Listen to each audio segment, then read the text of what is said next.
Oh, okay, so today I'll do a little bit longer than usual episode. I've been playing the majority of my chess actually off stream, but again, I still recorded and I still uploaded just to show. I want to show this whole experience to whatever extent we do it, because it's kind of like the same reason why I came back to streaming overall. It's like if you're having a midlife crisis moment, like you're almost 30 years old, and it's like, if I don't do it now, then when will I? So I may as well come back to streaming and try to do some of these hard modes that I like to do, like Luigi's Mansion was the one I came back for, but you know, otherwise I would have never had the opportunity to do it, because when I wasn't streaming, I wasn't really doing anything. Like, I kind of just stopped playing games and I didn't have time for it. So that's one reason, like, why I came back to streaming, period, was because, again, I'm getting older, and if I don't do it now, when will I do it? So I may as well. And then the second thing is same thing with chess. Like, I played a little bit when I was younger, but that was pretty much it. So it's the perfect excuse to, if I was going to do it anyway, because again, I'm almost 30, so I only have like 10 good years left before I start to go decline, unless I'm like Vichy. But even then, he's so good in the first place that he's still not as good as his best, but he's still really good, obviously. The point is that you would ultimately have the ability to, you know, you may as well have this experience and show it too to the world, because nobody's probably ever done that, where this will be like the Truman Show of chess, where you're showing every single game, every single thought along the way. And of course, I never use that as an excuse, like, oh, it's distracting me. The one thing I've been failing to do lately, your weight measure hates you too. I'm actually not that big or anything, but I do eat pretty unhealthy. It's actually pretty remarkable, come to think of it. I guess I don't eat too much, but I eat very bad foods, like junk food, fucking fast food almost exclusively. The old classic moment where I ordered Pizza Hut to celebrate winning a game of chess or whatever I was doing. No, it wasn't chess. It was to celebrate some other hard mode thing I did, and then I was playing chess while eating it or something. That's what chess is perfect for. It was like how I would use card games sometimes. You know, you're eating food, so you can play a card game with only one button on your mouse because it's not that complex, or, you know, limited input, so you don't have to fuck up and get your food all over your keyboard. So it's the same thing with chess. You can just play with the mouse. I could do PvZ hard mode like that too, I guess. It's a one button game, but play like any fucking mobile game, clicker game. But no, what I've been bad about doing lately is I haven't been looking at my games and analyzing them in any way. But I keep doing this lazy thing where now this guy actually quit out too. This is kind of a troll thing. You might think, oh, he just flagged, but he was sitting there for like 10 minutes and he had the mate, and it kind of pissed me off. But see, the problem with the engine is the engine has such balls of steel that it does things that I would never do. It's not that, oh, I wouldn't think to do them. It's that I'm not confident enough to follow them up. So, like, whatever it is that we do here is not what I would do. Even though I know that what I did was ultimately wrong and lost me the game. Even though it technically didn't, but this is what I mean. Like, I don't know what to do with that. Like, and that's the thing. It's not that, oh, should you take or should you not? Oh, you should just ignore it and fucking give a random check that leads to what? Like, if he takes with this, then you take with this, so you obviously... But see, I wouldn't be thinking about doing that. My king's in such a questionable spot that I would feel like, okay, I'm more worried about that. I'm not trying to attack them, but that's what you always have to do when these guys do this crazy sort of attack that leads to, see, now he can't take. Wait, what? Wait, he's letting me do it, though. What the fuck? And then you don't even do it. I love this. He lets you just take the rook, but you don't even care enough to bother. But no, it's like, if somebody thinks that, oh, they watched some Gotham chess video tutorial how to do some opening a trap offensive attack, you have to punish them not by actually defending yourself, but by somehow punishing their attack and attacking them with it. But I don't have that level of confidence to attack. Like, it's just so many times when I try to do that, it just doesn't work. But let's look at what the pivotal mistake here actually was. That was fine. Like, again, I love this. I'm always in these positions, like, I make a blunder, but I'm still winning. It's just a difference of by how much, right? If you actually look at the analytics or something, the majority of my blunders are from winning positions, like severe winning positions, to moderate winning positions. They're not like, oh, you just blunder the queen and you lose or something, right? The nature of my blunders is more a middle game sort of struggle. Like, I'm in a good spot and I don't know how to take advantage of it. That move would have exacerbated it. Like, it would have taken a winning position to a mating position or whatever, like something even better. So all these blunders back to back, that's the one that really did it, though. See, even despite all this, because he's blundering himself, I'm still not losing, but it's a confusing position that he created for me that I just don't know what to do with it. Like, I hate the way these pawns are, but That's one of my biggest weaknesses. If you just push the kingside pawns, I'm not going to punish you for it because I'm not going to attack you. And I'm also not going to know really how to deal with it, so I'll just get screwed. Even as defensive-minded as I can be to a good level, I just can't always do it. It just kind of psychs me out, like what these people are doing. So now he had the mate here, but he chose just not to do it.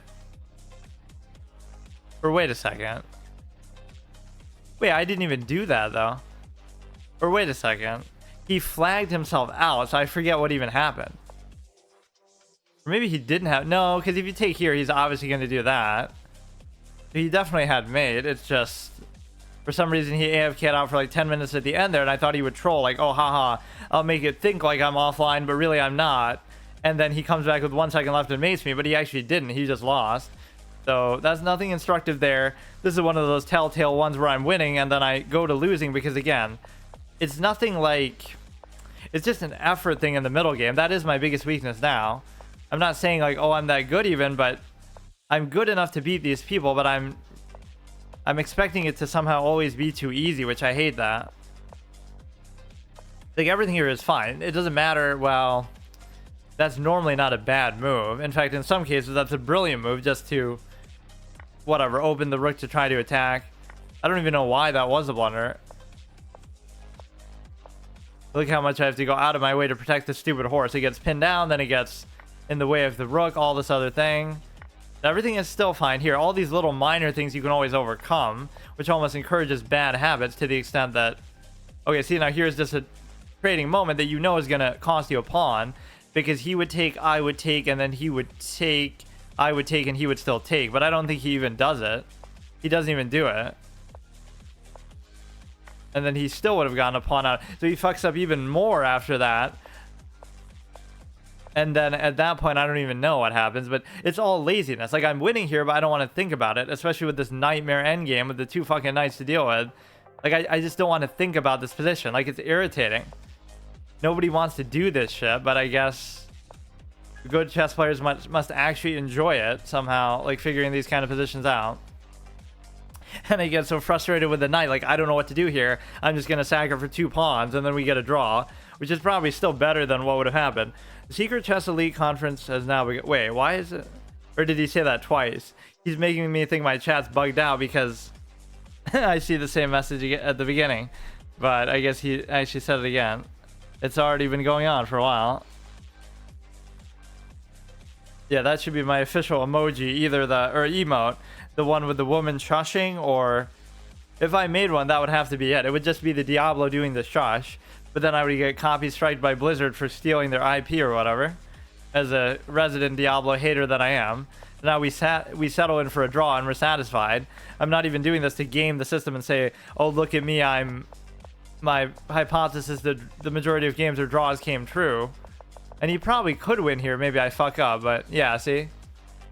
It's like mate in 32, and clearly this 1500 rated player is going to know how to do that. Mate in 18, 26. Like, how do you know, dude? How do you know? And why would it even take that long? Because there's only like 2 moves here. You go here. I'm so confused. How the fuck do you justify going out? I guess because he can't come... What the fuck? Okay, dude. See, this looks like such a simple position. There's so little on the board, but I still don't know how to play this. It makes no sense what you're doing. You're doing like the whole king opposition thing, but it's like unintuitive. So many of these things are... You normally don't think like this. The only reason why people do is because the engine has taught them to think like it. And if you think I'm lying, then... You know, oh, haha, some people are so innately genius, but even the geniuses of the past did not think like this.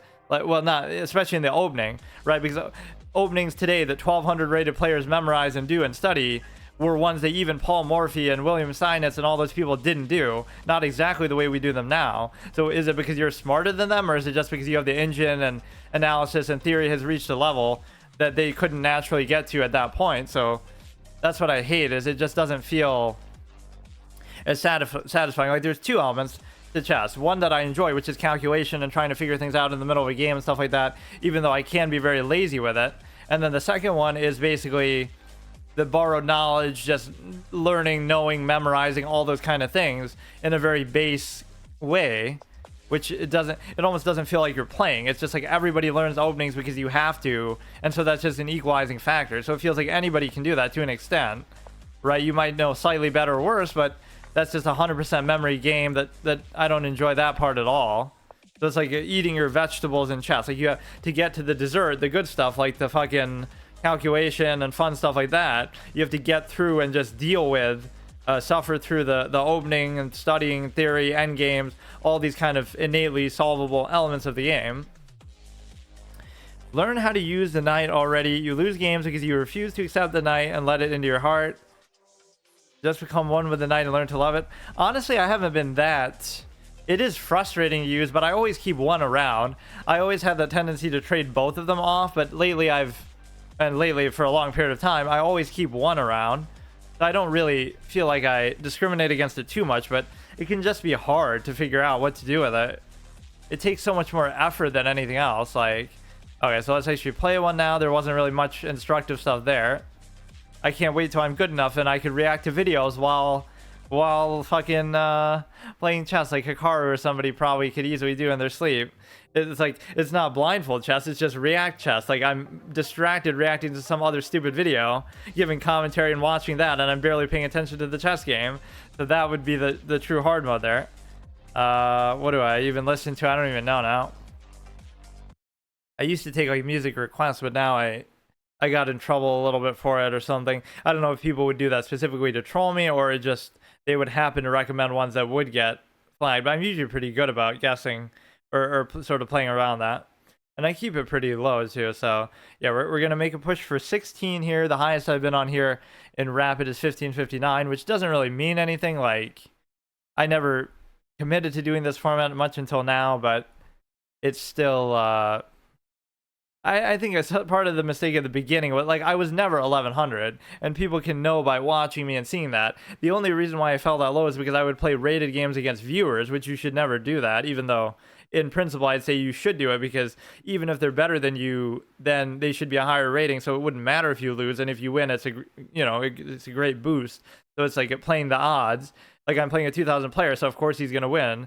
But if I win, or even if I draw, I'll gain rating. And even if I lose, I won't lose too much. So it seems like it's fair, and you always should do that. But that's why I got pushed down so far, honestly. Better than 21%, better than 59%. Yeah, we got to get it to better than 69%. And this one, we were obviously 17. Look at these precipitous downfalls that I have. Like, as soon as I do well at something... right, something psychologically happens where you get overconfident or burnt out, winner's burnout. That always happens. That happened to me after the Smelter Demon, didn't it? And Dark Souls 2, like, I struggled to beat that stupid old Iron King who's like a joke of a boss, or even to get to him. So the same thing here. I get to 17, which was my goal to unlock my chess.com account. And think about how exact that is, too. Because, like, I didn't play after that on here. I went back to chess.com. I said I have to get to 17 by, like, July 1st, right? That was last year. And so I did it perfectly, and then I never won a single game after that, or I never got any higher than that. And then I fell all the way to 1640. Like, how does that happen?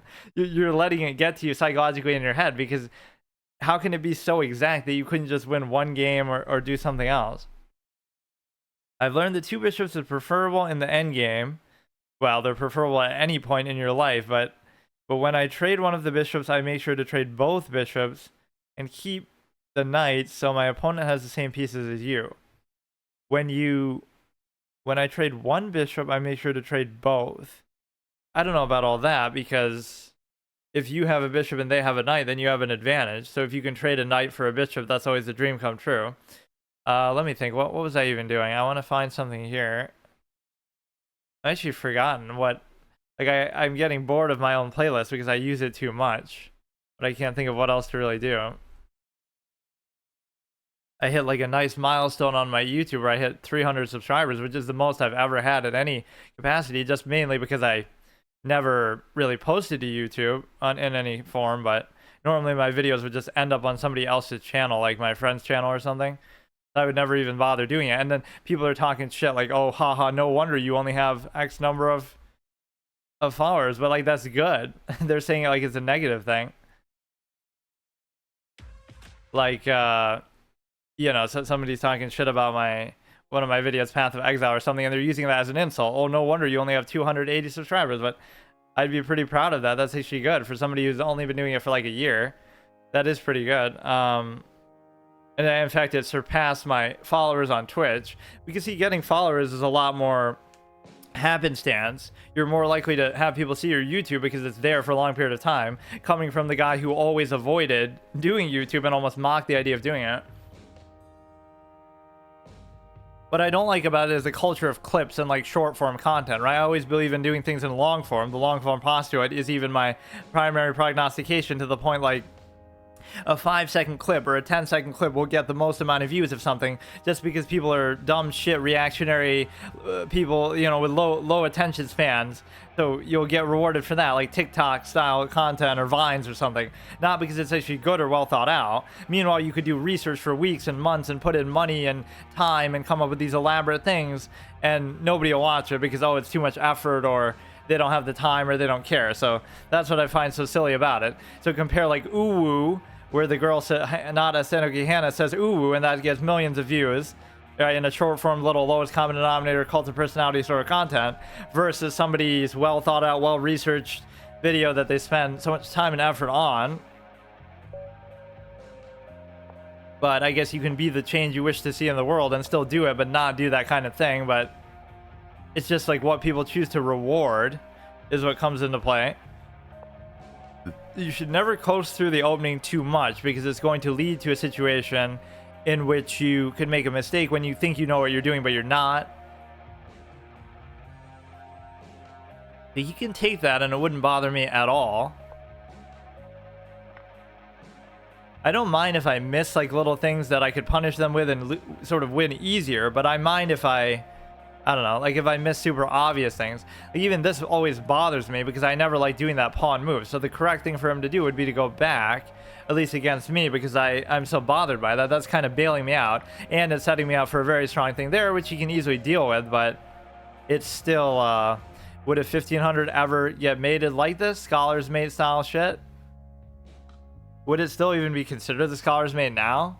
At this, like, there's all these variations that confuse me with the namesaking, like, oh well, the King's Indian. I always call something the King's Indian, but it's not actually that, because it, I don't know, like one little change makes it something else.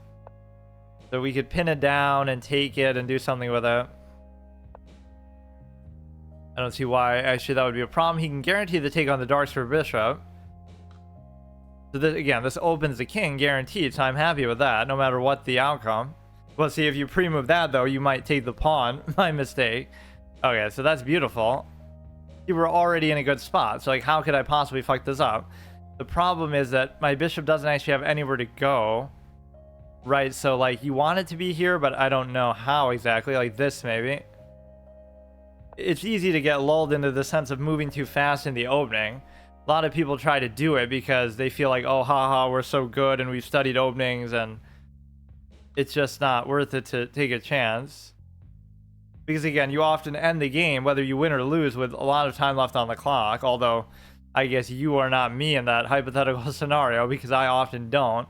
So this one pawn is a weak link, and it could very easily get taken at some point, because you can't really cover it with the bishop, because then you're blocking your own diagonal.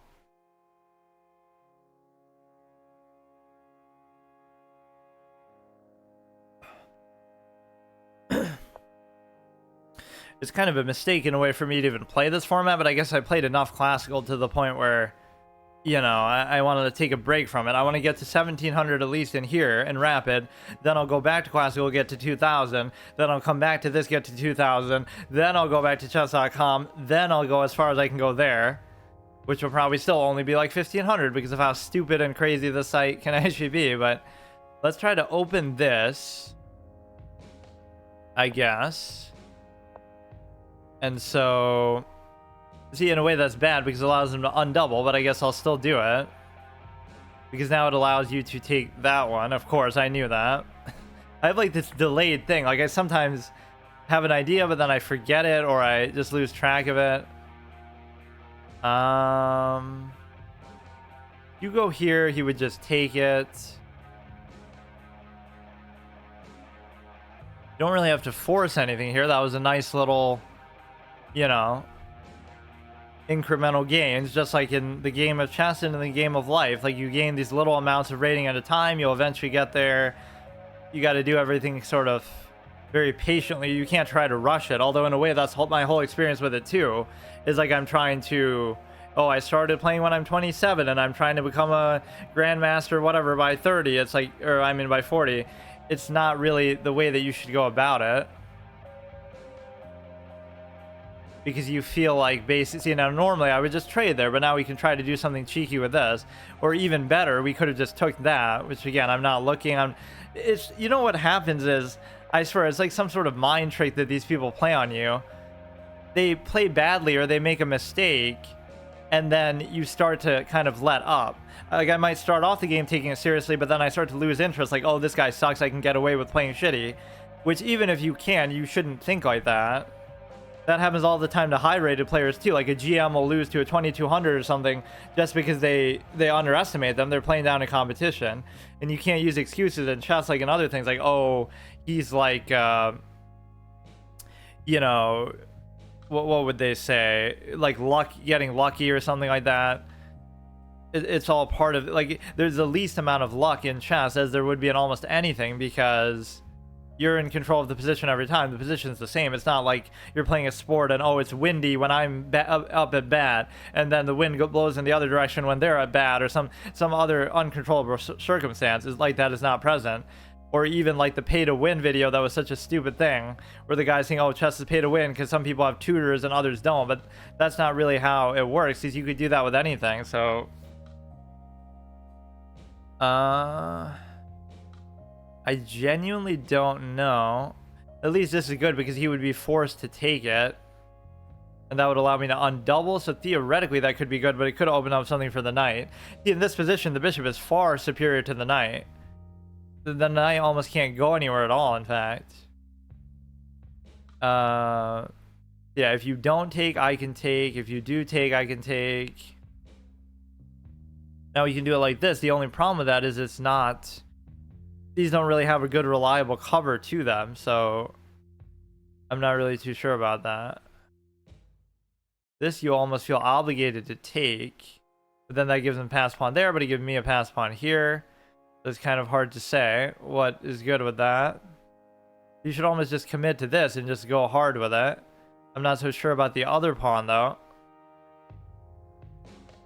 Maybe I should think about this a little better. Or, you know what is good about this? Again, always exploit the biggest liability. If I put this here, I'm guaranteed to take the pawn, because the knight is just a garbage liability of a piece, as we know too well from personal experience. Look at what a shit thing it is. It's just in the corner doing nothing, minding its own business, and it doesn't even have any recourse against this. Like, he won't get anything out of it.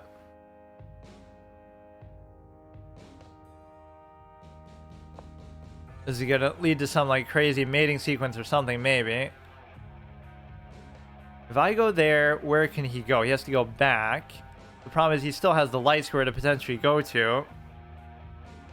You know, here's where you have to know like when not to push it.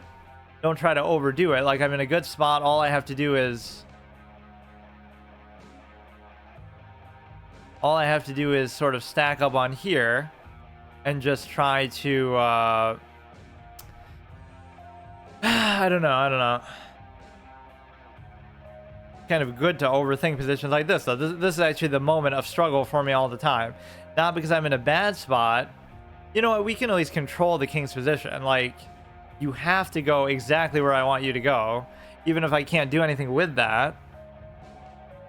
Now, I would try to take it too far and attack it with this and attack it with this and potentially lead to some problem here. I got the advantage, but psychologically that always hurts me. It's like how people, like how grandmasters and stuff say, well, being white is objectively an advantage, but that's why it's so hard to play as white, because you're expected to win. So therefore there's some psychological loop, like, oh, it's actually harder to win as white because you're expected to win as white. So it creates the opposite intended effect. Of course, in this case, it's just me being more so lazy. So you can easily just go there. I'm probably happy with that, but now it makes me question it a little bit. I mean, look, dude. I've been pretty disciplined about turning down trades, but guess what we're gonna do next? We're gonna bully the fucking knight again. Wait, I was thinking actually I would do this, but I'm satisfied with doing this too. So now I'll give up the better piece just to kind of fuck around with this guy.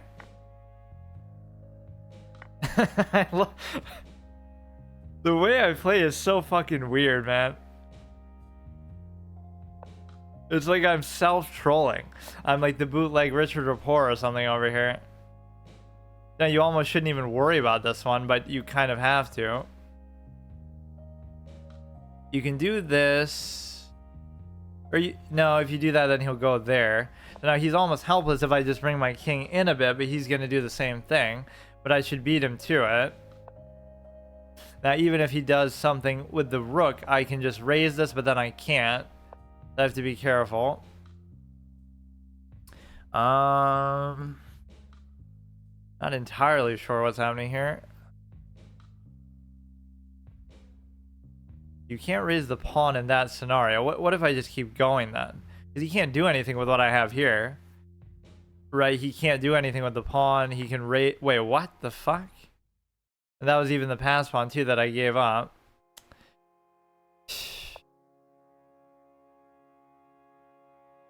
I was gonna get too close in my pieces where it actually fucks me up. You can't do that. Oh god. What the fuck is gonna happen now? I don't know. I hate these kind of positions, man. Let me guess, I'm somehow magically losing now. You have good moves. Being precise is losing. Oh, being passive is losing. But see, now I will lose if I do that. I can't do it. Because... But now I lose the pawn. Are you fucking serious right now, dude?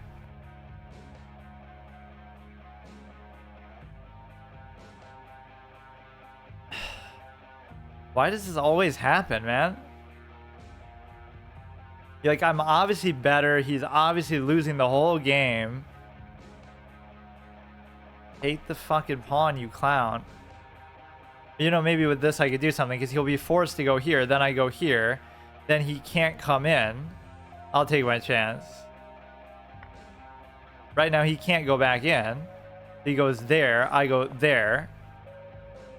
Then I can just literally sit here and push the pawns on the other side. So fuck it, dude. You go here, I go here. If you don't, you take. Like, how many advantages do I have to have? So I squander one away, but then I benefit from the other one, which shows you I'm not just better than him. I'm far better than him, but this doesn't matter when I'm my own worst enemy. And I swear, it's not that, oh, I think I'm too good. It's that I think these people are too bad, which they are. Young fool, only now at the end game do you understand? Haha. I gotta use that as the title. I'm going through all my old titles when I go to upload the stuff to YouTube, all these sessions, just so I can have them there preserved for all time so nobody can steal them.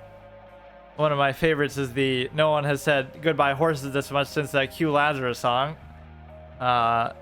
You let the king in, it looks bad. This seems like a draw. The one time it's not a draw. He says it's a draw, even though every game in chess objectively is a draw. So what did I fuck up in the middle game? Probably a lot. But what I don't like is that I'm aware I'm doing it, but I still do it. It's like some sort of insidious, you know, bad tendency. Like in real life. Like you know you're lazy, but you like being lazy because it's more enjoyable than not being lazy. Or, you know, you like eating bad food just because it tastes better. And some sort of hedonistic tendency in chess where you're just... So the one time I choose not to trade and be disciplined, I try to... is actually wrong. Oh, it did want me to do that, though. Wait a second, but I didn't even do that. Or did I? Oh no, I think I did, never mind. But I'm making all the right moves, that means. I think I thought about turning it down, but then I didn't. What was I supposed to do here? I was supposed to go here. And then he's more likely to cover it, because if he tries to attack it, then I would just take it. Of course, that makes sense. But now you could easily take it.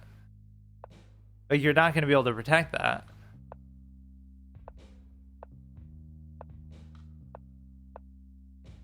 It's kind of a weird position with the... Why does it just end here? This isn't what we did. So what the fuck is it showing me?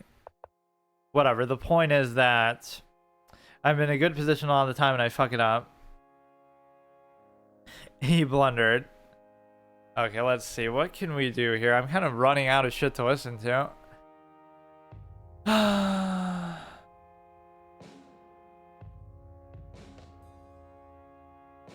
Yeah, that wasn't too bad. So what rating are we even at? I didn't even see it. 1527. Oh, but I'm down 6. Down 6 from what? Like my all-time peak, at least in the last year or something, of getting to 1533. I don't even remember when I got past 1530. I thought I got to 1530 and then I fell off a little bit. So I'm not even doing like a permadeath condition for rapid because it's just too annoying, but it's not like I should fall below too much. Yeah, look how streaky I got. I went on a really good streak from 13 to 14 to 15 so smoothly, and then as soon as I get there, is it because it's substantially harder there? Not really, because you're playing a lot of the same people, right? Your matchups don't change that drastically from 1440 to 15. You're still playing people within 50 up or down, but it's just like, you know, somehow psychologically you're reaching some sort of phase of burnout or something. Science of chess. Yeah, go play with a fucking Rubik's Cube to show off your memory. Which people always get offended when you say that chess is a game of memory, but there's nothing wrong with that. Like, a lot of things in life are based on memory. Like, you know, being good in school, you got to remember, you know, your lessons and stuff. Chess isn't a draw because we aren't perfect. We can only get closer, but the gap between human intellect and perfection seems infinite no matter how much one gets better. Yeah, but it's still something about the game. Like, you don't have to be perfect, but you have to be sort of evenly matched, or you just have to play in a certain way that is conducive to that. Like you're trading pieces a lot, or you get to an end game and it's kind of stagnant. Like a disproportionate amount of chess games do end in draws. I don't think anybody would really dispute that. What percentage of chess, I can't type, and in draw? I'm supposed to be using one button only. I can't be expected to type. Frequency of draws. Although upward rate trend can be observed since the beginning of the 20th century, holding steady around 50% and only increasing at a very slow rate. But I mean, that 50% is already pretty fucking high. Like, a game, by definition, should not end in more draws than it does wins or losses, because that's the definition of a game. There's a winner and a loser. That's a game. Red John. According to chess analyst, the point is, look, there's a whole subject on it. There's a whole fucking article just on that. Other ideas have been suggested, such as football scoring, 0 for a loss, 1 for a draw, 3 for a win. But that doesn't make sense, because if it's a draw, you're both getting it. So how does that help you? You get half. This has been criticized. However, Kaufman argues that the solution misses the point. It reduces the incentive to draw, but the reason of the high draw rate is not only the incentive, but the white's first move advantage is not enough to win. And again, just the solution is terrible. There is obviously something wrong with it, which even Capablanca and far more intelligent, experienced people than me have said, but yet some people always still try to fight me on it.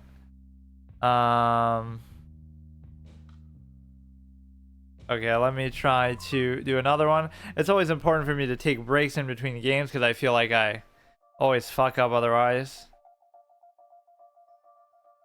You know what I hate doing more than anything, those puzzles. Make a puzzle involving only knights, and that's really my nightmare. What is that? That looks like a heart. Isn't that supposed to be like the patron icon, that you're like a little wing? Why is it a heart? Is it like a heart donor or something? You put that on your profile in case you die at your keyboard while playing chess, so they know that means they can take your heart out and give it to somebody who needs it for a heart transplant. Like how they have those little things on your ID. Like fucking, do you want to be an organ donor if you die in a fucking car crash? What the fuck is this? How do you even get that? And I've never wanted to donate for that thing, just because, even though I like the site, because it makes me feel like I'm somehow biased towards the site. I'm always objective, like, whatever, I can use chess.com, I can use this, it doesn't matter to me. Playing perfect in chess is a draw. I don't think it's even just about perfect, though. If you play like, unless there's a major mismatch, right? Like, the moves that would be the telling moves, like, somebody's going to make a blunder, but if you're both evenly matched, they're not going to do it, or they're not going to see it at this level. So, like, at the Grandmaster level, nobody's going to make an obvious blunder that's going to lead to a win, so therefore the win just doesn't happen most of the time. Like, it takes a lot for that to happen. And you see that at the very highest level, too, like with, in a World Championship match, they'll draw every game pretty much in the longer time format because they have enough time to think about it. So in other words, Nepo with enough time is as good as Magnus. That's what it shows you. If Nepo has enough time to think, the only way Magnus can beat him, as good as Magnus is if he beats him in rapid, because he can just come to the same thing faster. So it comes down to time. So that's why, as great as Magnus is, it's meaningless because he can't beat Nepo in a classical game according to, you know, World Championship standards, and I think they drew every game, so that can happen. So it doesn't mean that you're as good, but being better doesn't matter, and so that defeats the whole purpose of the fucking game, because what are you proving then? I can be better than you, but we'll draw the majority of games, so why am I satisfied by that? Okay, let's go here. It's just very unfulfilling. It seems weird that I would complain about it at this stage, but it just feels like, of course, I'm always ahead of the curve. So you can sense some sort of intrinsic subliminal problem with the game based on that. You know, I'm not doing this to cover the pawn. I'm doing it because I want my bishop there anyway. But whatever, it's kind of cute, I guess. I don't see any reason not to really... Fuck it, dude. Just trade everything. Now, you can't pin this down.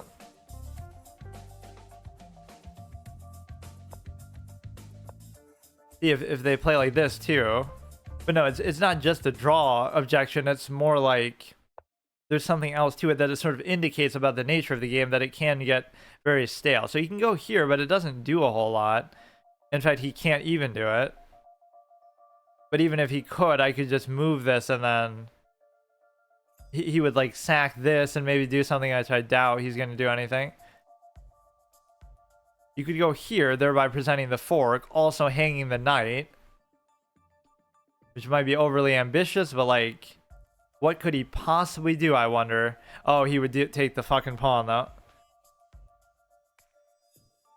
And even if, oh, I move the pawn, then that still doesn't solve the problem. See what I mean? Like, whenever I look for an attack, it's like, oh, that attack looks so good, but then it fucks me over because you can't actually play like that. You shouldn't try to do something overly ambitious. Like, I don't have to do anything here unless he thinks it's worth it to sack for this. I don't see any harm in doing that, though. It'll at least push the knight out. You can come in with the bishop. I would just double take. Okay, dude. Okay, like, what are you doing, bro? Why do people play like this? What the fuck? And it didn't even do anything for you. Nice sack, dude. What the fuck are you doing? I love it, man. Why do people play like Omega Clowns in the opening more than anything else? And sometimes it works, or it at least psychs me out, like they know what they're doing. Why would you even ponder that move? Is that theory? Did you study that move? Did you work on that? Magnus Carlsen is the world champion for a reason. Yeah, because he beat people in rapid. Because he's faster, not because he's better. That's the problem. Even in that extreme example, that's still what it comes down to. Like, let me look. Magnus Carlsen, world champ. Again, that doesn't show a problem with him. It shows a problem with the game. That despite how good he is, that's not what it should be. And no person would say with a straight face, I enjoy drawing the majority of my games. Like, nobody believes that. Nobody is saying this, right? I studied a board game for my whole life just so I can draw the majority of games. I'm better than you. I've studied. I worked so hard. Not so I can win, so I can draw. Like, look at this shit, dude. Vichy, draw. Okay, he wins one game there. He wins 2 games there. Okay, that's very impressive, actually. And I remember reading something on this, like, oh, Vichy could have drawn, but he kind of knew that he wasn't going to win in the rapid, so therefore he tried to do some, like, aggressive things or over-the-top things, so he took his chance. Like, I would rather try to win here, and obviously it didn't work, but so he lost 3 games there. That's the least acceptable. Respectable. Magnus and this one. Wait, I didn't know they played twice though. I thought they played once and then Vichy was just out of it. That's weird. I swear, I thought they played and then it went to Karjakin. World Championship match 2014. And I know Karjakin beat him in one game, which was like a big shock. It might have even been like the first game, the old Allen Iverson effect, where he beats you in the first game when you're undefeated in the 2001 playoffs and gives you like a scare.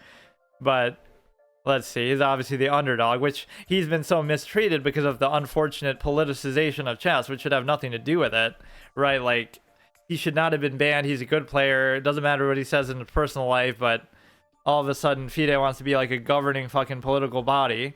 All games can end in a draw, as if they're like vouching for the views of every other player, like they even know what they are. Like tic-tac-toe, chess, checkers, all of the games. I mean, not that it can, it's that it does, and that it does so much. It comes down to the player, so everything that's fair is supposed to be drawn, but skill makes the difference. I don't know, I still feel like there's a certain element to it that's... Like, what did he say about it? Believe that chess would be played out in a few decades, meaning grandmasters would always end in draws, which technically that isn't true, but draw, death, chess, motivation, creating a more complex version of the game. Which, again, it's not even a question of more complex, it's just a question of, you know, there's so much variety with variants that it makes it very fun. Why isn't chess dying? Because its popularity is actually soaring, but it's thanks to Alex Botez and Anna Kramling. Haha, it's nothing to do with the fucking game, dude. What do we have here? Oh, Vichy actually beat him here. Yeah, why? I've never heard about the 2014 one. I heard like this mystical tale of, oh, you know, Magnus beats Vichy, the 5-time world champion, and, you know, amazing, but this rematch is not talked about at all. Ding Liren. Let's see. So he wins. Win.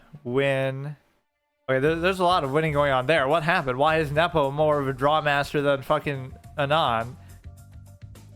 Karana, yeah, I think everyone here was a draw, right? It would have to be 6-6. This is what I mean. Like, why does this happen? Now, obviously, Karana is amazing. In fact, they were a lot closer there than I would have thought. Like, Magnus was a little lower than his peak, obviously, of like 2880. Wow, that's as evenly matched as you'll ever see Magnus in a matchup, though. 2835 versus 2832. That must be his peak, or I guess 44. Holy shit. That must be the second highest rating ever, or I guess Gary Kasparov was 2850. So that'd be like the third highest rating ever. Third highest rated player in history. He almost doesn't get enough credit for that. You almost think of Ding Liren as the second best player behind Magnus for most of his career, but again, somehow he never did anything like that. And Nepo's never even been 2800. That's what's so hilarious about it. Like, oh, Ding's the underdog and Nepo's beating him every game. Like, he's always leading by one game, right? But somehow he was actually the underdog statistically, because Ding was always 2800 in most of his career, and Nepo has never been 2800. Or maybe he has been now, but since I last checked. This one also is a draw, or Karjakin wins like the one, or no, wait. I don't know, why am I still in the Karjakin one? Oh, I didn't even look at this one. 6-1. So he did beat him here. He won 1, he lost 2, he lost 3. Okay. Yeah, imagine that. Maybe he'd be the world champion right now if not for the political element, because he might have been able to beat Ding. Who knows? 1 and 5 Nepo. So every game here was a draw, except it wasn't. Why is my information all wrong here? Wait, what the fuck? Which one ended in all draws? Oh, I guess it's Fabiano. Why did I think the Nepo one ended in all draws? I'm so confused. I've even read that like in an article somewhere. He won game 6, game 8, and game 11. What the fuck? It must be some other tournament setting. I mean, it happens a lot. You can't blame you for confusing one draw with another. But Carlsen's evolution. Yeah, look how he fell off. Oh, wait, he's at 2800. And he so badly wanted to get to 29, but he just couldn't do it. Elo and Blitz. Rapid. You got all this inflation benefit, almost 3,000 in that. Obviously, Notterbeck is going to be the world's first 2,900. Everybody's saying it now. I mean, it's a long way to go for that, but giving up the world title. Dang, Liren, yeah, you really got to show that one. Reputed to be the best player in the early 19th century. But again, did people do it as a career back then? It's like the old days of the NBA or something like, oh, you know, everybody's a plumber and a firefighter, they say, so they were doing it just for the pure passion of it. Sure, they would make some amount of money, but nothing like what they do today. Not that chess players even still make that much money. Some of these people are only champions like in pretense. Like Paul Morphy was technically never a champion because there wasn't a championship then. So you got Steinitz, you got Lasker, you got Capablanca, you got Alkaline, or however you say it, Alkaline Battery over here. Why do they call him that? Because he used a device that ran on an alkaline battery to cheat. Max Uwe. You don't hear enough about this guy at all, in fact. Alkaline again. Vodvinik. We played that stupid game based on him, apparently. It was like some horror chess game. I don't know why. Vasily, you don't hear too much about. Hall, obviously everyone loves. Offensive master. Defensive master here. Petrosian, I'm something of a Petrosian myself. Permadeath Petrosian, my nickname. Boris Spassky, Bobby Fischer, Karpov, Kasparov, Kramnik. Just seeing if there's somebody I don't know here. FIDE World Champions. Who the fuck is that? I've never heard that guy's name before. Topalov. Yeah, some of these people get very underrated somehow. You don't get sort of the FIDE reunified World Chess Champions. Obviously, it's just going to be Vichy and Magnus, and then Ding usurped the throne a little bit in the absence of the true king here. So, who the fuck is this guy? President of FIDE.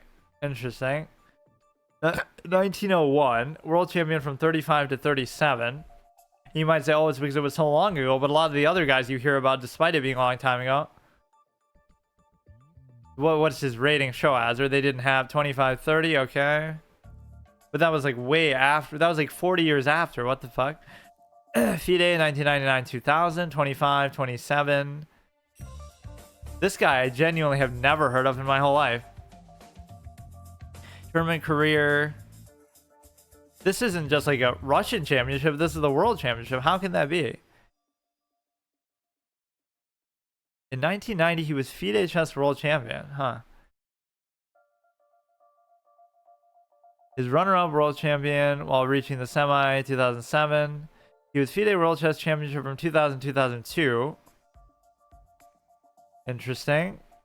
Yeah, these are all super underrated players that probably don't get talked about a lot. What even is that? I'll have to check. Yeah, nobody's voted on that in a long time, actually. Or you could be trolling. Maybe there is no E option even. Ranking 48th. Like, what sense does this make? His peak rank is 11, but he won a world championship. What a crazy upset. He also trained with the world championship candidates Karjakin and Kurana. He was a former FIDE world champion. What is with these rankings? Some of these don't feel like they've... I don't know. Something just feels weird about it. Not that I'm claiming I'm an expert on the subject anyway, but like so many of these names, like when I was younger, the only name I knew was like Bobby Fischer pretty much. I never knew who Kasparov was or anything. Which is, again, not to diminish him, it's just like somehow you could say, oh, it's because Fischer was American, but I feel like that's not even why. I feel like it's just, and like I live in America, I think part of it is just a mystique around Fischer, right? People find that more interesting than simply, you know, being good. Like, obviously Kasparov's just as good, if not better, but people like the storyline associated with Fischer or all the drama and things like that. He was drama farming before the streaming culture even entered into the picture.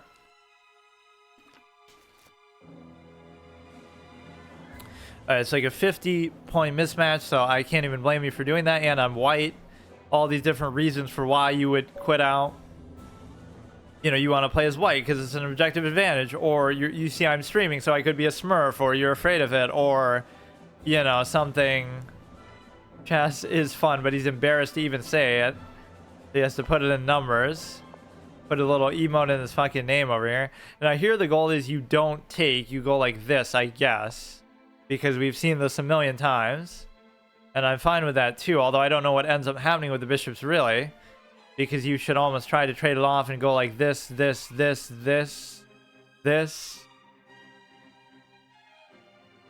I'll just try to go here and see if I can mate him. Haha, this is almost how you should play because it would save you so much trouble. See, now this is the point. I can't take because then you would set up for that threat, which is just annoying to deal with. If you go here, I can easily go here. The concern is sort of the unleash of the knight, but not really, because whatever I do, I could take and check. No, I don't want to do this. You know what? It's okay, though. You can do it now because you can castle, and then even if you take, I still take. It's not even pinned down. I love when they do that.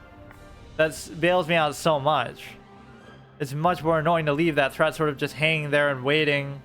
Then if I move the queen, you open the king. You could pin it down from the other side, all kinds of stuff. And I'm generally comfortable with this position. Right, all you would have to do is first just get this in the right position here. That bishop move doesn't seem too impactful here. See, now the position is so much more comfortable for me for the simple fact that you're able to basically have so little to work with on the board.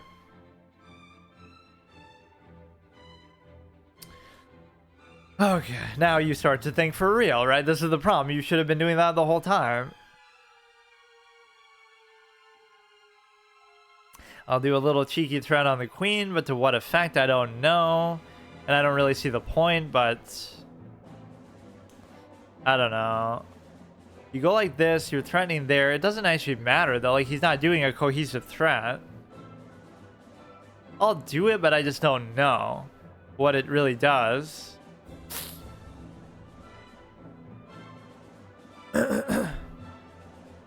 It's always interesting to think, like, how much do these people really know, like, what they're doing? Because sometimes it does feel like, I don't know, they'll be sort of spotty. They'll be experts in one area and they'll have no idea in another, like me. Like, where I can be really good in the middle game or something and I can be really bad in the opening just because I don't know them. I don't know what he's doing with this. He could go there, but there's no threat because he's never going to be able to cover that dark square. So what the fuck does it matter?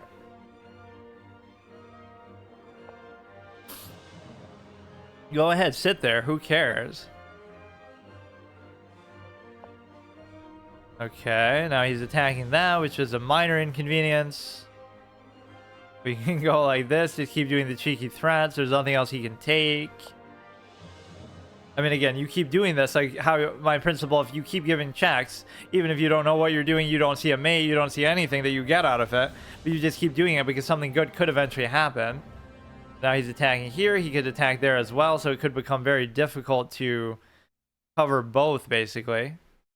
I could ignore it and just go here and then try to do the little bishop thing, but if you go here, you should be safe no matter what. The only exception being that his bishop itself, that could be a little problematic. You know what I'm going to do is I'm going to ignore the pawn and just go like this, and then if he still poses a threat to it, I can deal with it later. That's a good offense-defense moment. Like, which one do you choose to go for? The best defense is a good offense. So now if he chooses to take the pawn, I can take the rook, basically. Or maybe not, because he might have some other way to deal with it that I wouldn't know, but he'd push that and therefore cover it. I don't know. See, like here, he could just put the bishop there.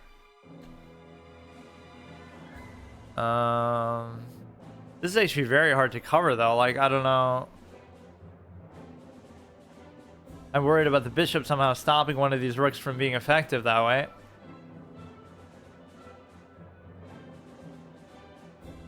I could do this and then maybe I can unleash the bishop into something and therefore take the pawn.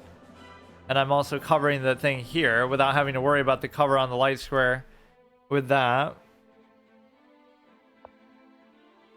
Now you have the double attack there, which doesn't actually hold a ton of meaning. He might be willing to still do it. Like, just to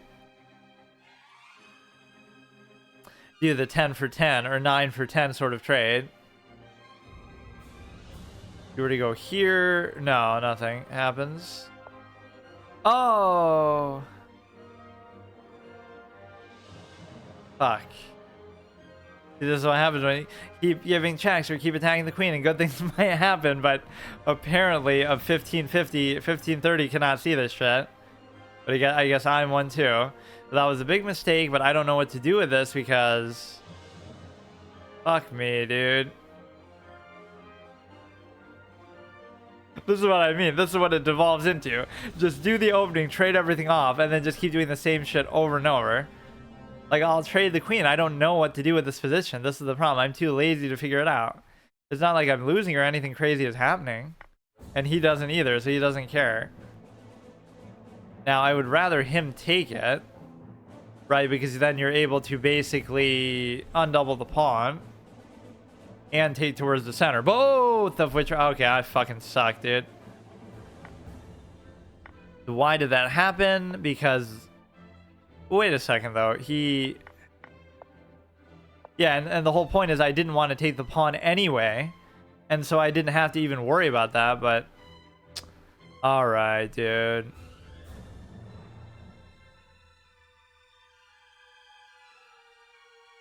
I could try to either attack the rook, or I could try to attack the pawn.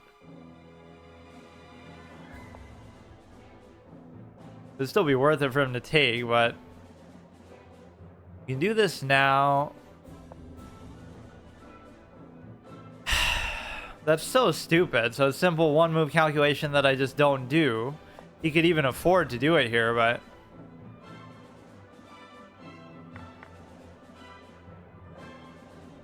And you have everything covered pretty beautifully. He doesn't have a passed pawn, but the only way to do this is like you're effectively outplaying the rook with a bishop, or equalizing with that. And there you go, dude. Instructive game, by the way. Every game is not a draw. Ha ha ha. It just requires them to do something fucking stupid like that. Nice game, dude. And watch me screw it up again, but I'm not going to now. You can sit here, but you actually can't. You could sit here for as long as you want. Oh shit, he doesn't even have the will to try anything. I could still mess that position up. That's what you're saying. What are you saying? Like, all you have to do is blunder a piece in an obvious way that anybody with two eyes can see? That's so stupid. I'm not saying you have to play perfectly to get a draw. I'm saying you have to play, like, consciously. That's so trash. This should not be a 1500 rated game either. So I get bailed out again. Why am I like that? Like, I can't focus for a consistent amount of time. Everything is still fine here. That was trash, though. So I give up a pawn, and then I give up... Yeah, I'm not going to do that. If it was unrated, I might not have minded, but quite frankly, I don't have the time for it. So I give up the pawn there. I fuck it up. Then I give up the rook, which, again, my whole thing is I don't want to take it anyway. So all I have to do is move this, and then he takes, and then I take, and it's fine. So there's no problem with that. I'm just not paying attention. And then the other point is that he does the same thing too. And who knows? It might have still ended in a draw because I would have fucked up the winning position, as I often do. Right? So there's no guarantee with me. That is incredible, dude. Okay, let me see what else I can do here.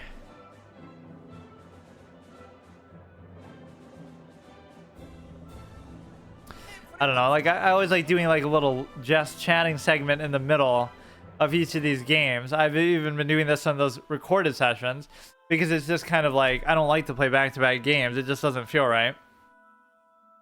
Even though chess as a whole is almost like a just chatting thing. Let's just see if it says something to do with like the heart thing. How do I get the heart? Or they get all these other emotes and faces and stuff too, which I don't know how you get that either, but... The celebrated patrons who... Oh, wait, is this every single one overall? There must be more than that, though. What the hell? These must just be the ones who have done it most often.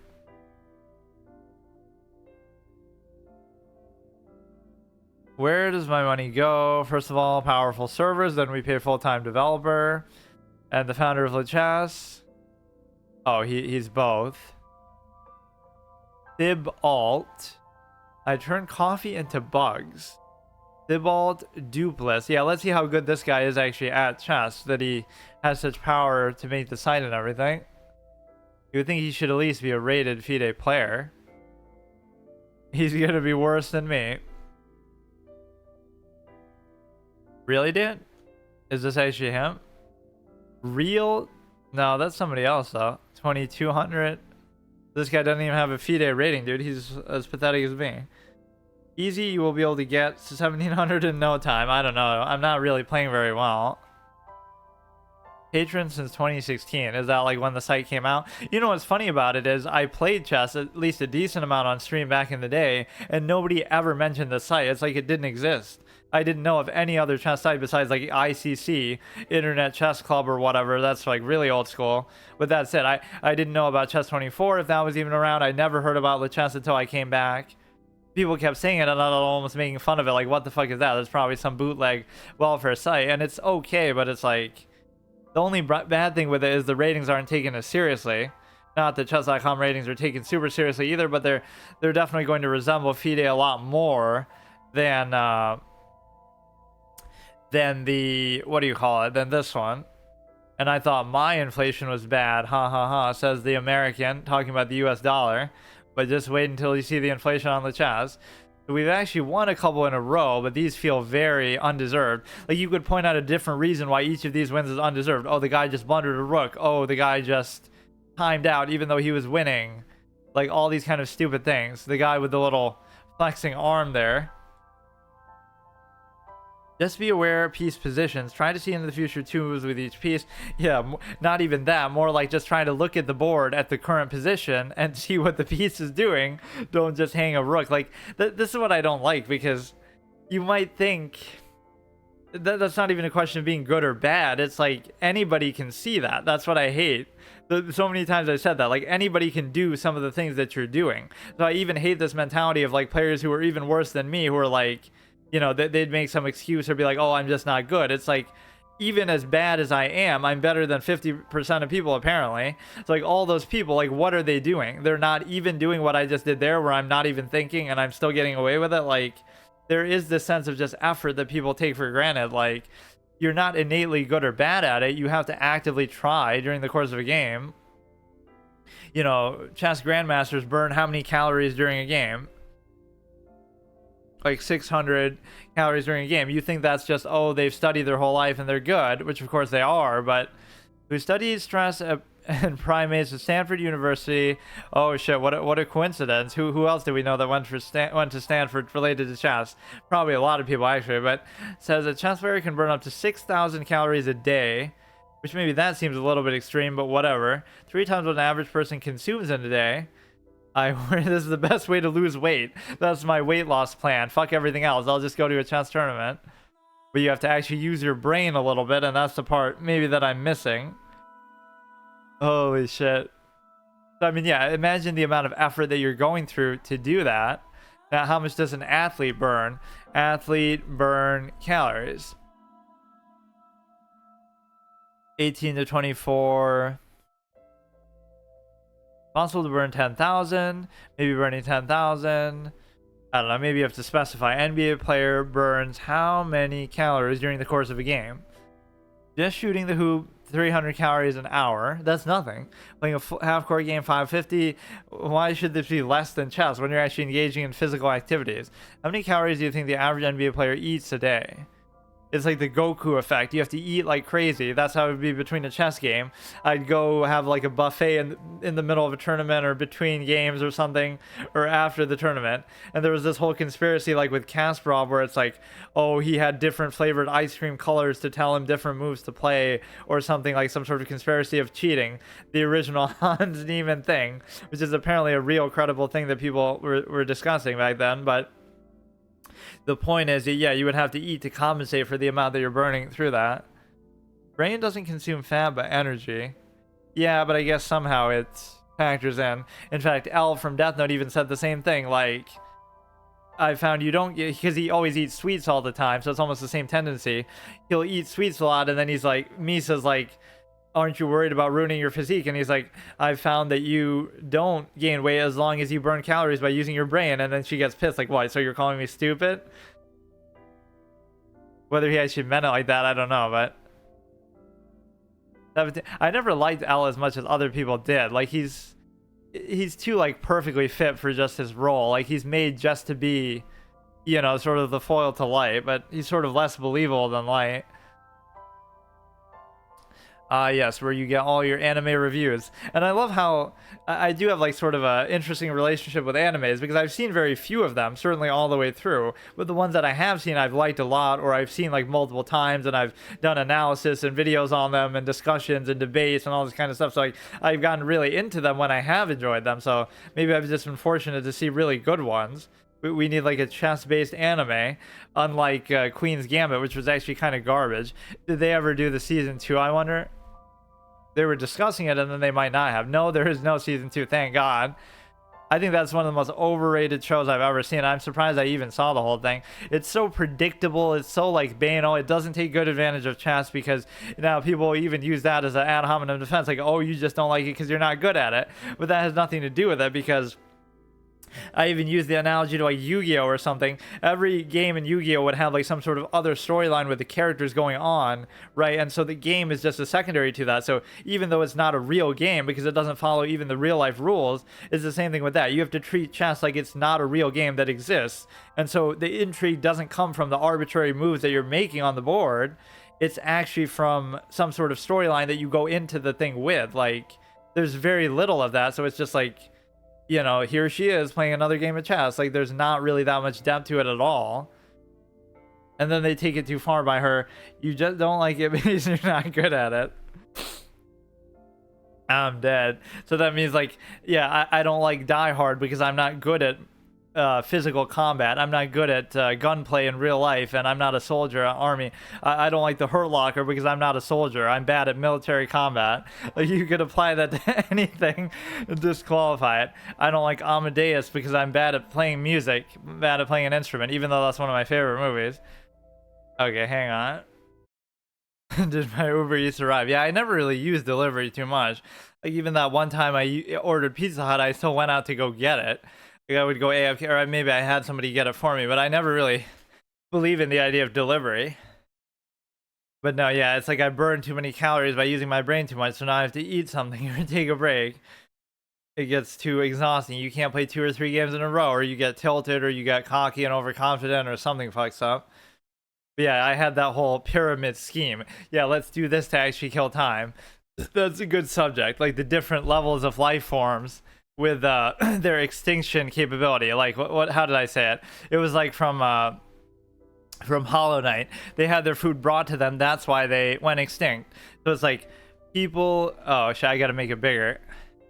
I had this in Edith Finch. I did this whole little tree, right? Because they're getting their food delivered on an island and bitching that, oh, we live on an island, so we only have like one person who delivers to us. So people who hunt and gather for food, right, are at the top of the pyramid. Then below that, you have people whose food is brought to them, like somehow, whatever, or no, this would be further, like delivery. Then you have people who prepare own food but buy it, right? So it's gathered for them, but they at least prepare it. Then the middle level is people whose food is prepared for them. So now they no longer hunt, they no longer gather, and they're too lazy to even fucking cook it, like me. People, fuck, I can't do it. Wait, why did it go down in size?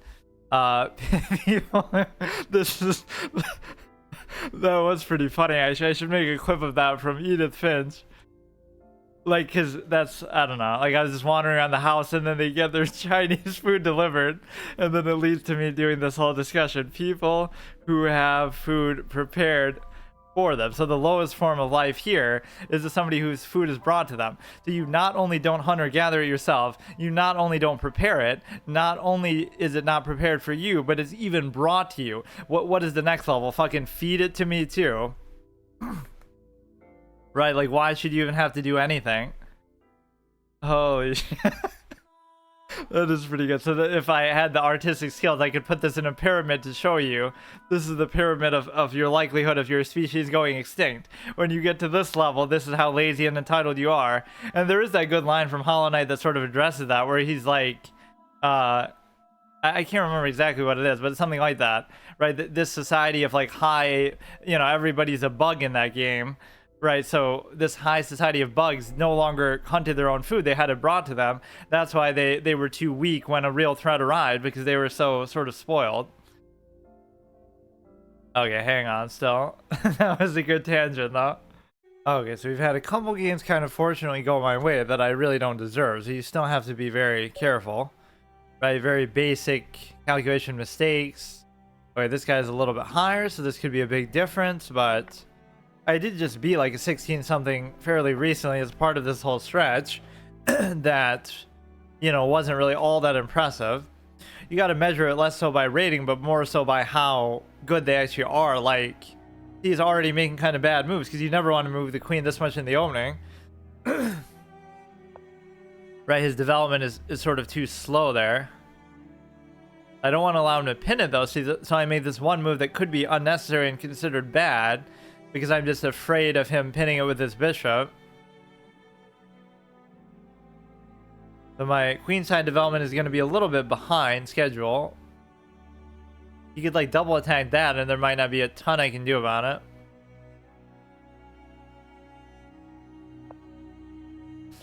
it. We go ahead, we go here, everything's good with that.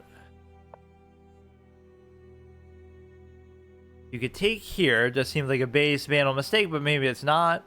But it kind of, well, it is a trap though, because if I go there, then he goes here, and then I can't take it.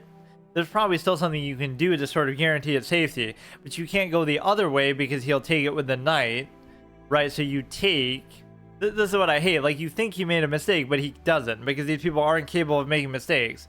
So take this, block this, then I'm stuck, and then who knows what could happen. Like, it's so stupid. Like, I shouldn't have to worry about this. I'd have to give myself a cover here. Right, you go there, then he blocks it, then I go here, then I don't fucking know, dude. I'll still do it, but a 1600 player is gonna be too good. His pawn structure is dry. Yeah, and why the hell did he queenside castle anyway? He didn't have to do that.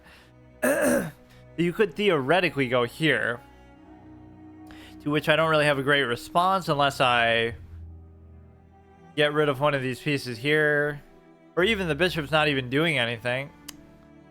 Of course, exactly as he would have planned. So if I go here, now he has to address this, but he can, that's the problem, is that he can do it pretty easily. So I'm almost thinking I do this, but I hate that move. I really don't like it with my whole position, but it could lead to a lot of problems later on.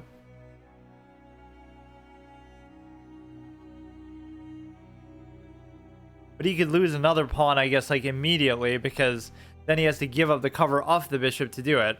Or he could double take, and then it might be worth it because he'll somehow mate me with this, even though I don't see how. He goes there, he attacks the knight, which is covered, so that doesn't matter to me at all. So let's just get the bishop out of there. We're pinning the knight for a potential trade. We could also just take this. That might actually be better. He takes the thing, and then I don't see any other follow-up play that he had. Maybe that's too ambitious, though, but it is the kind of play that I would normally make, which doesn't mean it's good at all. He's double attacking this, but it doesn't matter for the time being. So he brings the dark square bishop maybe to here, thereby double attacking that, but he doesn't. Now these are the kind of problems that I sometimes get myself. Now this is a bad move too, because then you're allowing him to attack that again in a way that you don't necessarily want. These are the moves that ruin me because I can't figure them out. Like, I can't let him take because then you're open here and that's always very deadly. I can't keep going, or maybe I should. I don't know like what to do with this. I should almost do this, Because if he takes, I take with the knight, and then maybe that's okay. But then you could still have taken there. Right, like he would take, then I would take, but then he would still take. So how do I... You're covered with the bishop too. Maybe I just let him have it and don't even worry about it. Let's try to push out the stupid knight for what it's worth. Nothing obvious that I'm missing, I don't think. So I take. I could do this anytime I want. What the fuck are these people doing, bro? Am I getting like some sort of provisional sequence in a row, like of just provisional players one after another? But I'm not. You played 1900 games to play like that. It's just, this is not even representative of what this level is like, because you saw how hard it was, right? I have such credibility because of how much I've streamed chess and how many videos I posted of it now. Like, this is not at all the level that we've had to play at to get here, because you saw how insane people were, where they wouldn't make a single blunder. Knights in the middle are dangerous. Yeah, knights in general are dangerous, but not for me. So we were winning most of the way there. See, that guy's the cream of the crop. That's what we're striving to be, a 1600 like him. But how the fuck does he play like that? So we're in a decent spot there. That's a blunder. And I even said that's a kind of scary move. And I even said, oh, wow, haha, he's going to take both and mate me with it. Like, what are these moves? But he didn't have the confidence to actually do it. And I'm still not losing that badly, even if he does do it. But these are the moves that are so annoying for me. But I did think about that, so at least I had my thought in the right place. But then what exactly happens? He covers it, or he doesn't, I don't know. But what else happened after the fact? That's a blunder. Now, I didn't see it really as a blunder as much as just like, I want to trade it. But I would take, he would take, then he doesn't even take the pawn. You're supposed to go here, which to me is a nonsensical move that, like, you would have to be a grandmaster or something to explain what this move is, because I have no idea what it has to do with anything. This is maybe how low-rated players think that's bad. You're thinking in a reactive sense, like, whatever this is has nothing to do with immediately what's happening with the position, right? But you're just doing it because it's just good. I don't deny that it's good, but you're not going to be thinking like that, or you have to know exactly what you're doing to be confident to do it. So here, the problem is that...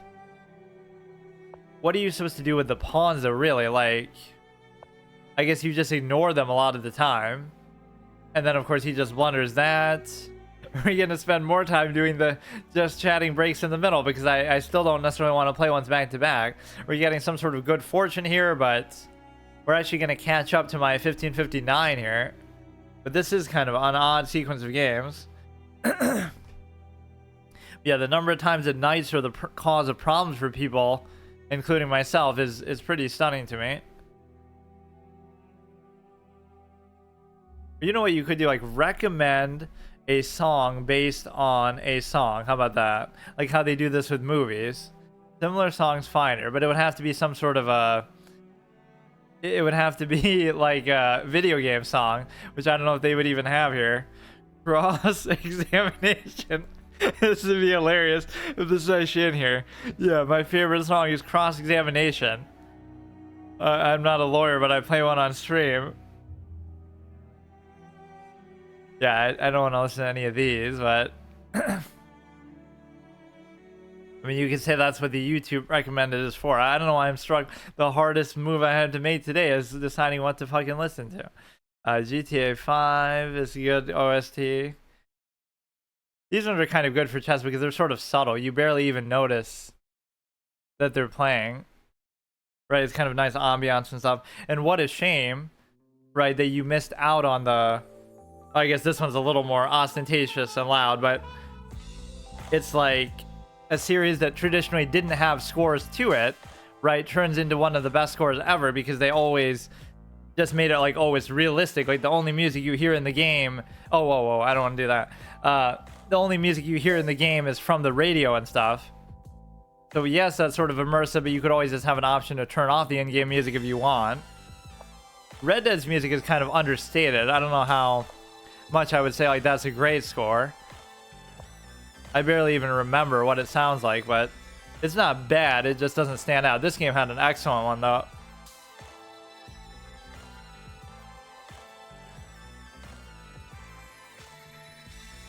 So you can go here and therefore take. See, a lot of the time it tells you to make moves like this, but I just don't know. The more logical move might be to make like this, so that even if he takes, then I still take and we preserve the center pawn. But the act of doing that will probably bog up my development way too much and fuck everything up. It's almost like you do want to trade a pawn early on. I don't know. It's impossible to know what you're trying to do with that. I guess now I could do it. Or I could do like this. If I go here, you certainly have enough cover there.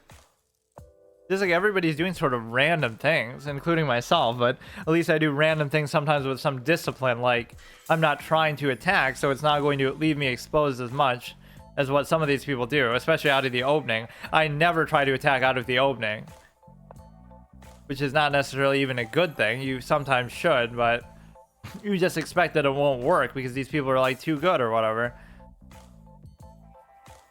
So if you take this, oh, this is good because he'll have to, but it's bad because it's good because, oh, he can't take, so therefore I would take, so he has to take. But it's bad because if I do that, then he'll take this and then I open the king.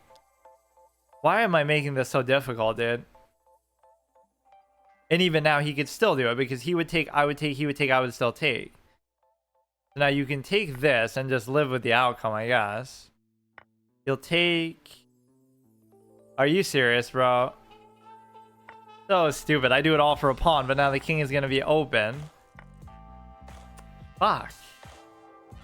Maybe it's not that big of a deal. You could say, oh, the queen's off the board, so therefore it's okay to open the king, but you can even turn it into a positive with respect to some sort of you know, just make that a rook attack on the king, but he didn't even make that possible. Okay, we have to be a little careful now though. I just want to put the knight there, do the pin again. Once again, doing everything for trade purposes. I almost want to do this to cover that and make all that effort that I put into it actually worth something. But the pawns are actually okay. It's just more so the openness of the king that makes me uncomfortable. This would undouble, so I don't see what the downside of doing that is. But again, it allows him to take towards the center of the pawn, which is also not the end of the world. But I go here. He just takes it. He could force me to move this. I don't know what I'm doing. He'll move the pawn, which isn't the end of the world. But again, my preferred spot to go with it would have been here. So I should have just probably moved the king. All just for that potential trade scenario. So my position's not bad. It just could be a lot better if I maybe didn't let that trade happen. But see, is it worth it, I wonder, to let the king get opened like that and maybe fuck up your pawns? If it means that then you're able to basically...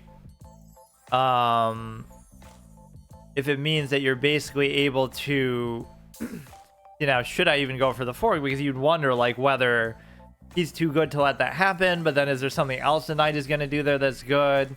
You're also attacking this, but you're already attacking it. I just don't know. You could also still do this sort of threat, though. I guess I'll do it. Because it doesn't seem like whatever I do is going to lead to me getting trapped or anything like that. So there is at least a fork potential on the table. We brought the fork to the table. How courteous of me. Fuck. See, you shouldn't be surprised that such things wouldn't work.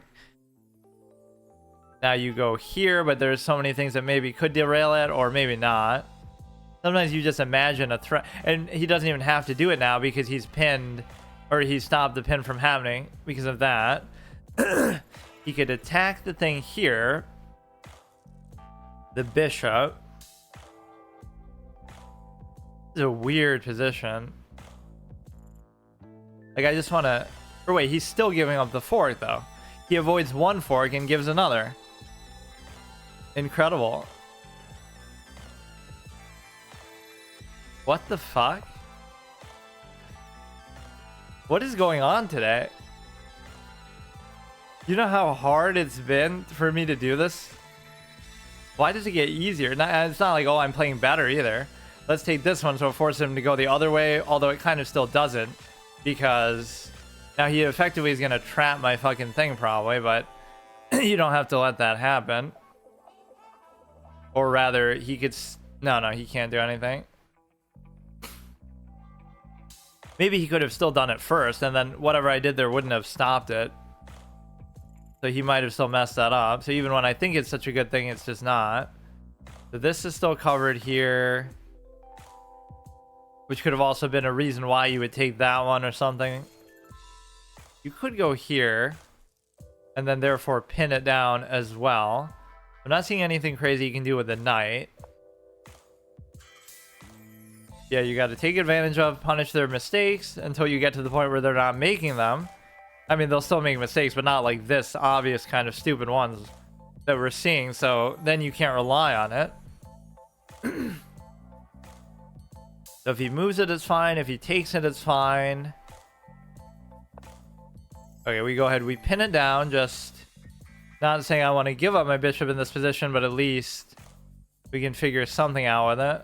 You could potentially push this, thereby also attacking that. That is a worthy point of consideration.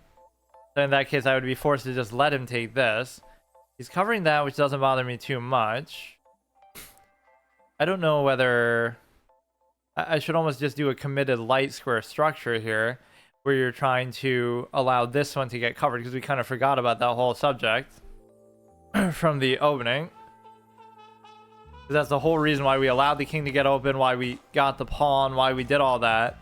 That's the one pawn, effectively, that we were up by. And it's in such an awkward spot that it often gets taken by some sort of you know, it's like when they do the little gambit and then they take it with the bishop. It's like they know they can take it. It's just a matter of doing it later. Sort of gambit pawn, clown show stuff that they do. This is covered only by that lone pawn. This one is... If he pushes, I can take, but he can like double take it, I guess. The problem is this has two anchor pawns, which didn't work out entirely how I wanted it to. You could almost try to push the threat even further here, like go like this, but I'm almost satisfied with that pawn structure if I just leave it there, but that's sometimes a bad idea to do that. Gotta watch the sneaky knight moves that you could potentially do here. I'm kind of okay with my pawns, though, after kind of a rocky start with them. This leaves the king a little bit exposed, though. This is fine, this is fine, this is fine. There's nowhere this knight's really going to go that's going to be too good for him. Sometimes the best spot for the knight is to not move at all. Or now he's going to guarantee the take there. I guess I spoke too soon with saying that it wouldn't be too good, but I don't have to give it up. And I really shouldn't.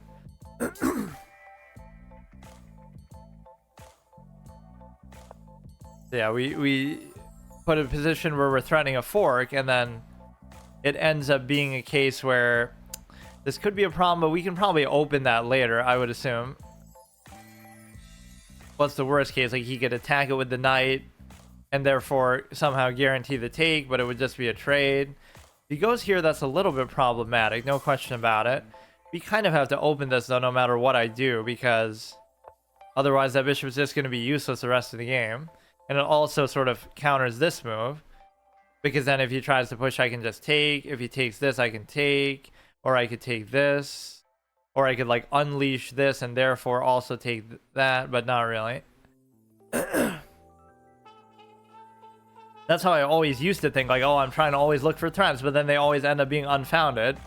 Maybe not that bad, but just like, whatever. At some point, you just give up because they're not working, or you're not good enough to really do them effectively enough. You could have almost done this, bait the en passant, because then if he doesn't do it, this could be a very strong spot for the pawn. Okay, what does he do with that? I don't really see it, so it should be fine. We should be able to take that too, for sure. So I should almost just let him take, or... I can't actually decide what to do with that. If he keeps going, it's problematic, right? Because that's a nasty pass pawn position. If I do this, then he takes, and then I can't really do anything about it. You should almost be trying to do it in such a way that you go here. So then he won't do it, because then I can take the pawn. Oh, there could be something bad brewing, though, with the fucking... with the knight. You could fork from there. Now I'm going to try to do something like overly ambitious that I don't have to do. And give up a fork or something dumb. So now if you do that, I can at least take here. And then you can probably fork or do something dumb, but I don't see it, so I'll just leave it. The bishop is in an okay spot, though, still. This would be very scary if you had the queen on the board, but then again, how the hell is it going to get in there? Like, you'd have to first take this, which is pretty well covered. What you have here is a case where I'm pretty low on time, though, so that's what I'm kind of more worried about.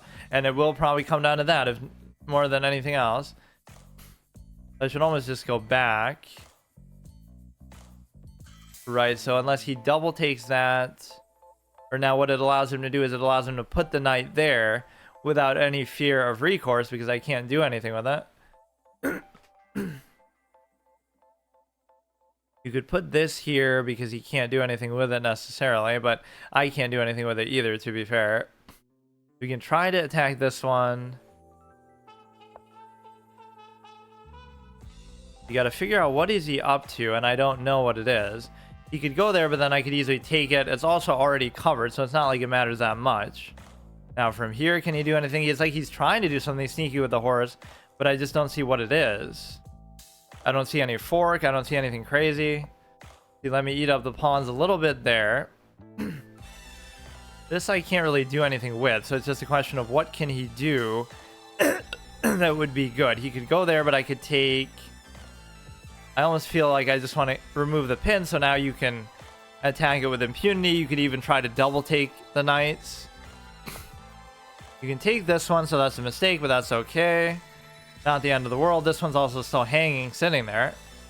We're in a decent spot material-wise, but I'm just not taking advantage of it at all. Or again, it'll be too slow if I do. Now this is a pass pawn. I hate this stage of the game, though. It's like you're clearly in a good spot, but I just... Okay. They're doing me... You know, that's the biggest thing they're doing me a favor with, because some of these games that I've won might have turned into a draw, or I might have screwed it up in the end, or I might have lost on time, like I often do. But they're bailing me out by, obviously, just resigning. You should never do that when somebody's so low on time. That's the whole point of the format. I have a minute left. I'm not going to know how to use that 7-point advantage even to, you know, wrap it up in an efficient fashion. That's the biggest thing that can frustrate me and tilt me and get me to throw a good position, is just like you dragging it out. You know you're going to lose, but you're still going to delay the inevitable. So look at this one. Again, these games don't really feel like at the level that we've been playing at, really, but...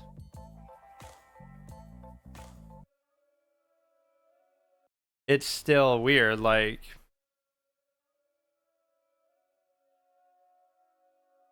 So we're winning most of the way. Even that's not that big of a deal. Like, I blunder putting the queen there, but that's the same thing I was just saying. Like, it forces you to open the king, which I would consider that a blunder, but again, it's not like you're losing by that much, or I guess he evens it out with his own blunder. So if he took it now, why would that be so much better, I wonder? It's still not meaningful enough. Like, I'm not... You know, you can be objective and still say it's a bad move, but it's like, I'll live with it generally. Oh, because of that, maybe. And you would allow this to actually happen, too? Like, that's what I'm always so disgusted by. You would really let them take your bishop with a knight? This is a weird streak that I'm on, but... What we have to do is, okay, if we win the next one, now I'm suddenly going to choke because there's some sort of pressure attached to it. If I win the next one, it'll be the highest rating on the site maybe I've ever been, in Rapid anyway. Not that it's really that meaningful, but that was a good little sequence there. But for the most part, I'm not really playing that well. In fact, I'm playing worse than I have the most most of the way along here, so I don't know.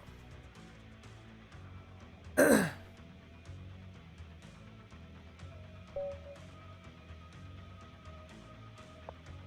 1546. We'll go here. What are all these different things they're putting in their name? I don't know how you do that. You can go here. You can give a check. Now, if he blocks with the bishop, I would say take. If he blocks with the knight, then I'm not so sure. But see, even this is good. Like, oh, it allows him to... No, it actually isn't. It's not going to double the pawns. It'll even allow him to take towards the center, which is arguably, you know, pretty good for him. So, now, is this good because you're going to want this to sit there? Like, I just don't know. And so I'm going to make a stupid move there just because I'm afraid of the pin. So I don't want to develop the knight there and then have him immediately pin it. That's just like a preferential thing. But given the lack of development that I have here, it's hard to really justify doing that.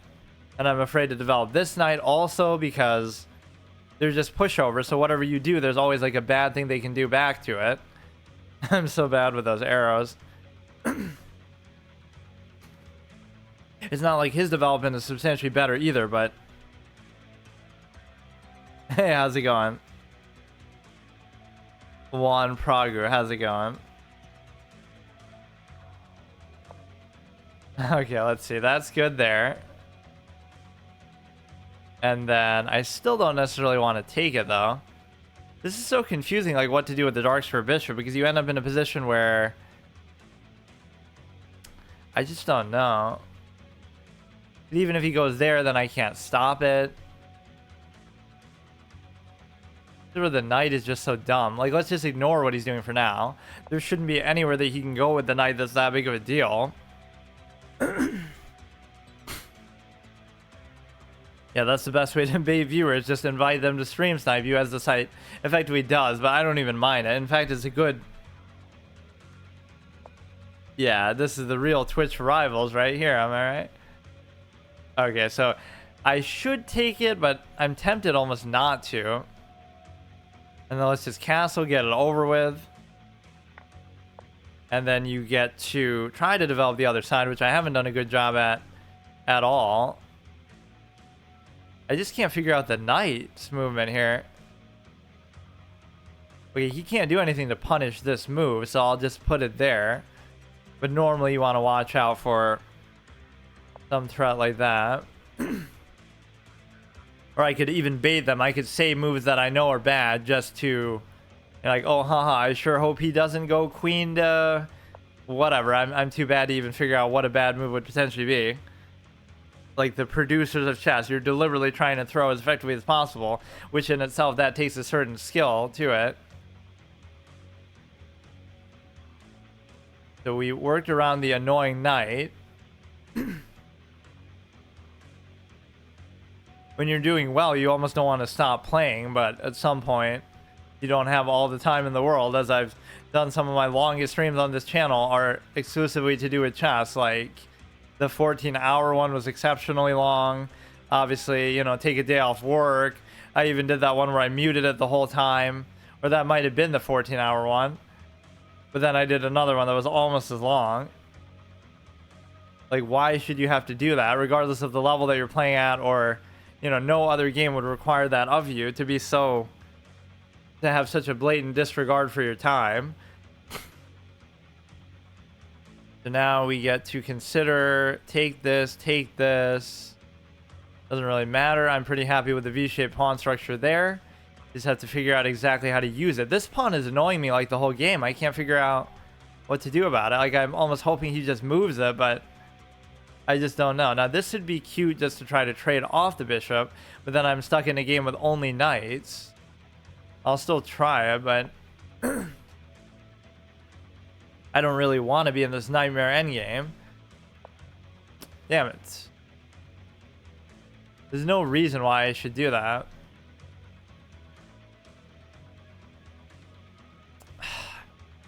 It's just stupid. Like, why would I do that?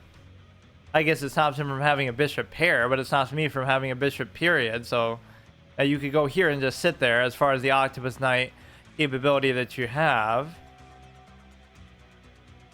it's always good to have these sort of logical razors that you follow. Like there's certain things that you're always looking for, regardless of the position, or certain things you're trying to avoid, like the double stacked pawns and stuff like that.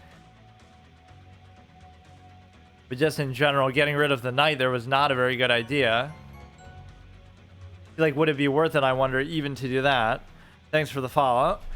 Like, just to bait the trade of the bishop, and I would say it's probably not, because I have this beautiful aesthetic pawn structure going.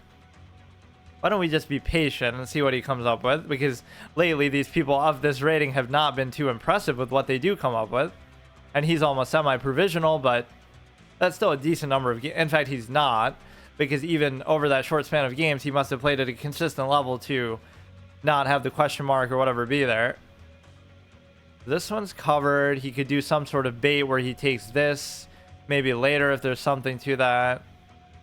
It's just like I get too comfortable with this sort of thing and then I don't know what to do with it ever. Right, like it's not a bad structure, but then I leave it there too long. Kind of obsessed with going there, but I can't really do anything with it either. I can create some sort of double stack, but I just don't know what it's going to do for me. I'm just kind of ignoring even what he's doing. So we're not in a bad spot in any way, but this is where I sometimes struggle to come up with something better. So he would take, but then I would immediately take back. So unless he has something better there, that was just a blunder, or that's definitely a blunder. Good game. But no, he was playing pretty well up to that point.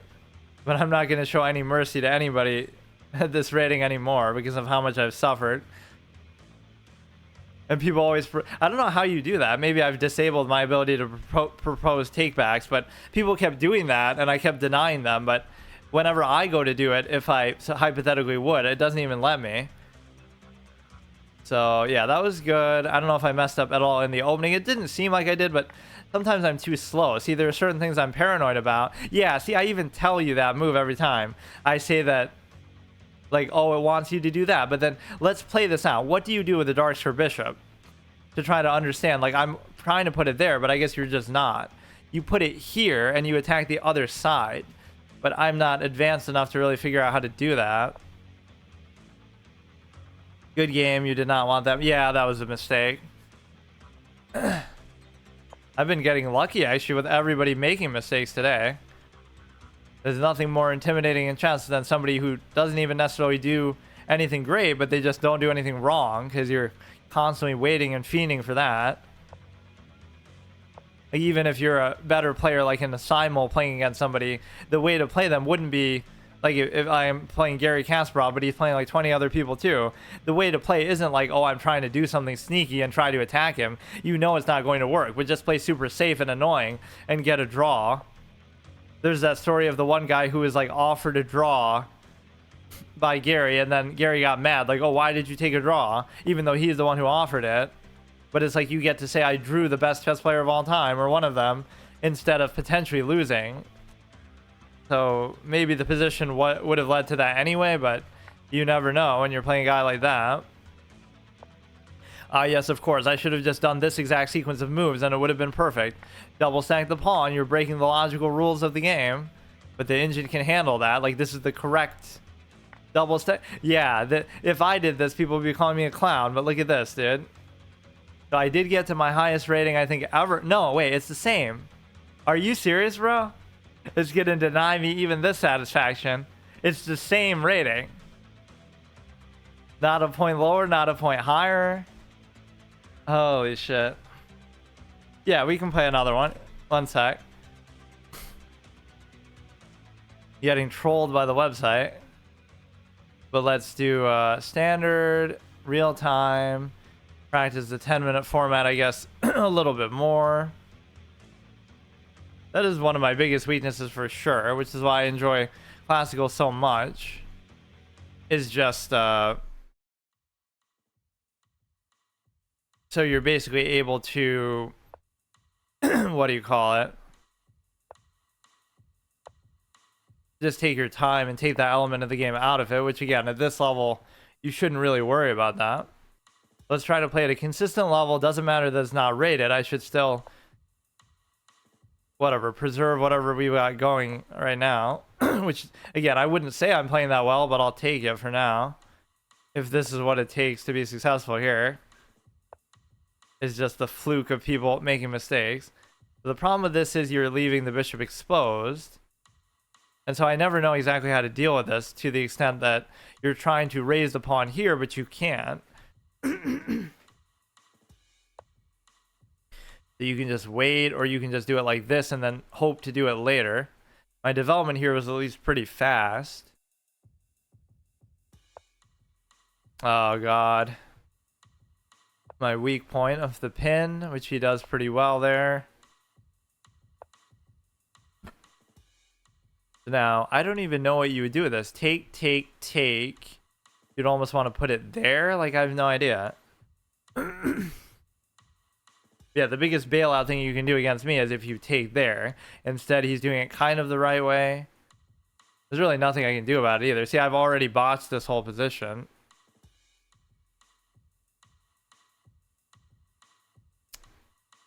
Oh my god. What you want to do is put this here under the circumstance that the knight isn't there. But this is where the knight can kind of screw you up, is that there's nowhere to put it that's actually viable. Or maybe here, and we can always bring it back. Best way to try to cover up a mistake is just to attack something crazily unexpectedly. So that's still okay, but I mean, it's really not. So we just have to watch out. Got to turn it into some sort of offensive idea here where you bring the rook and make something good happen with it. So, of course, that was exactly his plan. I'm an offensive expert, and I'm going to use that to somehow mate you here. It almost would have seemed like that earlier on, but just, you know, when I was younger, but it doesn't end up working that way because right now you have to cover this because the rook's going to want to move first. He's going to like sack something. See, this is the kind of position that's ripe for a sack. You can just tell. If he sacks the knight, maybe he can open something, do something crazy. I don't really see exactly what it is, but it just feels like that. I really don't know where I want to put this. We're blocking our own light square bishop, but that was kind of deliberate. We could do this now where take, take, take, and he's not even covering it at all, in fact. So I'm a little bit worried about these three pieces here in the vicinity of the king. This is exactly how you get mated, but I don't see how exactly he's going to do it, so. You should be able to just take this here, regardless of what he does with this. I think I'll just let him have that. It doesn't bother me either way. That song took a long time to change from that start. If he pushes this, it's not a big deal. He takes that, which would mean I would lose the thing, but... Oh, shit. But it doesn't matter, because it's still an even trade. I kind of even want this, so he could double stack in the other... Well... I don't know. He'll take the thing, but it doesn't really matter to me. It's completely even, just looked a little bit fancy, I guess. You almost want to do this, but you can't do it yet. Or you easily could, because he would take, I would take, he would take, I would still take. No, but he has the queen. He would take, I would take, but you see he won't take, so you can depend on that. I can take with the thing and not even have to worry about it, and then the knight can just sit there. Take, take, take, take, take, but you would never trade down. So the knight's greatest asset sometimes is just how bad it is. This you almost want to do here. Because, well... Because my king's already so exposed. But then again, this creates a beautiful V structure, but it's just way too open for the king. I don't feel comfortable. That's actually a hard move. Would you rather have a beautiful V-shaped structure, the complete V, when normally it's an incomplete one like this? Or would you rather keep this on the king side for whatever value that's going to potentially have? I don't know. Because it's not like we're attacking from there anyway. We want to attack from here, I guess. Does not make any obvious mistakes here. That is sometimes the secret. So this, if he takes, I'm not worried about it. If he doesn't take, I'm fine. If he goes here, it's fine. In fact, that's better because that gives me an octopus knight position. And so therefore, he should probably take it. Wink, wink. I could be saying that just to throw him off. I love that about Hikaru. He would always play around with that idea. Especially early on. Like, oh, this guy's sniping me, so I sure hope he doesn't do this move. This move would be the best here. He would say it so seriously. And then, obviously, he was doing it just to troll.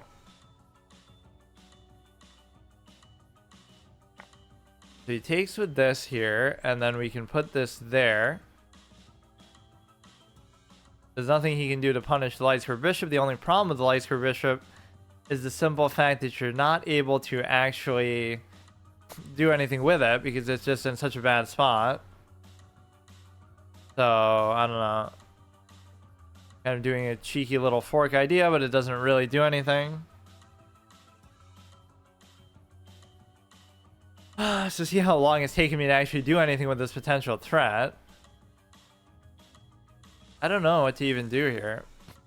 You can almost do it like this and then raise the other pawn, but then you might lose that.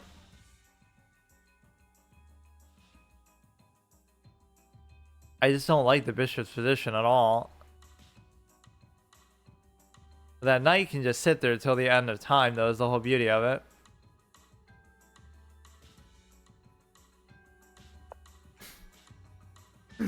But yeah, like any chess player would have like a...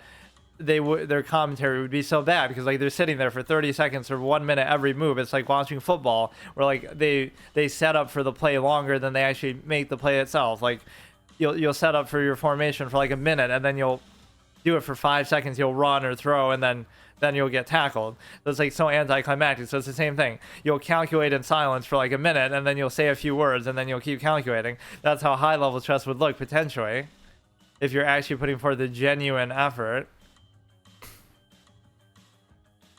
What did I even just do the last move? I don't even know. This is okay for the time being. The only thing that concerns me here is the stupid presence of the bishop. Not only is it not a good spot for it and it's not doing anything for me, but it's also creating a problem where I can't even move that rook, otherwise it gets taken. You just have to figure a way to actually make this happen, and I just can't. You got a cute little double stack. You got this. Nothing is really adequate, though, here. It's not really a bad position, but... it's just why he rage quit out in a casual game, but he's doing good, too. He should probably win just because of how badly I botched the position of the bishop.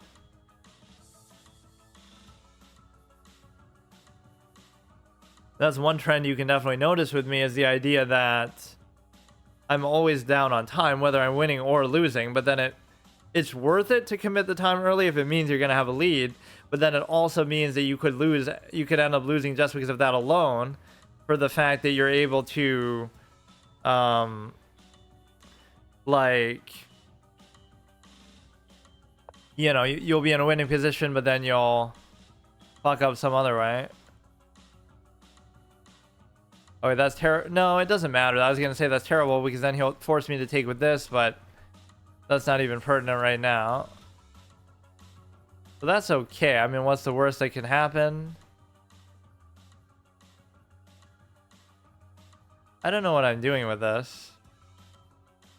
But his queen and everything is not in a very threatening position, so I guess I can just wait. I almost am going to probably put it there because I just don't know what to do with it, period. This is safe, this is safe, this is good, this is good, this is good, this is good. Go ahead, take here. We have this going. And then we have a couple of threats potentially coming up here. That I did not see whatsoever, though, I'll be honest. But by itself, that doesn't scare me too much. Man, this bishop is just a mismatch. It's basically like I'm -3 because I'm not using this at all.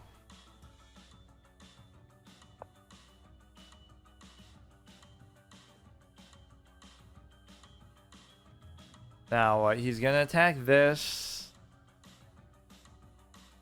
A little bit weird. I don't know.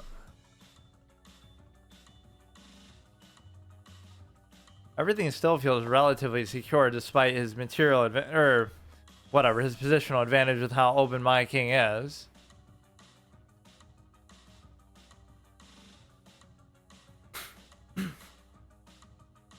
Damn it, man. How do you let this happen? Okay, now he's attacking this, which is fine. But you can't give a check necessarily, or we could go like this. Gotta watch for some sort of sneaky, unexpected move that he might make.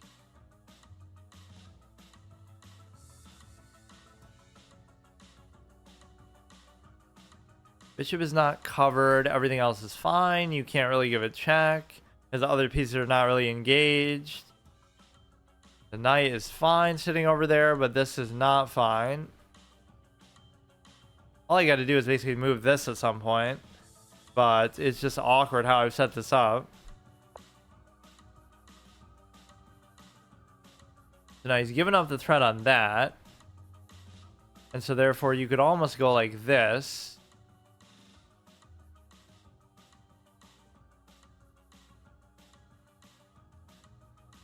And I don't see what he can really do with it. He can take the knight and maybe double take on the pawn. Right, which makes that a pretty good move. But again, there's nothing I can really do about it. And not only would it be a double take, but it would double stack the pawns and it would block the movement of the bishop. So it's just an irritating move, but I can't do anything about it. So take, can't take, but it doesn't matter. Or no, I guess he can't double take, but it's just annoying. Or he chooses not even to bother doing it. I mean, hey, it's not like my bishop's doing anything anyway. And it won't be super easy to target here, or it might coming up. Can't do anything with that. Why is this so hard to even do anything with, man? We'll go here for now, I guess. But no, he had the option to just take it there and mess up my pawns completely. You might have to go here so that you're basically able to free up the thing to move.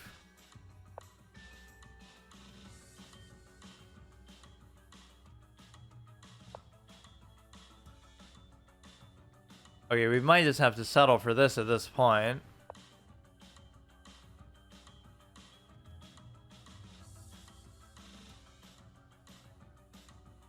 He takes this, I take this.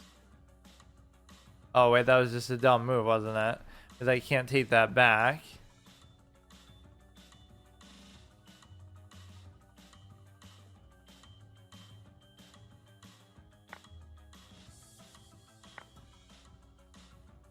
Wait, what the fuck did I do there?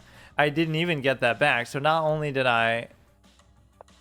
Well, good thing this wasn't a rated game. Not only did I not get that back, but then the trading the queen had nothing to do with it. I was almost acting like the queen wasn't covered at all. Okay, that was not very good. Yeah, the main mishap with that was just the bishop. How much I kept it in purgatory over there. Let me try to win like basically just one more ranked game so I can actually get to... So I can get to whatever the highest rating here. I wasn't expecting to actually even get this far, but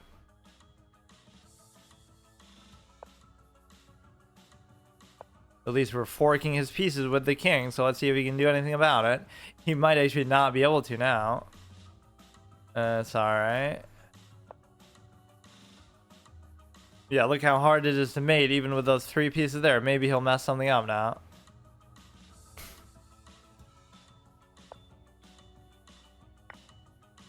Is that all part of his plan? He pins it down. This should not that big of a deal, or maybe it will be. You gotta get some kind of crazy fork or something. But no, that was bad on 2 levels because it basically allowed me to... Oh, fuck.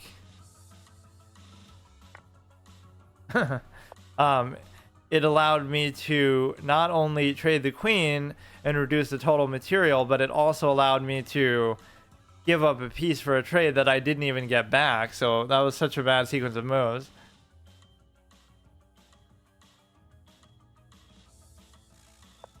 You know, you can blame me for being a little trade happy sometimes, but that wasn't even a trade. So what's the point then?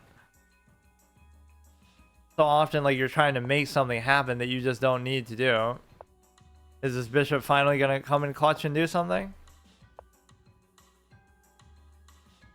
Basically acting like a pawn the whole game. Okay, good game. I mean, obviously he won. Let's see what we could have done a little better in the opening to actually... See, that's why you almost would have rather just traded that off if you could have. Because what good is it doing me the rest of the game?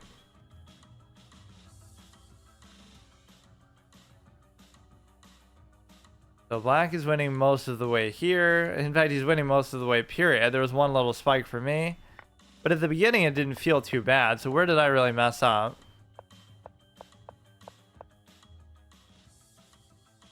That's a blunder, which I don't even know why.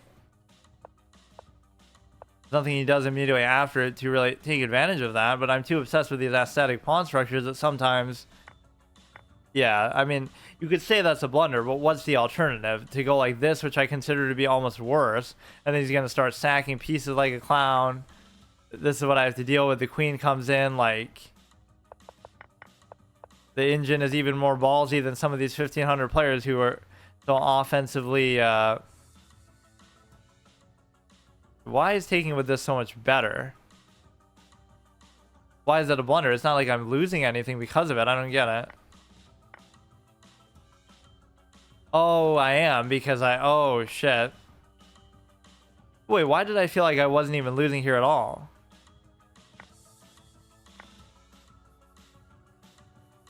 It's like you would have just been winning more. It doesn't mean that you...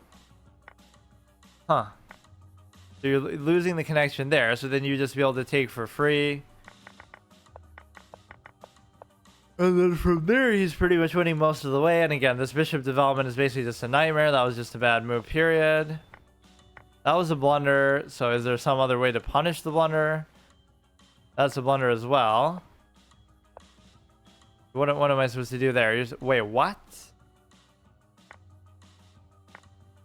What the fuck, man? Are you serious? What is that sequence of moves, bro? Ah, yes, of course. I should have just done that. Like, again, theoretically, yes, these moves kind of make sense, but how would you know that they can't do anything about it? I guess because you're the engine, but yeah, just sack the... Like, this is actually the best sequence of moves. You sack the rook right in its face. Like, as much as I struggle with attacking opportunities, like, there's really nothing else he can do here. You unleash that. That is kind of like the clutch bishop thing we were almost waiting for. Right, just to show, like, it's been sitting there the whole game doing absolutely nothing in purgatory. Let me play, like, one more to try to... Or maybe I'll do even more. Let's see. To see, it'll show you the date that you first got it, even though I'm right there right now. That is unbelievable. So October 2023, and then we went on a really bad downfall down to back to 1300, which again is almost inexplicable, other than like you're just not trying. Or I'll blame that chess exclamation mark game because I was so enamored by the piece set and the 3D board and stuff. And it's like a psychological thing. Like if you can't see your monetary balance, that's why they use these secondhand currencies in some games. Like, you're not using money, you're using gems. So then you disassociate it with actually spending with real money. So therefore, you're more likely to spend it. It's the same thing with that. Like, I'm more likely to lose rating there and not care because you can't see your rating in the game. So you have to go back to the site, which is not even necessarily what the intent of that game is. It's just more so bad design. And I hate this element too, because this is showing me like I was just on a 6-game win streak and we lost to a viewer in an unrated game. And yet that ends my streak. That almost shouldn't work that way. This should only be for rated games, because like what? So I could be on a 50-game win streak and then I play like a 2000 rated player who's like a viewer or a friend just for the fuck of it, just to practice. And because I lose that, it ends my streak. Like, that has nothing to do with it. It's hard to believe that my longest streak is only 7 games. I've come close to beating it so many times, but then I think, again, you sort of psychologically get in your own head that way where you're thinking about it like, oh, hooray, I'm gonna break the streak, so then you mess up because of it. Let's just try to play solid here. That last game was sort of a disaster, but again, even those, if you really look at it, are not irredeemable, but I can accept that I wouldn't have been able to figure out exactly how to deal with that. Again, if it's the bishop, I'll take. If it's the knight, I'll wait. That's a good little rhyme to help you remember. This is not a particularly good opening either. And so therefore, the pin is not going to happen. And you are still pinning him. You could almost do this. But again, nothing would stop him from just going back there. So it's actually fine. Now it would stop him from going back there. So that's actually perfect. Now you can't let me take. Otherwise you take, check, take. And you're also guaranteeing to take on the bishop if you want it. Yeah, so you stopped yourself from being able to cover it with the bishop, which was the key play, but I guess he knew exactly what he was doing. So take, but the real victory here is just being able to take that. I'm happy with that. Right, I consider that too much of a gain where sometimes I'll settle for it. Like, hooray, I got to take the bishop with the knight, so I won the game. Even though it's not any sort of advantage, but it just feels like it. So here I want to create this V structure that sometimes is my undoing a little bit. Because it always wants you to do this, and then it wants you to put this on the other side, which I just don't accept. I can keep this going almost as long as I want. Until he pushes out with a pawn. So maybe I should just let it be in castle for now. 2 of his pieces pinned down, and he's not really unpinning them at all. And so I'm gonna do, you know, I never learned my lesson with some of these moves. Like, I know it's not a good move, but it's just how I like to play.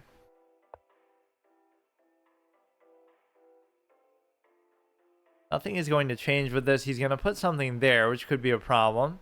He could unleash the knight, but I don't see what he's unleashing it into, so therefore this should be okay, and we're double attacking it, of course, so if he moves the knight, it could be trouble. Now that was one mistake, and the reason why... Oh no. The reason why is because now it's no longer pinned, so I should have took it when I had the chance. See, when I try not to play my way, it fucks me over.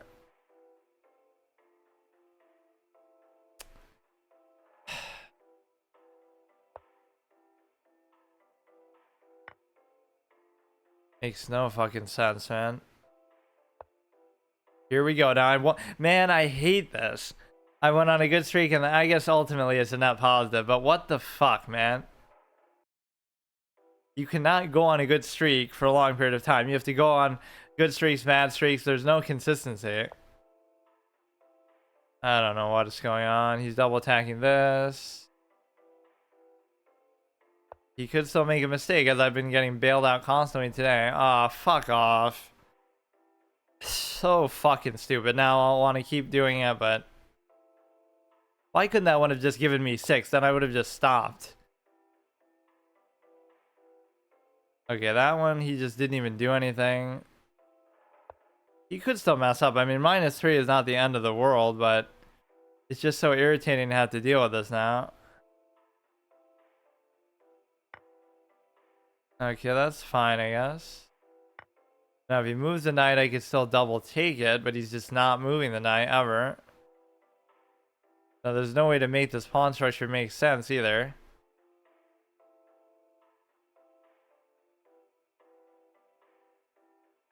You gotta move the knight. I don't know what this is really doing. You'd have to have him blunder something like that to actually make this work. He's not really pushing the queen out, though, so... Maybe if I bring something else in, it could be good. It's gonna take too long, though. Whatever, I mean, we still have to develop, though. Nothing's gonna stop that.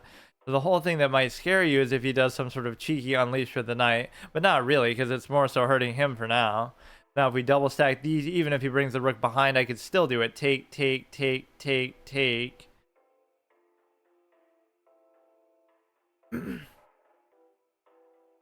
just feels so powerless without the bishop present. Like, whatever the knight's going to do is not going to be enough.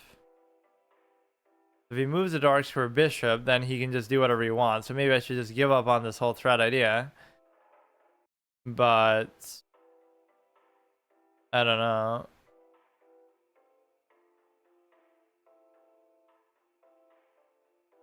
You can unleash the knight, but it doesn't actually do anything. That's the thing. Right, there's nowhere that you can go that's actually good. Then I can always move my queen. I'm almost worried it's going to get trapped here somehow. You want to put it like here, then you put it like here, then you put it like here, but it's just not going to happen. That was a very disappointing sequence of games there at the end. See, you shouldn't push your luck. When you're doing good, you should just stop, even though you would think it's the opposite of that, where you should try to ride the wave, sort of. So this would be good, but it's still not, because you can just push it out with that. Potentially. So this one pawn doesn't even almost make sense. So that's fine. It's not like I'm surprised by that. And again, what do you really get out of the ability of doing that? It's just... Go here, he can kind of keep harassing it with the bishop, which I don't like.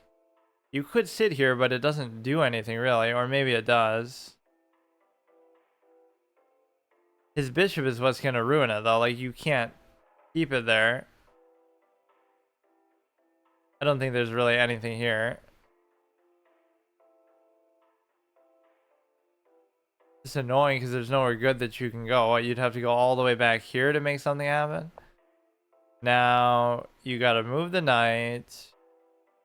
And again, this almost looks like an octopus knight that could almost even the odds a little bit, but it'd be too easy to trade for it. That's what makes the octopus knight such an illusion, that how, like, people are like, how likely is it that you're going to get an optimal bishop pair every time? But how likely is it that you're going to get a, like, what do you call it? An octopus knight that's actually good either, because that's super unlikely. Let's see if we can maybe trap the stupid knight, but I just don't see how. But I get it. I mean, it's easier to work with one piece than with two, so it makes sense that you would say, okay, I can maybe work with one knight and turn it into an octopus knight, instead of I have to keep two bishops on the board and then I have to hope it works out perfectly and everything goes my way. So you can do this. I don't really even want to trade the rook, but I don't know what that move really even did. They're attacking the knight, doesn't really matter. He's not going to let me do anything with it unless it's trapped, which it couldn't be. Okay, dude. So now he's got a potential octopus knight, but it's still sort of a fake one, to the extent that you're basically able to, you know, you can just push it out, but then it still doesn't matter. Or even the act of trying to push it out would end up getting you royal fort. We go here, he goes there. See, now I should at least try to avoid my general tendency of always trying to trade everything. He's attacking there. This whole double stack thing was pointless, though. He didn't come down like that, and there's going to be nothing I can do about it. Or it's going to be way too much commitment, like, you'll have to bring this. Guess for now I'll just deal with it, but come on, it can't end like this, even though we already lost our win streak. But that is a dumb way of doing it, because it disincentivizes other things that have nothing to do with it. It should only be for rated. Like, that whole page only shows you like best rated victories. It doesn't show you best victories overall, because then there are 2,000 rated players and stuff that I've beaten that obviously wouldn't show up there, so that's not fair. But then you're going to penalize me if I lose. Or it even penalizes you in such a stupid way. If you draw a game, it breaks your win streak. Now, that's not how it works even in professional chess. Because, again, there was a streak like, oh, Magnus went undefeated for 2 years. Or whatever, Ding Liren went undefeated for a long period of time. But if that's true, then they obviously were drawing a lot in the middle there, so that doesn't even count. You can't like subvert that measure that they would use even in real life in a higher standard situation. You can do like this, but it doesn't even work.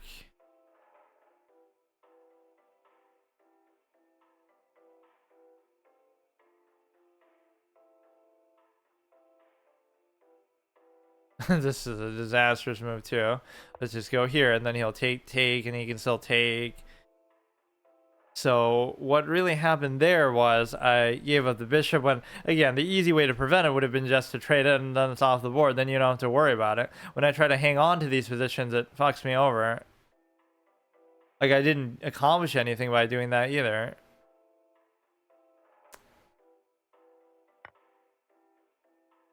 What? The fuck is that?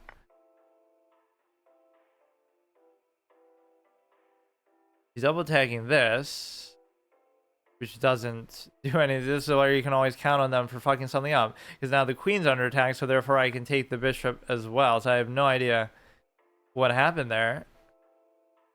But okay, cool, dude. Maybe he has some sort of plan for this too, but okay, dude. Well, thank you for that, because what the fuck? I'm actually paid actor paying people today to throw games. That's even how, or was that yesterday? I can't remember. Either in the morning or yesterday, somebody went out of a game that they were obviously about to win in one move, and they just sat there and trolled, and even at the end they came back with like 30 seconds left, but not to win, to actually blunder their queen just on purpose. So I don't know what they were doing, but I guess I wasn't losing by as much as I thought, though. What the hell? Or no, I mean, I guess I am, but I guess I feel like it would be even worse than that. So that is our highest rating ever, undeserved, and it almost makes you want to keep playing this particular day because something is up, where it almost just seems too easy and something feels weird about it. You should almost just keep going until you lose, which almost seems impossible right now. I don't know. Yeah, I haven't done a long chess stream in a while, or I haven't done long streams in a while, period, because I've mostly just been doing it, trying to fill in the holes a little bit off stream. So just to appreciate, like, no other game in existence has ever made me feel like doing that, but like now, you know, you have to play every day, even if you play like a game here, a game there, you know, a session in the morning, session before you sleep. Like, is this really what you have to do? Not even to be like a professional player, although that's what you would think it would lead to eventually. It's more like you shouldn't have to do that, period, just for this low level. Asher was a good 8-year-old prodigy kid. 2014 being his birthday. I guess he must be 10 now. How could it have been that long? I played him only like last year. I don't know. Oh, but look at his lack of improvement. Not that I'm one to talk, but no, at least in classical, he was like 16 in classical at that time, and now he's still there. So that's unbelievable that it would stay the same. I got all the way to 17, and I'm picking on an 8-year-old kid, but I mean, he was a good player too. We had this epic classical bout against him, and yeah, I got to 17 there, and now I've surpassed him there as well. Look at my improvement, even though we have somebody like Simply to compare ourselves to, who's gone to like 2,000 in the amount of time that I've gone from like 1,200 to 1,500, or not even, because just from 15 to 15, because maybe I was always 15. Whatever, I better not try to push my luck. But what's frustrating is then the next time I play, I'll go on a bad streak, and then we'll undo all that hard work. This is the problem. You just really have to milk it sometimes when you... Maybe I should do one more, I don't know. Let me see if there's something else here. Yeah, this has been really a weird experience for me. Let's see.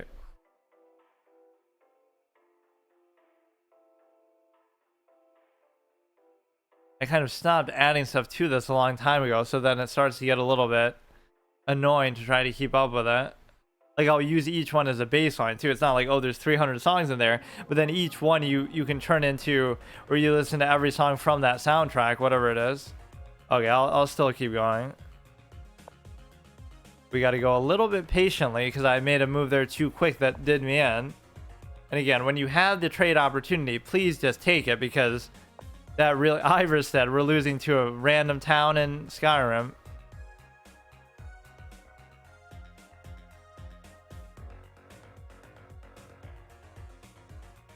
Can't remember even offhand where that is. Isn't it like right before the 1,000 steps or whatever, the 7,000 steps?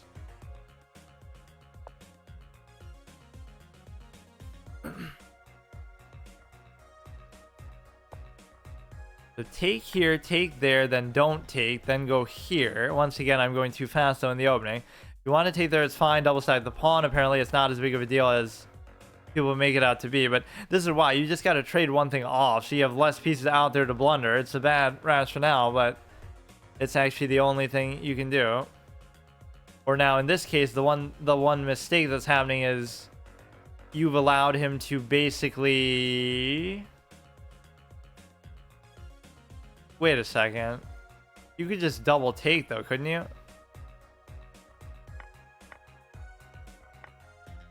Okay, well that's fine. Like, I don't know why that line is even acceptable to play, because I've always looked at the engine line for that and it doesn't tell you to do that, but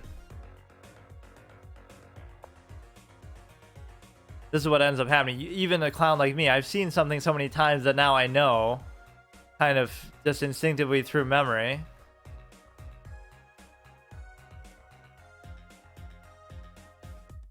So I haven't moved my pawns at all, and this is what can sometimes do you in a little bit, just with respect to, I still can't even take it either. I would take, he would take, I would take, he would still take. I don't even know what to do with the light square bishop, I'll be honest.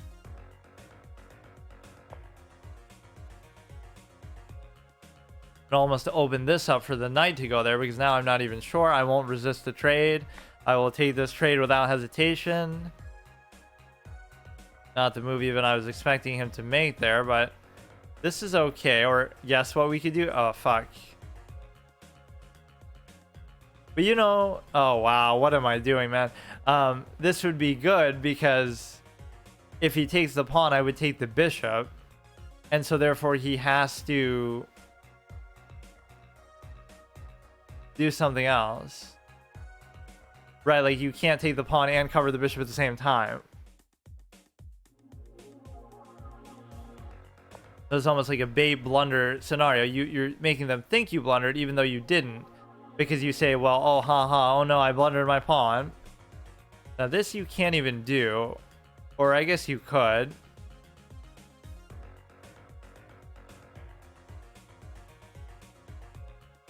So that was a trade fest right there. Look how much it simplifies the position. So now, if he takes with this, nothing happens. But if he takes with this, then I get to double take, which arguably still isn't even to my preference normally, but I kind of want to just create my aesthetic pawn structure here and not even worry about anything else, but just go here, here, the vintage V shape. Look at the conviction with which I do that, which again, I'm not even saying it's always good, but it has some logic to it for sure. If I go here, you're going to have something special happen. And the reason why is because now you're forced to take it with this and therefore double take. But again, do I feel comfortable playing with the... fuck.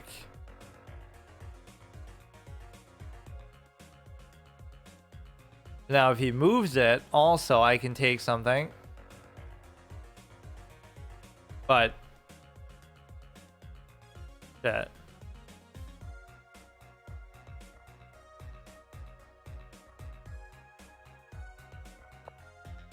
Should be simple enough to calculate these kind of positions, but I'm normally pretty bad at it, I will admit.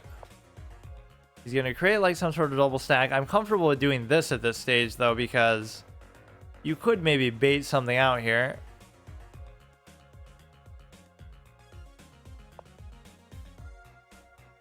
If he push a pawn, I take. If he doesn't push a pawn, I still can't take it though, so it doesn't matter. You should almost do this now, just to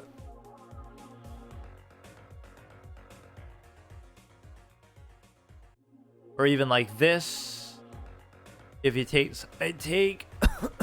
And if he doesn't take, isn't this like a very good move? Because what could he possibly do? He could attack my rook. He could attack my rook like this. And so therefore...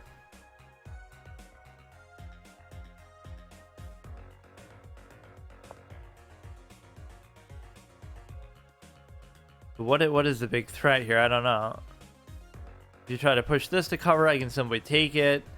Even if some X-ray vision GM level sequence would allow you to take this, like after some force sequence of moves, who knows?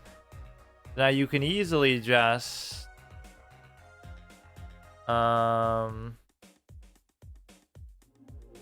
mean, you just gotta worry about this a little bit. I almost don't want, or no, I couldn't even do the trade there even if I wanted to. You could do it like this, so then you'd be guaranteed covering it. Not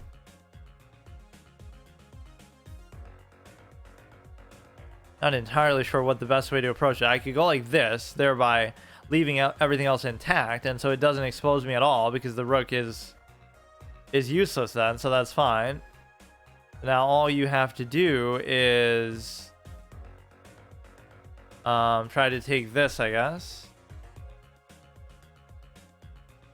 Which you still can't necessarily even do, but I won't give him any ideas in case he's sniping me, and he's moving way too goddamn fast too.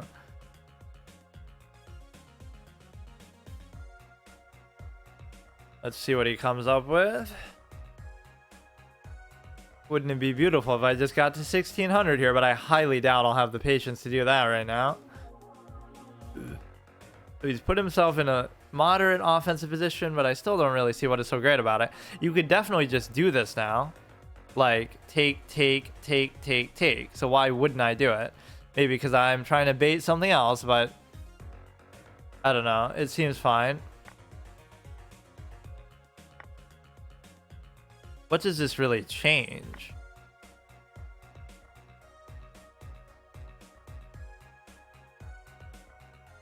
Again, I'm not really getting anything out of it that's so good. It's just, you know, it's fine. We could reorient to here, cover this, cover whatever. And so his only potential threat would be something on the back rank still. He could go like there, like, oh, if I take, then something good happens, but...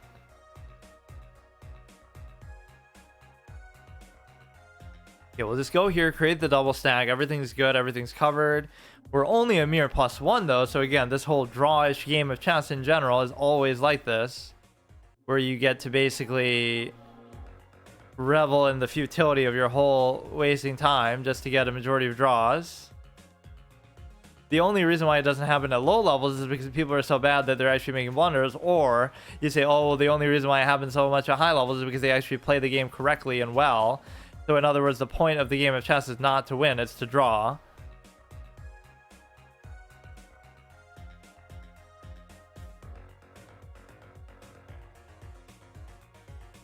I don't really see anything with this position, but let's see what he does. And that's kind of the thing. There is nothing with this position. That's the problem. It's not just like, oh, I don't see anything.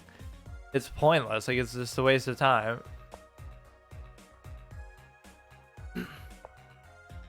Just like the game as a whole. Now this could be, this almost seems familiar, like I've seen this moment before in my life. I won't even say what it is, but let's see what he does.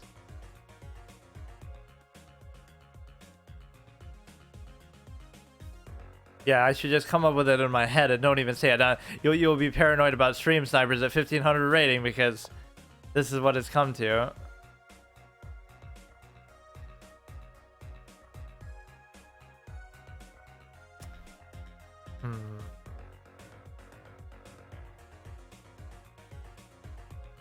Damn it. So now what you'll get to do is, I mean, it's still another pawn, which you might think would make it worth it, but the problem is that if I take with the queen, he'll trade. If I take with the rook, he can't trade. But then he can move that freely, I guess.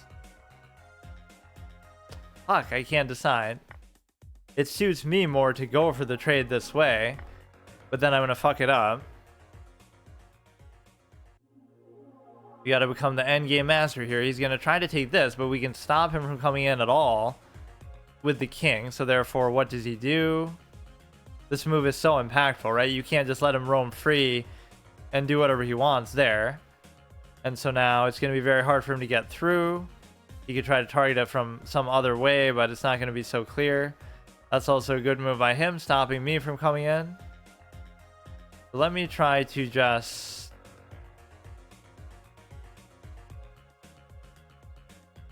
I don't know, I'll try to attack his shit from back here anyway. No, it's almost like you want to get the king over there to cover those, but it's impossible to cover both sides. So you have to worry about... There could be a scenario where he's able to attack one of these and I can't do anything about it. Which I could almost afford to lose. Like, the +2 pawns is pretty significant. I'm just not always the best at taking advantage of it. And of course, none of them are a passed pawn either. He's already covering that, so this is not the greatest spot to put myself in. I'm playing a little bit too aggressively and stupidly. He can easily cover it, but then I can attack both. At some point, you're going to have to give something up. So he really thinks... Oh, wait, what am I doing? Okay, bro.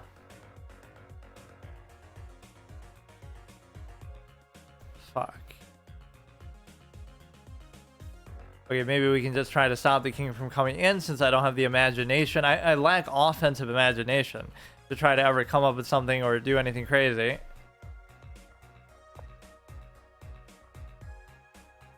Oh, here we go, dude. What the fuck?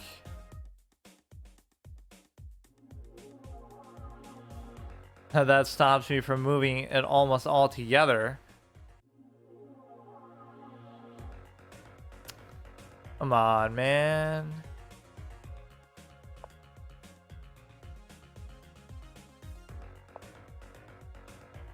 He's going to attack it there, and there's going to be nothing I can do about it, which is an interesting predicament to find yourself in, to be sure. A lot of work that he went through to do that, but...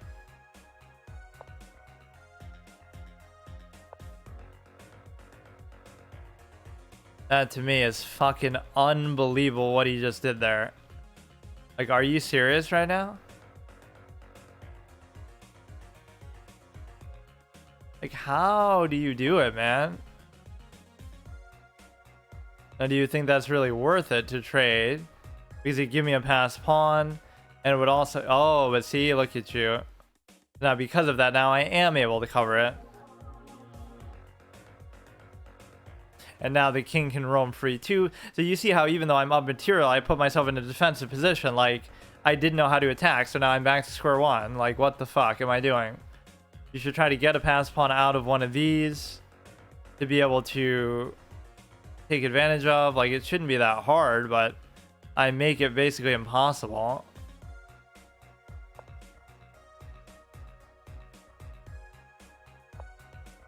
There's nothing he should be able to do. I don't know, man.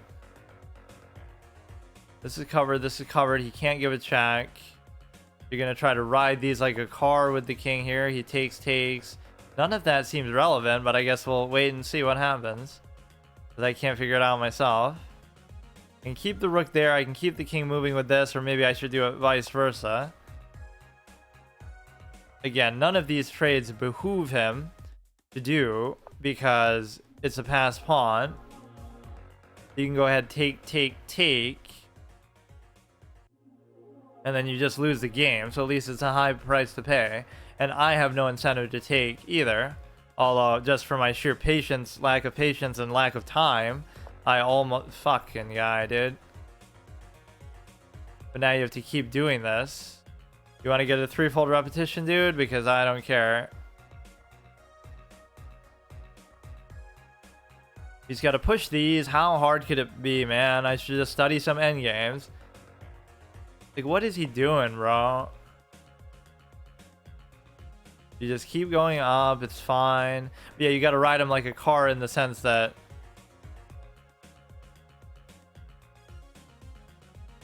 You could do this into a check, but it wouldn't be the take, so it would be fine. I don't understand, man. Just make it take as long as possible and you'll have the best chance of winning, because he would take, I would take, and he can't take. So that makes my life pretty easy. Right? There's nothing he can do. And so therefore now you have to try to take something, even though this is still in cover. So it almost makes me just want to roam with the king. But no, the idea of riding like a card is you always want to keep one between you and him. So then I could roam freely as much as I want. And so even if he was to do this, it'd be okay, I think, because you can just, you know, he's not going to be able to stop this side. You got to think about a simple math. There's nothing you can do. You cannot stop it. Fuck you.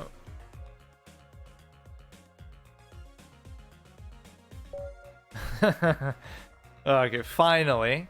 That's at least a satisfying way to win. But like, look how much you drag it out and you can piss somebody off, man. This is what I hate about chess. Not that I'm the last person to do that either, because I, you know, play classical games and I often would get draws there against high rated players, and that's got to be one of the most satisfying things to do. You'll be a 2,000 plus player in an over the board tournament and you waste 3 hours of their life doing a classical game, and you end up getting a draw against a higher rated player, costing them rating and time and wasting their whole life. Like, it really feels like draws would trigger you more than a loss even.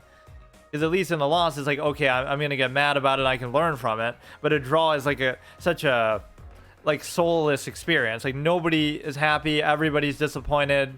Just forget it. Like, you don't even want to be a part of a game that involves that, let alone so much. In most games you get a draw and that's like, wow, that's so fucking stupid.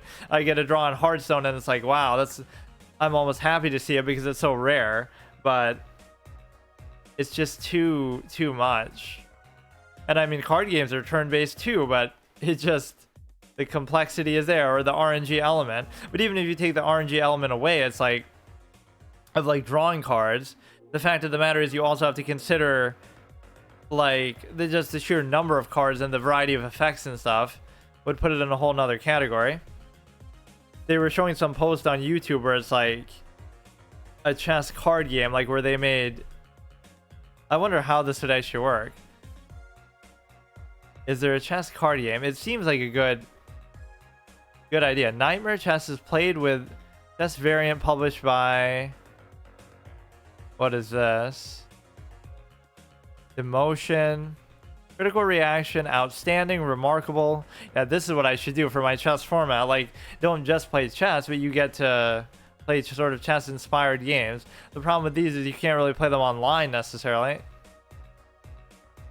Standard deck of cards, okay, I don't care about all that. Yeah, I think I'm satisfied with that. So we got to 1570. What I have to do in the next upcoming games, though, is to show a certain lack of, or a certain severity to understand how serious this is, though. Like, I don't think I played well today, but I got away with doing it, as I often do, as you often can at this level, so I don't know what to tell you. I fiended for trades there more than even normal. Yeah, I was almost thinking about a move like this, because then you can't take. If you take, then I take. Double take. It's not really that good, but yeah, I played sort of safe at least, and wait till he makes a mistake, and if he doesn't, then it's a draw. So this is how you play chess. This is my advice from a top, what are we? This is how it's gonna go. We are a top 61% player, or no, I'm a top 38.1% player. All you have to do is play safe, don't blunder anything, don't try to do anything, don't try to attack them, just don't make mistakes. Play safe, play solid, just move stuff, develop stuff back and forth, safe structure, pawn structure, everything, make the V shape. So you play safe and wait till they make a mistake. And in the worst case, if they don't make a mistake, just like you're not, then you'll get a draw every time. So you'll draw or you'll win if they fuck up. That's it. That's all you have to do to get to like 16, 17, 18 maybe. And at some point you're going to have to start learning stuff. But that is how dumb and shit of a game chess can be, with all due respect, is like, just win by attrition. You don't have to know anything. You don't have to do anything. Just don't mess anything up. Don't try to do too much and be overly ambitious. Don't hang anything, which anybody with eyes can see that like a piece of hanging who's never played the game before. And so therefore, again, that safe level of play will guarantee you go the distance. going the distance in chess, like, just getting to an endgame against a better player or anybody. But it's like, then once you're there, then all you have to do is equalize the material. You just trade everything. You don't blunder anything. Even against better players, it can seem like that too. Like, how did I get to an endgame and I'm only -1 against a 2200 player? But it's because they're still going to win and the position might be better, but it just doesn't look, maybe to the untrained eye, like they're winning by that much. Or like, that's why bots suck so much on these sites. I play Dingliren's bot and I get to the endgame and I'm only like -1. And like, I could play a 2200 and they would destroy me way sooner than that more often than not, like an opening trap or some other weird thing. So you're trying to tell me I could get to an end game against Dingliren? There's no fucking way. Or if I did, I would be completely demolished by then. Yeah, that's where chess can be sort of unsatisfying, is that it has to go through all that monotonous shit every time. And I would almost do that in over-the-board senses just to troll people. Like, one of my viewers who's a good player is like, he's at an over-the-board tournament and he misses lunch because he's beating somebody, but that guy refuses to resign. So he has to sit there the whole fucking time and watch the guy move stuff back and forth when you already know the outcome. Those kind of bad manners. So he's salty about losing, so he's like, oh, I'm gonna take so long that this guy has to miss his lunch and then he'll fuck up in the next game because he's hungry. Like, this is the level of trolling that chess can inspire. Okay, see you tomorrow. Okay, so last episode was actually my stream day for doing this, and I did actually exceptionally well, so it's important to consider the few factors involved, because oftentimes when this happens, then you go on a bad streak after it because you're either overconfident or something. So I did make quite a bit of progress, and so if you look at it, you can qualify each of these games like, okay, I didn't play particularly well and I still won. I kind of, I was down a piece, I hung a piece, but somehow, some way, and even this was just against a viewer who I had previously beaten in the rated match. But if you actually count it as a win streak for all the rated games, I would actually be on like an 8-game win streak. So now I finally realize why it's only 7, because it counts unrated casual games against viewers or friends or whatever. And so what that would mean is you could play a 2,000 player just because you feel like it. And even if it's not rated or anything, it'll still count. If you lose and even if you draw, it breaks your win streak. So that's kind of stupid. Like, 7 doesn't feel like enough, really, but whatever. The point is that there's a few reasons why you can try to understand why that happened. One is not really in my control. The fact that, again, a lot of people are just making mistakes they don't typically make, even at this rating, and I was just getting bailed out. So, but that, it shows you why you should never ever resign, because you're putting in the time, you may as well see it through. That's especially true in a classical game. If you're gonna, sit there for an hour and then you resign at the end, you may as well just see, just in case something happens or whatever, just commit to it. The second thing I was doing is I was taking breaks in between each game. So I would never play 2 in a row. I would go AFK, or I would just kind of do just chatting and kind of just sit there and whatever, do random stuff. So if you look at it, these all probably should have been in the same session, I think, right? 24 hours ago. So you went like 1, 2, aborted, 3, 4, 5, 6. And then again, it would have been 8. It legitimately is an 8-game win streak. This one should not count because even though, yes, he beat me, good for him, right? It was an unrated casual game against just a friend. So, and I guess by that token, you could game the system then. You could just play friends over and over, or whoever, and just farm them for either rating or win streaks, which I'm sure people do that to game the system. Like, you can get to 2,000, but you just keep playing the same person over and over and like win trade, or somehow you take advantage of it that way. So I should almost look at some of these just because that's something I've been neglecting to do. Or maybe I could look at one in between each of these, but let's try to get an idea of how these were kind of sloppy and I got away with it. So you have to be very cautious now if you look at what you're doing, because it's not really a good indication of, like, oh, I played at such a high level, that's why I won that many in a row. I can say categorically that's not true. Really, that happens with all kind of things. Like the Milwaukee Bucks were playing bad early in the season, even though the record was good, and then they fired their coach, and then everyone's making fun of Doc because they're doing bad, but then now they're doing good again, so now it's his credit, or I don't fucking know. But so you want to go here with the queen, and then there must be some concession you must make, because if you go here, you go here. If you go here, I don't know. Like, see, I immediately just like that doesn't that solve the thing? Then I don't know. I don't see what is so crazy about it, but whatever. As long as my blunders are often like offensive things that I choose not to do when I could be in potentially winning position, and they always bail me out when they don't leave the pin there. If you leave the pin there, it can cause me a lot of problems because you realize how annoying the knight is there. If you just look at the position, like the knight's pinned and there's nothing you can do about it. You go back, there's nothing you can do. I'm not going to do that move. That's a stupid move. Like, it might be the best move, but I'm not good enough to settle, defensive ace that I sometimes am accused of being. I would never want to play in that position. And you realize there's nothing you can cover it with if normally the pawn is, these pawns are not like this. So the bishop is locked in to one side or traded. So you can't do anything to cover that. The rook would have to come out and come up like that. That's how annoying and awkward the knight really is as a piece. So this was pretty solid. You open the king. But I made some mistakes here and then I just didn't. I didn't actually do anything with it. Like, I think I blunder a piece. Maybe not this game, but I would blunder a piece, but then they would blunder one back, so they would make it all okay. This one's probably pretty much fine. But I still get frustrated in these kind of situations because you see how I'm trying to trade so frantically, but then, yeah, I got pissed here too. I was so mad. Like, I give up like 2 pawns, but then I still win. So you give yourself that leeway at least. Take, and then we commit to this other side, and then a lot of people too were bailing me out in terms of residing. I'd be in a good winning position or even a minor advantage, but then I might time out. In some of these games, I have like a minute left, so why wouldn't you just play it out and wait and hope that I time out or get frustrated or I could make a mistake, right? There's no guarantee. A lot of those kind of positions, I either win or I reduce to a draw in some form. And you might even say it's provisional boost sort of players like, oh, I'm just farming people around 1500 now that are easier than the people I've been going up against along the way who aren't provisional and who've been stuck in purgatory for a long time playing game after game. But these aren't provisional players. He's played 5,000 games, right? Like, that's both good that he has a certain amount of experience, but it's also bad because it's surprising that it took him that long, to get there. Like, imagine losing to me. I haven't played 5,000 chess games in my whole life, or at least not meaningful, rated, or not regular format games. I've not played 5,000 total. Like, maybe 1,000 on this side, maybe 1,000 on chess.com.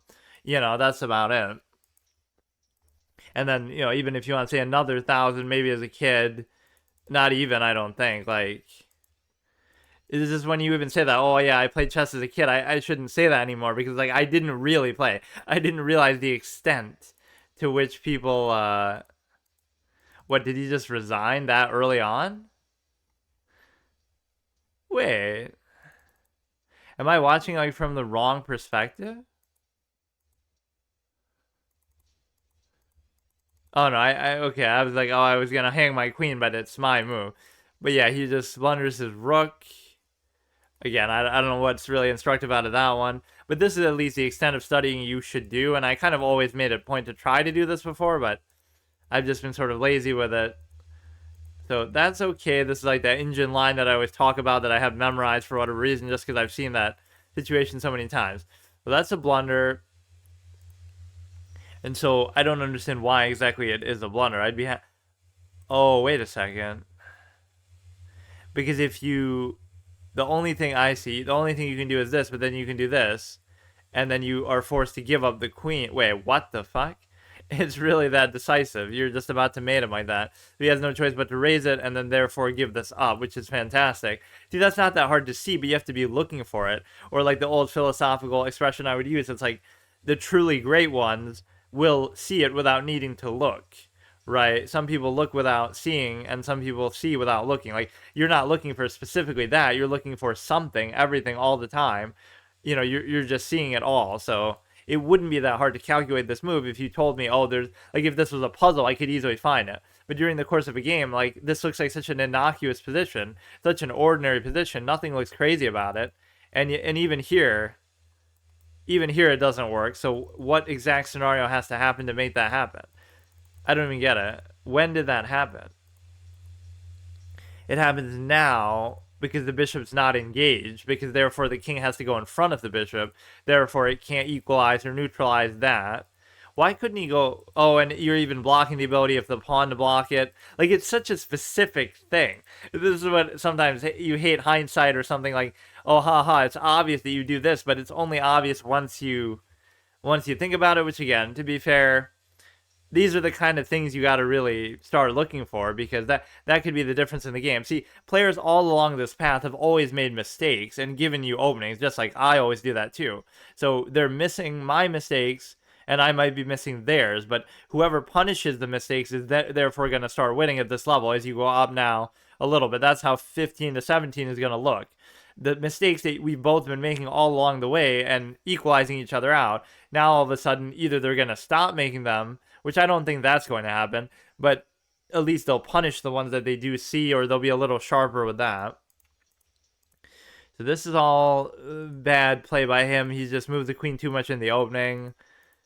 This shows you how bad my memory can be sometimes, that I don't know why that's even a blunder, but see, whenever you blunder, they blunder back, and you might think it should be obvious, but it's really not, because it's like an unfamiliar position. Why did he even resign here? Just because I take that for free? Like, look at the kind of games these are, and these, again, these are not provisional players. As far as he's played 1,900 games. There was something peculiar about this day, like 1400s are playing better than this, and it was so many people. Like, was it some sort of a holiday for like clown players that they just got to play that day or something? I don't understand. Like, I would say like, oh, are they giving out free accounts today, so everyone's on here with a new account as a premium player, or even whatever. I don't know. I'm trying to explain like how they could be that bad. So this was a mistake to allow that to happen. And again, I'm not getting punished for my trade fiend style of play where I'm always trying to get trades. What the fuck, man? How the fuck is that not a good move? But no, it's like you had one fork, and then he misses the other fork. What the fuck is this? Why is that a blunder? He takes this, then I take this, then he takes this, then I take this. And, like, you're still not losing because of it, but that is shocking to me, dude. If he had done that, I would have been absolutely appalled. So even when I think I did something good and when it worked for me, like, oh, haha, he saw one fork, but he missed the other one. But then he missed that too. So, I mean, that's at least like a realistic human experience. Like, you would not expect a 1500 or whatever to see a move like that. But if they start seeing stuff like that, I'm screwed, because I won't even say I'm not able to. I'm saying I'm not willing to sometimes. Like, I just don't look, or I don't, that extra level of effort, because see, it's hard to try when you feel like you don't have to. Once you get to a certain point, okay, you're 2000 rated, now there's no excuse. You know that you have to try everything, try your best, and it's still not going to happen for you, right? Or whatever, it's going to be tight. But here it's like you just feel like you can get away with certain things, which I'm clearly doing. They have to make you feel like you have no choice but to do that, but it is such an effort thing. But that's the element that I kind of like about chess. And then the other element is kind of boring, where so much of it does just come down to bog down to memory. So one of these we beat this guy, then one of these we lost to this guy. And so therefore he looks maybe semi-provisional, because I don't know why he lost 13. Yeah, this guy was at least sort of a new account. And there's nothing instructive here. He just kind of blunders his bishop. But even in these wins, I'm not looking for, oh, look at me, I'm bragging about my win and how good I did, or what I did right. I'm actually looking for what I did wrong, despite the fact that I won, because I know I didn't play particularly well in the process of doing that. So now, see, I think about a move like that just to fucking guarantee a trade, then I'm satisfied. Like, you don't even have to be getting anything really out of it. See, these kind of moves I disagree with, because it messes up my beautiful V-shaped structure, but you have to know, I guess, when to let it go. Yeah, he just misclicked or blundered. And like I said, at this point, I'm not even giving people mercy. Like, I'm not. You make a mistake, no takebacks, no nothing. To whatever extent, I didn't typically do stuff like that anyway, but like, or like I'm about to potentially try to win a game, like in a tight end game, right? I'll try to win when I could take a draw, but I'll just take the draw from now on. Like, this is how you have to be just sort of obstinate when you realize like how much I've been through to get to this point. This is actually higher than I even ever was before, right? 59, 65, and then 71 is where we're at. So I'm not going to rush it. We just have to show the maximum effort every single game. It should feel like even if I lose, like, wow, what it took to beat me was something crazy, unbelievable that ordinary person wouldn't see. So we got to learn in this position when they... See, what you want to do is this, but you can't do it because take. Right, so I don't know what you really do, and it annoys me because the engine just does something totally unrelated. But, like, if the game was to play out, how would you ever move the dark square bishop is the thing. I'm actually surprised it didn't take with the knight there. You just go the other way. That's one thing I have a problem doing. I don't like going the other way with the bishop. I like putting them both here because you're getting like this illusion of, oh, it's a bishop pair and it's so good and this and that. But it often is an illusion and it doesn't do anything for you. So now here we do what? That blunder doesn't bother me. He doesn't take advantage, I don't think. And we are supposed to push that, but we blunder this, which I don't know what exactly it is. Oh, it's just the... Again, the pin that we allowed to happen, which is itself a bad thing. That's understandable, but see, watch. He still fucks this position up somehow, which I don't even remember exactly how. He takes that there, which has nothing to do with what's happening. So I don't really see why he would do it, because he can still take this. So in a way... Or rather, it's a blunder, but see, I don't punish it, because I take it with the queen stupidly. Because I'm like, oh no, I'm going to lose this, and the queen's under attack, so I have to move the queen. But you don't have to. You can just take it with this, and then you're in a great spot. So even there, I mess up. I'm losing, and then I mess up a potential opportunity to gain the advantage back, but then he still gives it to me again. We took there. Then if he takes with the queen, what happens? Why is that so bad? He did it even, but I don't even still know what it does. But the bishop here, or was this the one that I lost? This is actually the one that I lost. The bishop was in like a purgatory position. Like, that's horrible what I did to it, so that's not fair. So yeah, here I actually just lost. So even here, like, I'm winning. So oh yeah, this was the one that I was like, this is like a brilliant move sequence. Levy would be proud. Sack the rook. You go here, then you go here, then you go apparently here. Like, of course, I would be confident that this whole sequence would work. And then you have to get royal forked, and then you have to go here, and then you go here. So, like, look, dude. What would be going through my head that I would think, like, is why you just have to calculate every single thing, possible thing on the board. You go here, right, and it doesn't do anything immediately, so you'd have to have the balls deep confidence to say, you know, see, even doing that is wrong. You can't even take a pawn, you can't do anything. You have to be exact. So now this is open. And so now you go here and you check, and so you have to go, and that's just a mate already. Like, it's so stupid. So despite the bishop being in that purgatory position that I was talking about, it still manages to clutch it out with it. It makes the best of even a bad position, and that is unbelievable. Like, I just wouldn't think like that. I'm not a piece sacker. But you would just have to look at every possibility. Like, even as I know the answer, let's look at every possibility. What would I do if I saw somebody do this? Okay, you have to take. Okay, that's understandable. Now, at this point, what could you possibly do to stop the potential mate here? Like, think, okay, there's something you can do with the knight. Maybe you can block it. Maybe there's something you can do with the light square. Like, he has too many pieces to make me believe that this is going to work. But everything is like 2 pieces away, right? If I do this, it's too late. If I do... So I'm almost thinking, what if he did the knight move? But he doesn't have the chance to, I guess. He goes here. Then you go here. Then you block. Wait, this is actually better, though. Or what the fuck, man? It's still going to be the same thing. It just... Doesn't the king, like, look too open to... Well, I guess being open is obviously a bad thing, but it doesn't look as bad as what this position actually shows. And the knight has no relevance. You're actually just mating him there from that alone. Right? Just from the bishop.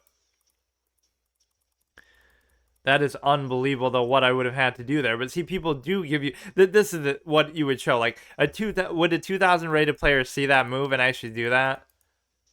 So you have to commit this to memory. If the queen is on h6, unironically, if you see this position again, it's too specific though. If one little thing was slightly different, it wouldn't work. This is why it's frustrating. If the queen is on h6, if the rook is on g, what is this, 1 or, yeah, I don't know notation, dude, okay? If the queen's on h6, if the rook's on g1, if the bishop is there on a whatever, I guess this would work too if the pawn wasn't there, right? Or even if the knight wasn't there, right? Because then what you're doing is, like, what if I just sort of pass moves and do nothing? Let's just ignore the analysis for now. Let's pretend these pieces weren't there, right?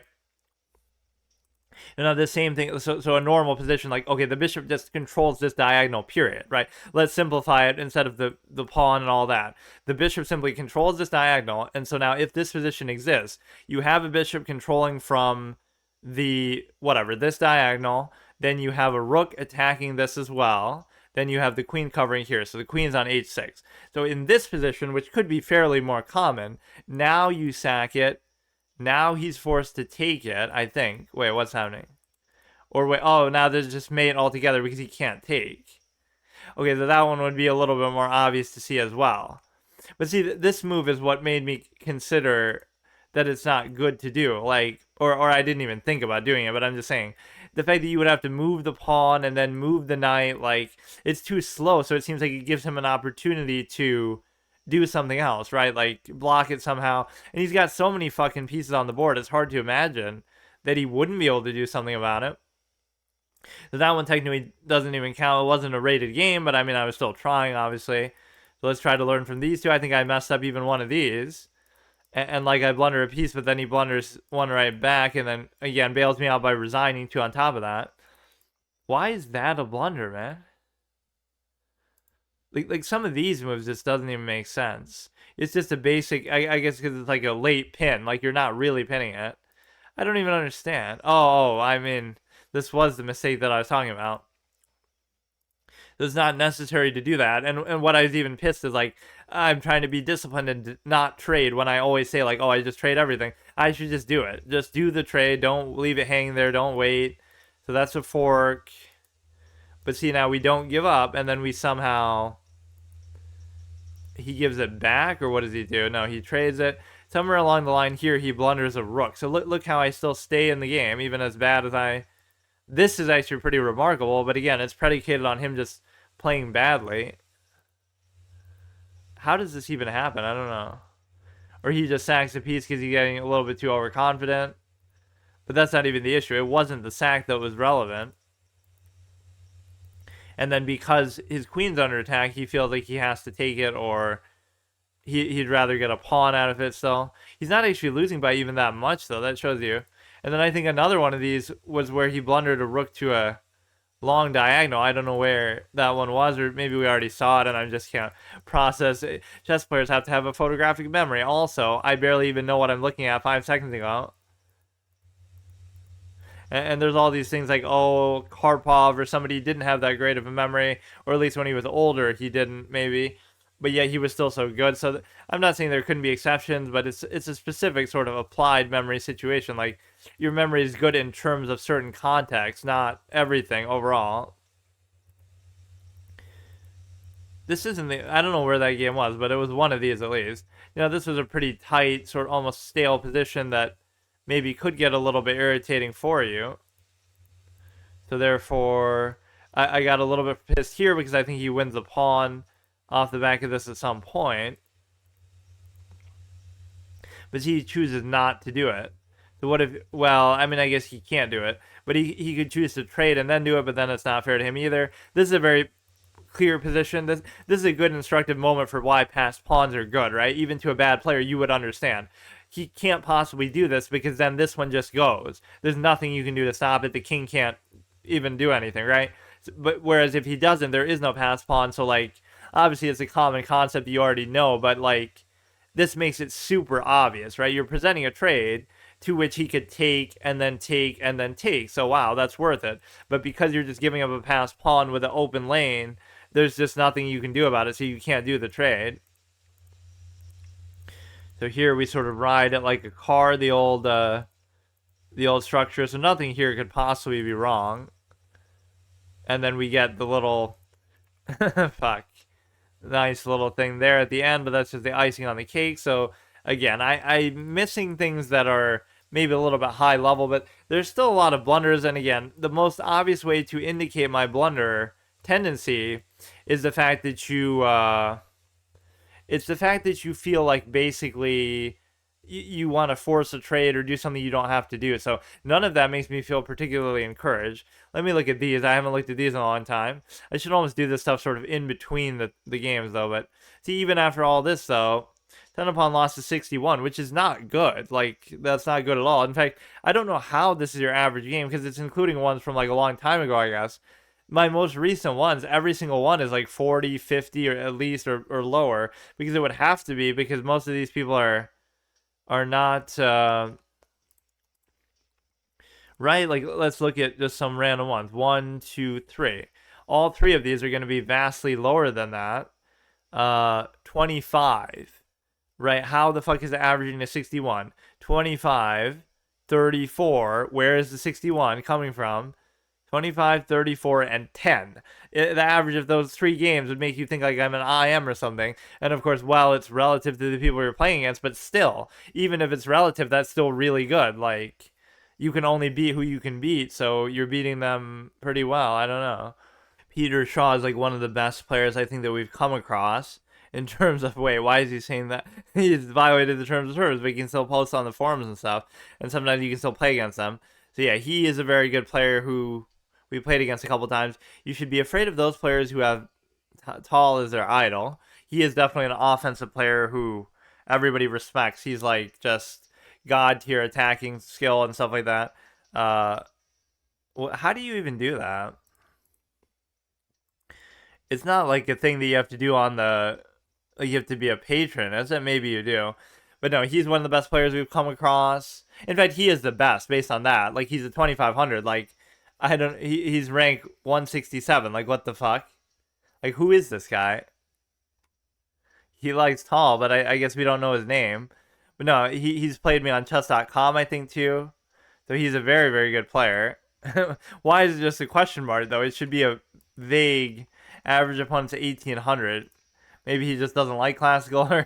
This is crazy, though. So he's one of the best players we've come across. Ace is one of the best players we've come across. Take notes, Little Fire Rat.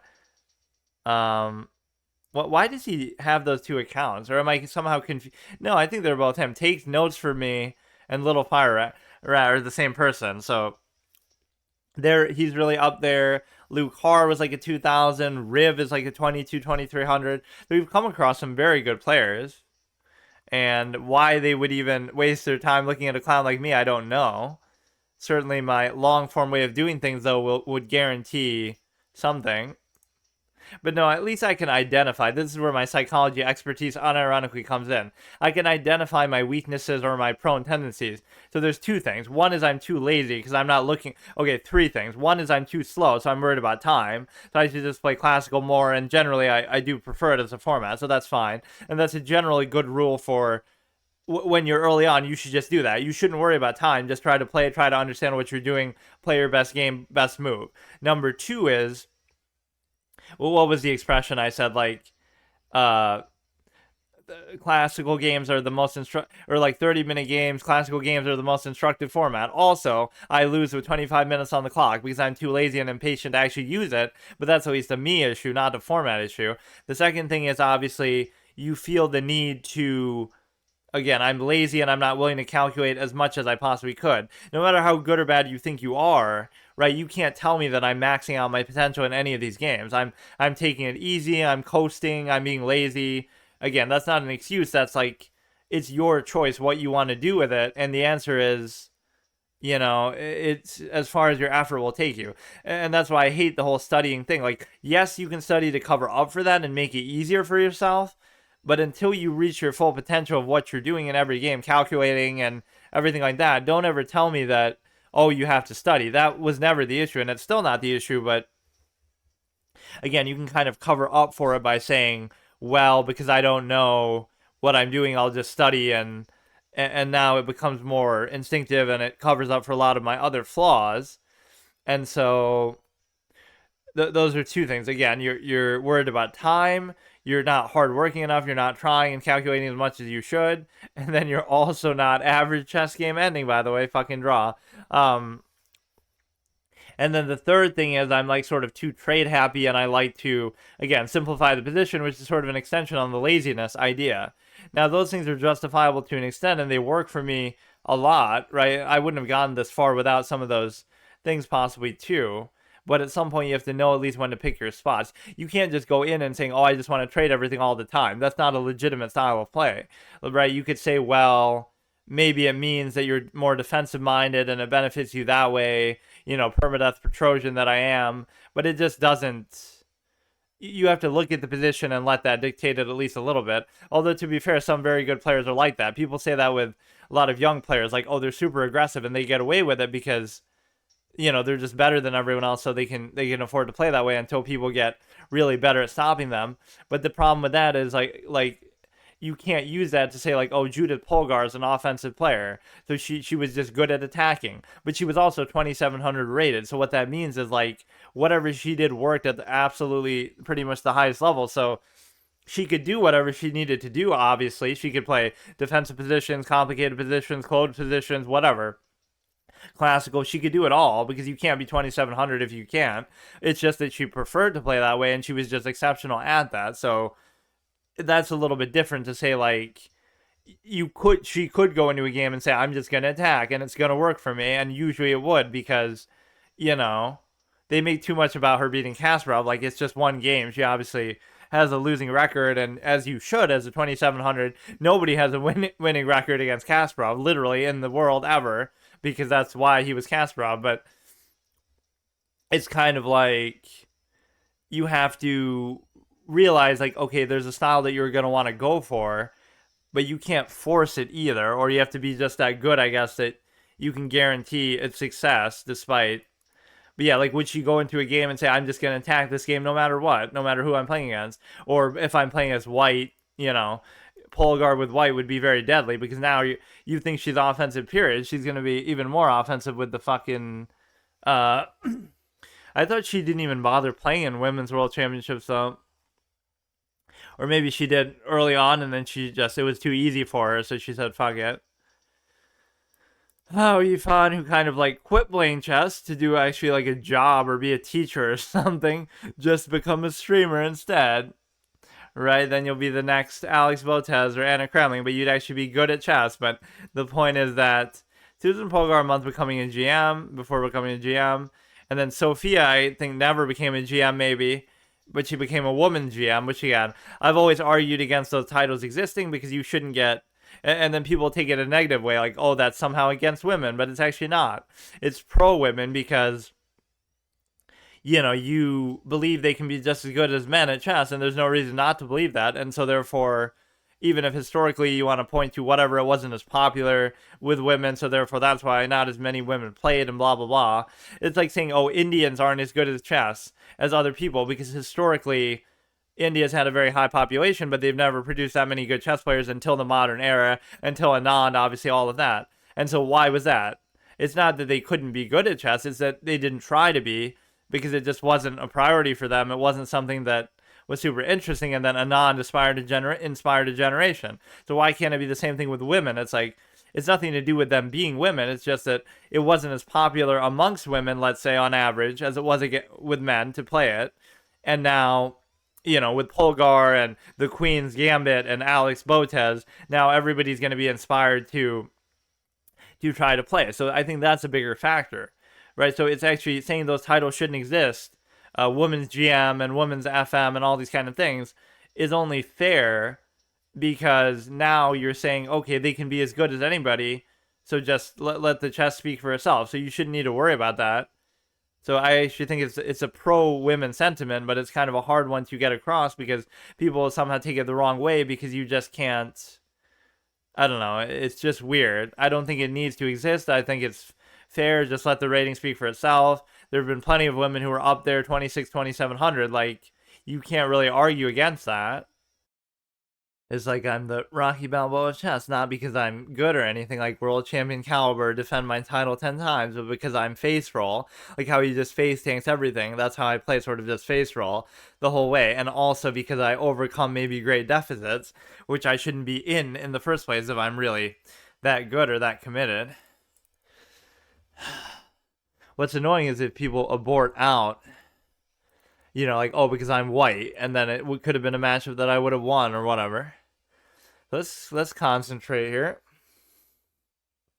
See, now if it's a bishop, I don't mind, because then it feels like there is some sort of principle like that. If you're trading the same piece for the same piece, then it feels worth it because it's even material to the extent that you're going to not only even material because I mean it's obviously a trade, but even in this even in the sense that you're able to basically, like, you know, you're going to guarantee that you both have the same number of pieces on the board, so it's not a problem. Now this is cute, you know, because he can't take, and it's making it look like a fork, but it's really not a fork because he would take, I would take, he would take. I'm doing some of this stuff a little bit too fast here. He still can't take it, and if I go there, he would take, I would take, he would take. I can't take. So I don't know what I'm doing, dude. None of that was really necessary. Like, I'm playing too fast out of the opening. This you'd want to connect somehow. But again, it's this dark square idea of going the other way with it that I just don't comprehend. Nothing makes sense, right? Oh, man, I don't play the right way at the beginning.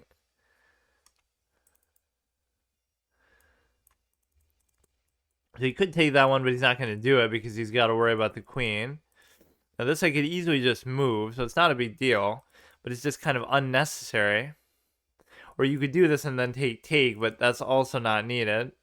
So he can't raise the pawn, so I'm more than okay with this position, but I'm just lazy when it comes to that. It really is like I just want to get the opening over with, but you have to think about it a little better. What the fuck is this, bro?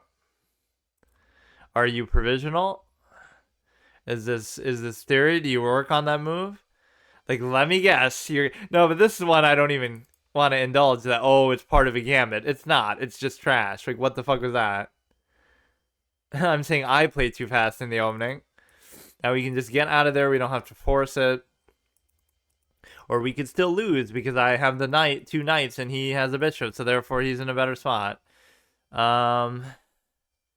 So there's no threat that you're going to really be doing like that. So this is going to be like more of a stale, closed position maybe where you have to just be patient about it. I just am already dissatisfied with how I'm playing, though. Like, look at how I'm... I guess I've used an adequate amount of time. What the fuck, man? What is he doing? You can't win like this. You got nothing. Even if you go there, so what? There's no other pieces on the fucking board. What are you doing? Your rooks are not engaged. What do you mean, dude? You cannot win like this. At least I don't think. I mean, I hope I'm not... I don't understand. I don't know, dude. If you can figure it out, then more power to you. But you should just be able to do this, and then even if you trade into it...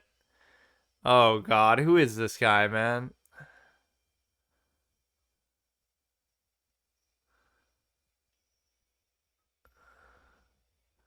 He's going to do some crazy sack play, I bet. But you at least got to address the threat. See, he's not going to have the balls to do this all the way necessarily. And then if you just force the issue, you're creating some kind of dynamic here. Because there is no immediate attack that he can do. He can't give a check, he has to raise a pawn. And in the process of doing that, I would just take his queen. Or I would just check him or do something. He's being a little bit too telegraphed. I'll literally fucking sack the knight if I have to. And now whatever threat you theoretically would have had just evaporated. So I don't know what kind of clown show offensive gambit you were trying to go for there, but yeah, go watch a couple more Levy videos and come back. And I always that's always my joke. Like, not anybody else. It's just always Levy. If you try an offensive gambit, you must have watched a Levy video and ha ha ha, like, fuck you. You bro thinks he's Levy. So now You're double attacking this, you're attacking this. So what could end up happening is, you know, I've had an urge to do like React content lately, and the one series I want to watch is this anime called Lane or whatever. Like it's like what do you call it? The knight could fuck something up here though. Serial Experiments Lane or whatever. I don't know why. Like I've seen maybe a couple clips from it, and I felt like it just kind of looks interesting. At least she gets obsessed with the computer or something along those lines. So here you should just be able to go like this, and then I don't see what the play is, because you would have to check from the back rank, and it still wouldn't be mate. But even if you did that, it's like, okay, you'll be guaranteed to take the pawn, and therein lies the flawed nature of the knight. But if you do that, then it's still okay. If there's something I could target, like I'm double targeting this. The problem is that oh shit. No, there's fine. And this would even cover that too. So I could take this one, or I could take that one. So now you could take this. This is technically a passed pawn, but I don't see any way of him possibly doing anything with it. You take here, he could try to come down. He's just basically doing what I sometimes do, is making sort of random moves. The thing is that there's too many things he's kind of just letting sit. We're double attacking this, we're attacking this, we're attacking this. Like, how do you cover everything, dude? At some point, you're going to lose something, because you go there, then I go here. Then you're not really attacking anything meaningfully. You can't really push that out with the thing. Look at this nightmare fucking knight synergy going on. So that one went pretty well despite my still lacking play. These people are almost playing like me. It's the lack of time management. It's the lack of effort. It's the lack of a lot of things that are fairly basic that, again, I don't even feel too good about a win like that, because I'm constantly... openings are my weakness. Not because I don't know them, although I really don't. See, there's a little smidge of hope for black there at the beginning. But it's just something else that I'm doing. Like, I don't know, man. The whole pawn play at the beginning doesn't really do it for me. You have to kind of enjoy the way that you play it too, but I often don't. So that was kind of a bad move, I feel like. Because, see, I never even considered that he would keep going. I would just assume that I would be able to take it there and it's pinned. But it's still not that terrible. It doesn't like these trades. It just hangs a knight. I mean, if people are doing this at this level, I can live with that. But nothing about this is really too threatening of a play. So even if these aren't the right moves... Wait, imagine that actually being the right sequence of moves. It's telling me to do a cheeky threat on the queen. Like, really? Not only to just raise it to protect, but he actually wants you to... How can this be? How am I making a fucking every engine move? These are good moves for me, because it's like it's delaying the threat. It's kind of forcing him to trade. But I cannot imagine that the engine actually wants you to play in such a cheeky way. So it almost makes it look like I knew what I was doing in that position, but all he did was blunder the one piece. But then look, we're actually getting the rare knight synergy, knight to pair that normally is not a thing, right? There's normally not such a thing as a knight pair, because it's just, they're just there and they don't really work together too well. Not the way that the bishops do. Favorite chess tournaments? Fucking drunk chess, drunk blindfold, mating people, but not in the fun way. There's just such a pretension about the game that doesn't impress me at all, because like, if you really want to study a board game for X amount of time, X amount of years, I'm not going to be that impressed with how far you go unless it's a high level, low level standard. Like what I say, what I say with respect to what do you call it? With like fake elitism in gaming or anything like that. Either you're a world first clear person in a game, or you're just a nobody like me, so stop talking shit and stop showing off. Or if you So in other words, you do a world first clear, your world first speed run, you're one of the best players in the world, world first raider, esports player. If you're one of those people, you don't need to talk shit to random people, right, on the internet or whatever, because you're already one of the best people in the world, and so therefore that would speak for itself. But the people who talk shit are somewhere in the middle. Like they're okay, they're decent, maybe a little bit above average, but they're nothing special. Not top of the world. So they talk shit and try to show off to everyone else. It's the same thing with chess. It's like, unless you're a super grandmaster, world championship contender, at least a GM, you can't say anything because you're, sure, you might be good, but you're only good relative to, okay, you're 2200, which again, I'm not diminishing it, but it just feels like, okay, you put in the time and effort, so it almost feels like you should be there. Anybody from 1500 FIDE to 2200 FIDE to 2400 even is like, you are good, and I'm not saying that's easy or anybody could do it, although to some extent I would say that, like, if anybody studies for a significant period of time for years and years and plays for years and years, which again, I haven't done that, but even then, I feel like I should be closer than what I am. But if you study for years and years and play for years and years, you should be there. Isn't that the standard? Like, so unless you're among the best in the world, you're kind of in the same boat as everybody else. It's like you took it seriously. You got farther than most people, but it's still not.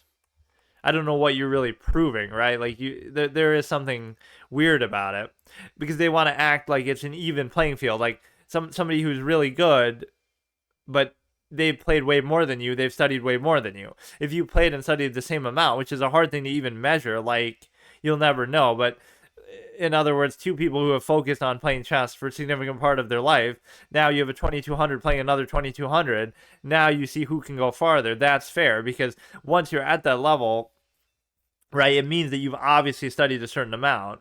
So now it's a question, but see, even then people use it as an excuse, like, well, the reason why I couldn't go farther is because I have real life responsibilities and stuff, and chess just isn't like a career for me, so therefore, it's not rewarding enough, and therefore you feel kind of like you can't really commit to it, and so, you have other things to do, so that's why you didn't make it. Even in that hypothetical scenario, like, you could have made it farther, but you just didn't have time. No, but this session was meant to be like just a peace of mind, sort of calm down, because you can't really, you know what I mean? Like, that was quite a streak of whatever I gained, like, from 15, I don't even know what it was, but that was quite a streak of, like, gaining 50 rating the last session, so it's important not to get burnt out or overconfident or anything like that. So if you look at it here, you started at 21 to 71, so you gained a solid 50 rating in one session, which, again, it was a longer stream than I've normally been doing lately of chess or of anything, 3 hours, but it wasn't that long. Like, I've done longer ones, and something about it was just very fortunate. Like, even that last game was pretty fortunate, just with somehow being able to have the guy blunder a piece. Like, something weird is happening, and I can't blame the provisional element here. So let's just go nice and easy in the opening. Now here you don't take, we know this engine line, to whatever extent it's relevant, and that's okay too. So you have to make a decision what you want to do with the bishop, to the extent that, see, it's the pin. It's the pin that scares me. Like, you could do even this, and the reason why is because he's going to basically have to move his own queen, and if you take, then I take with the knight and therefore get free development. So I don't think there's anything too bad with doing that, and this is going to be good because this is going to destroy his pawns, right? He's going to have to open the king effectively if he wants to castle there, and then he's going to have to fuck up this pawn too.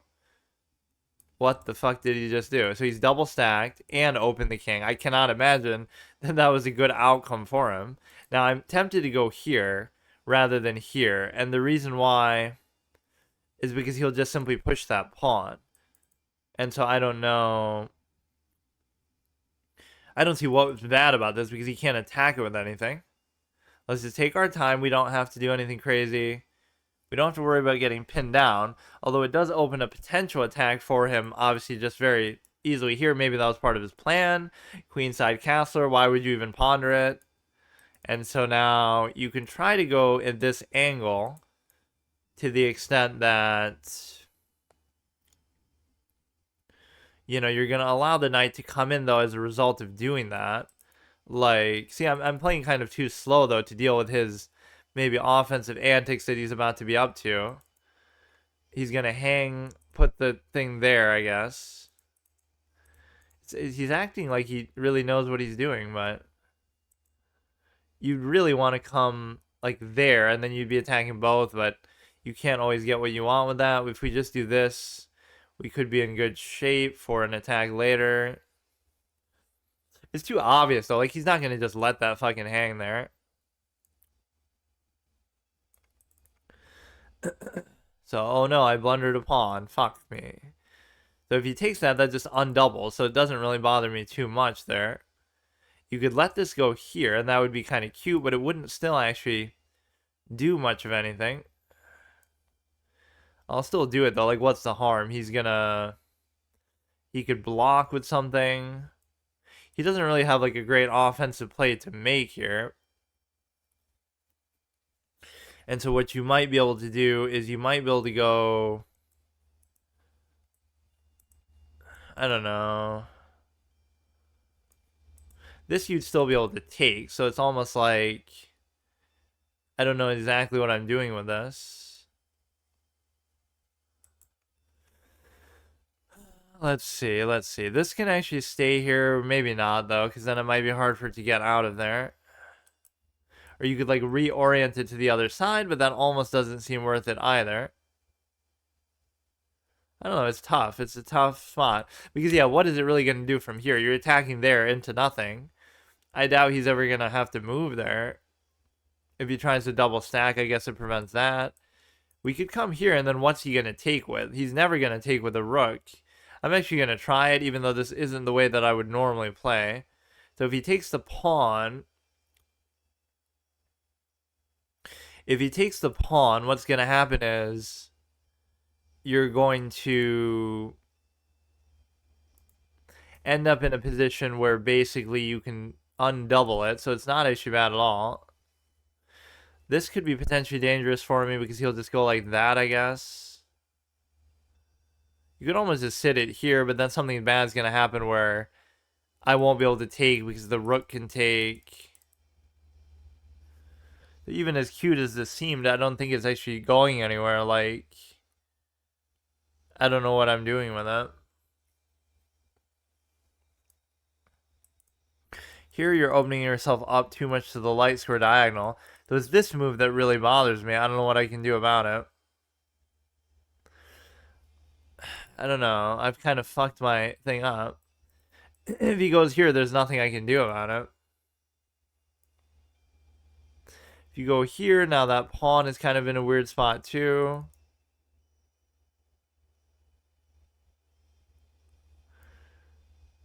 I just don't know. This might be worth it because you're going to, I don't know. I really can't explain exactly what I'm doing here. It gives you like the bishop somewhere to escape to, but again, that whole thing was pointless because I didn't have to put the bishop there in the first place. So now you can maybe do this and it would be fine because you certainly can't take anything. If you take with the pawn, I take. If you take this, I take. Now I'm forced to take here.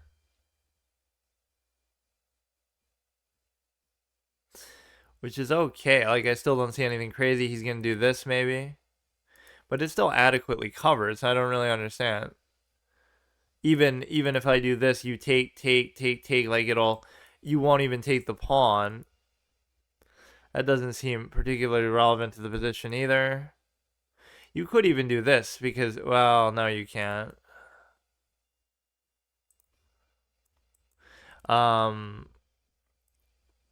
There should be no harm in doing this necessarily either.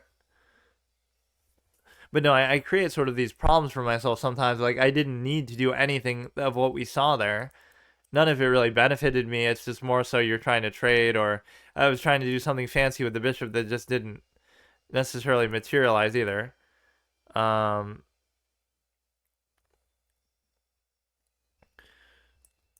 trying to think of something to do with the knight, but I just don't know what it is.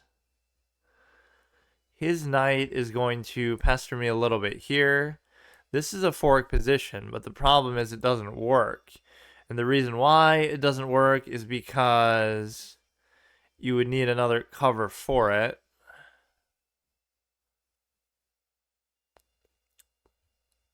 Very dangerous position because he's starting to get too many fucking things in there. Is he going to get all brazen on me? Is he going to let a fork happen? Look how fast he is, though. This is what I'm talking about. Like, these are the people that kind of scare me. You played 12,000 games, but you're as bad as me and only a couple thousand. So that's a weird flex, but very okay. Like, you should always judge your performance by how you're able to basically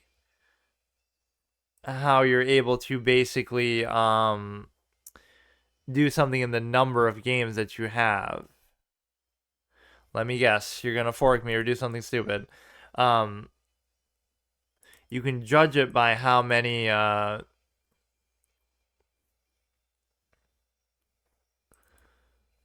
can take here, because if he takes then I take the knight, for example.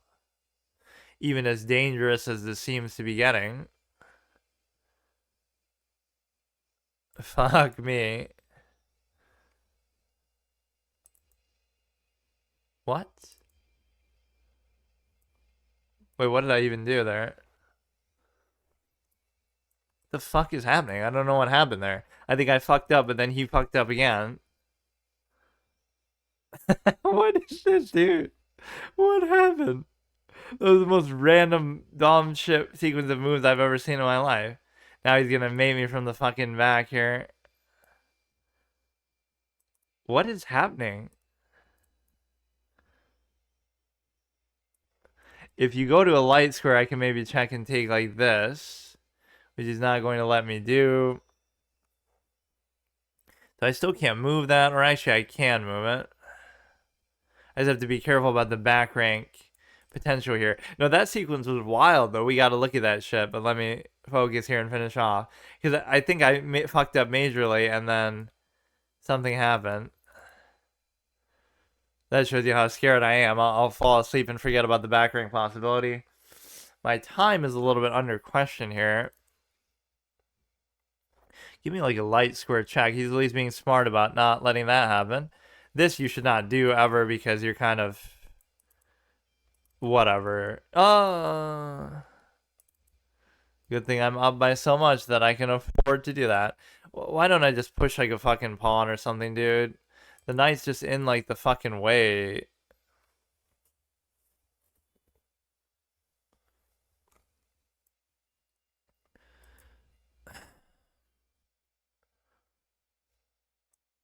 Are you serious? Like, look at how I lose my focus and interest as the game goes on. What is he doing, man? It's pissing me off. It's like he knows what he's doing. He's all crafty, I guess, but...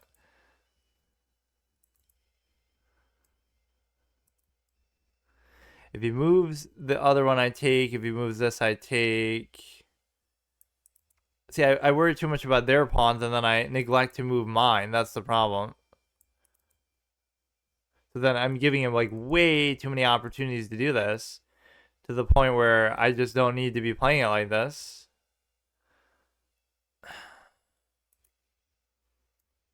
Okay, I'm going to start moving mine, because I'm getting kind of fed up with this.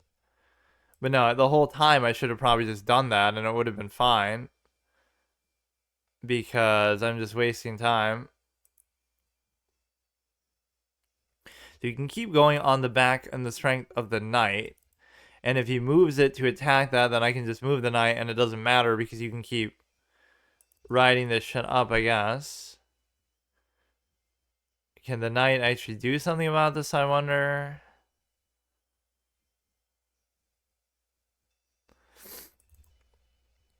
Oh, I give up. Oh, wow, dude. I'm fucking not happy with this right now.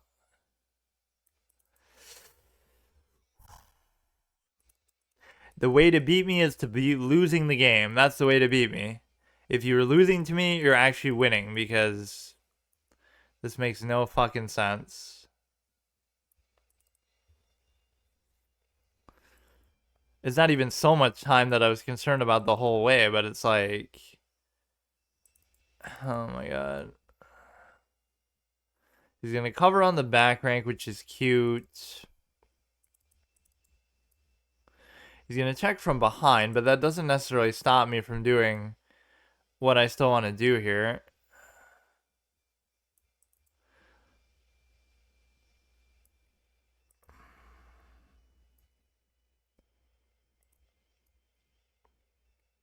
You can sit it here like an octopus knight, but there's one potential problem with it. Aside from the fact that he just fucked up and and didn't take a wow, I can't do this sometimes. I genuinely cannot do it. You can't move that any further. You would have to first move on the back of this. So now there's nothing you can really do about the octopus knight position. I don't think. Like, it might be worth it to sack the rook for it. But no, I just blundered my knight as well. So it shows you either because I'm up or either because of time purposes. Maybe the knight actually did just save the day, though.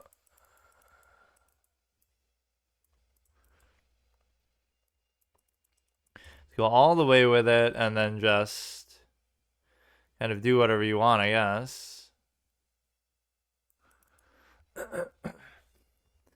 Go ahead and go up to here. If you check again, I'll go the other way.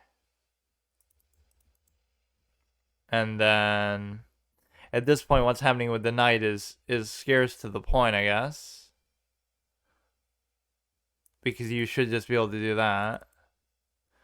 You give a check. All I have to do is like, I don't know what I have to do. It doesn't matter. Like, he's not attacking it, so I can just keep going. He's not attacking it now, and as soon as you do attack it, let me guess. This no, but 30 seconds is not enough, though. That's the problem. So you have to cover that, and then we come in with the king. Come in with the king, I don't care. See, because he has to move, and I don't have to move. That's the beauty of this thing. So you go here. You go there. You go... Now,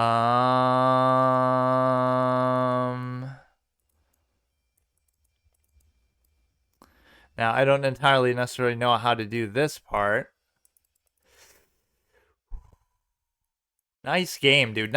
Nice game that you designed here. It's a fun one. It's a great game, dude. 10 out of 10. Fucking whatever. It's still a draw, but like I said, I mean, what am I? What am I? That's what makes you question like what you're even doing. Like why you even. There is something objectively flawed with it to that extent. Because I didn't even lose, but it's like, what is it that is happening there? Because, yeah, like even that I guess is fine, but that one is just like anti-fun. Like, okay, I can get that outcome every time, so I'll never lose. But like, why? Just why? Yeah, that whole sequence was bad with the bishop, but there was a crazy sequence here that I'm kind of curious about. As long as I don't lose, I don't care about a thing like that, but that is unbelievable to me what happened.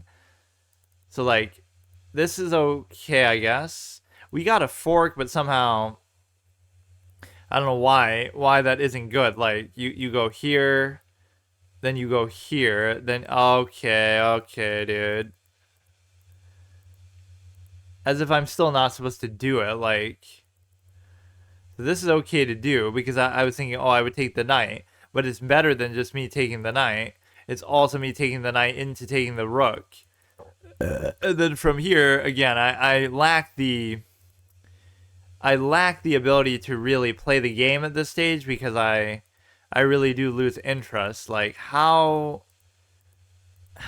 does it happen, dude? What are you supposed to be doing here?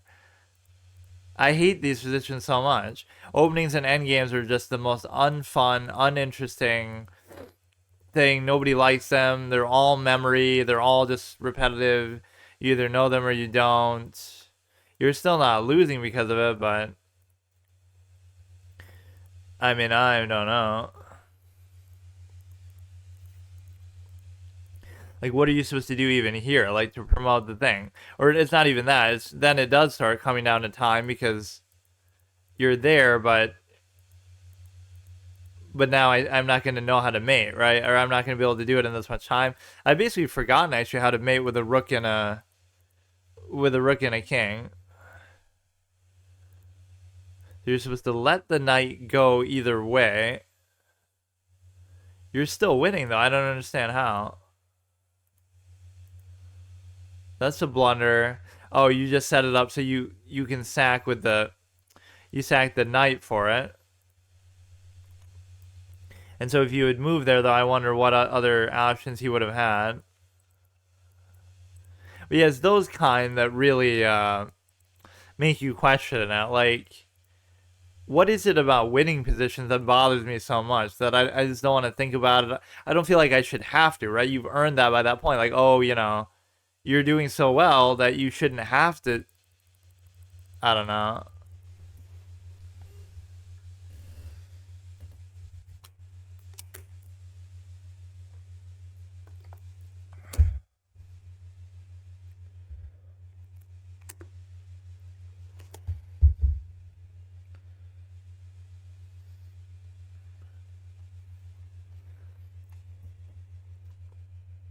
Like, yeah, it's a form of entitlement almost that you think, oh, you're winning, so therefore you shouldn't even have to do anything. It should already be over. Which again, that's why people bail me out so much by resigning that I was almost questioning before. Like, they would resign when I'm winning, but you see what happens when I'm winning. I mean, I'm almost lucky that I didn't lose that one there. But this should be acceptable to still do. The problem here would be more so the pin idea.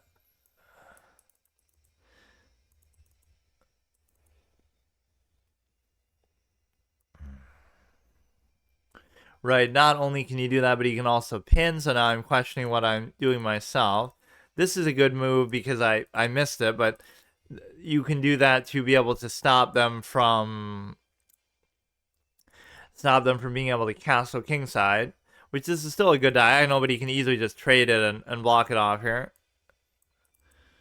There's too many like reactive moves you have to make in the opening where it feels like you're just kind of wasting time. Like, you have to do that just to escape with that. You have to do this to maybe escape with this. So he's dominating the pawns in the center, which is just a function of being white privilege in chess. But you go here to try to take this, but you can't. So you go here. The bishop can still do kind of whatever it wants. So you can't castle until this becomes a factor. But this isn't really the right structure necessarily to do if that is what you're trying to do with it. So I don't entirely know. That dark square bishop does seem to be causing him some discomfort at least. Sometimes this is a blunder, but I still want to do it because I don't see anywhere that he can go with it that's really that impactful. Like, it's not a pin, but it's just a guaranteed trade because you should, whatever he does, one of them should be gone. Although this seems to be a kind of position that maybe favors the bishop to the extent that shouldn't I be able to take it now? Because if he takes that first, then I could take this as well. Which wouldn't really matter, but like, you could still do it, then I do it, then you do it, then I do it.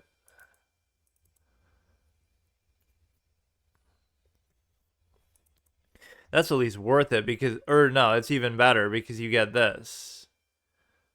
So you fuck up his castle completely.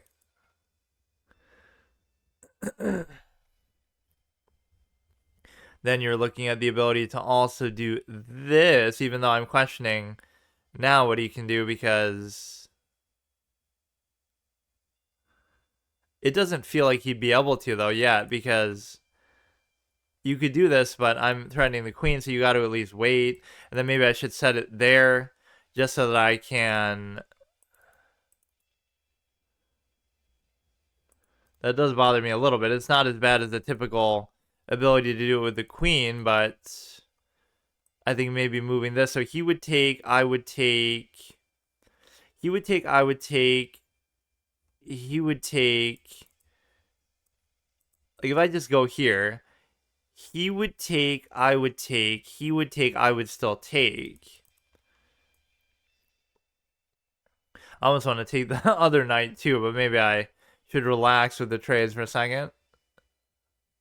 There could be some crazy sack play, though. He is in one of those kind of positions where it could be true. But he's given up his castle completely, so... Yeah, it's a good opportunity to get my queen engaged into the game. See, like, this kind of trade isn't good because it's not really stopping his immediate attack of what he's doing. Or no, I can't bring the queen in anyway. It's almost like in these positions, you can sometimes ignore what he's doing there, and you should focus more on the attack that either you're doing or that he's doing, but that's just like a random move that has no relevance.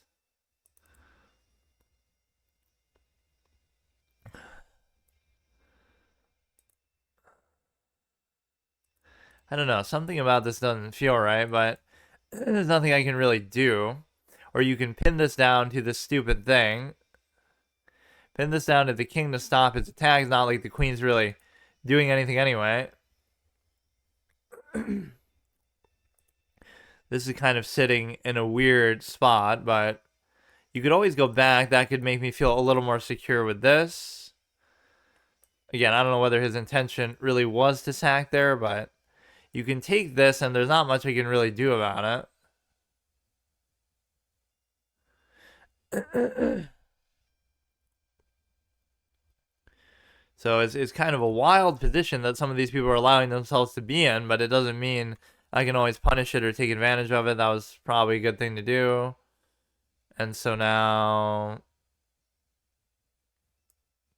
we can go here and then we can move it so that we're able to take advantage of his little pin thing for the king. Right, nothing else should have come out of that move.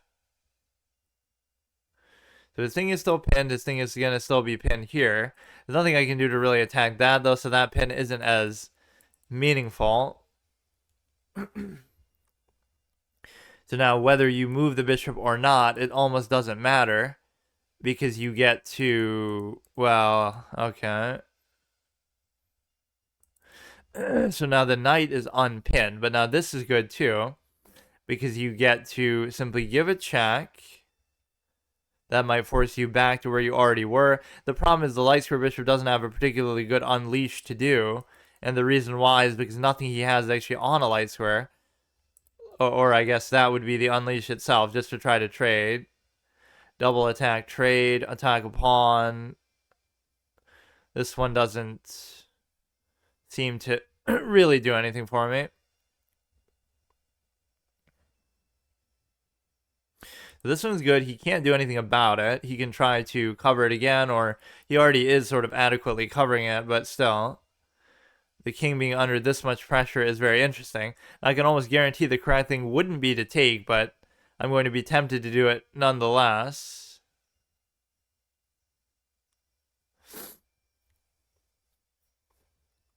So what you can do is take, but then you can't take. So I can't really think of any crazy offensive ideas to do here.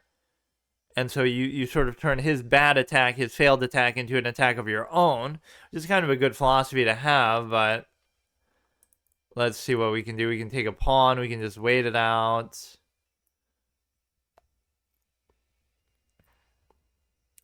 Nothing really crazy seems to be happening with that. Dark square thing, I don't really see what it's doing, to be honest with you. You can move the knight in some dramatic fashion as if to attack that, but it still doesn't matter to me. I could almost go here, even as dangerous as that seems, like, oh, I'm triple attacking it now, you gotta better figure something out. But even then, I would take, he would take, I would take. Now, you'd have to take with the king. Not that that really matters too much to me either.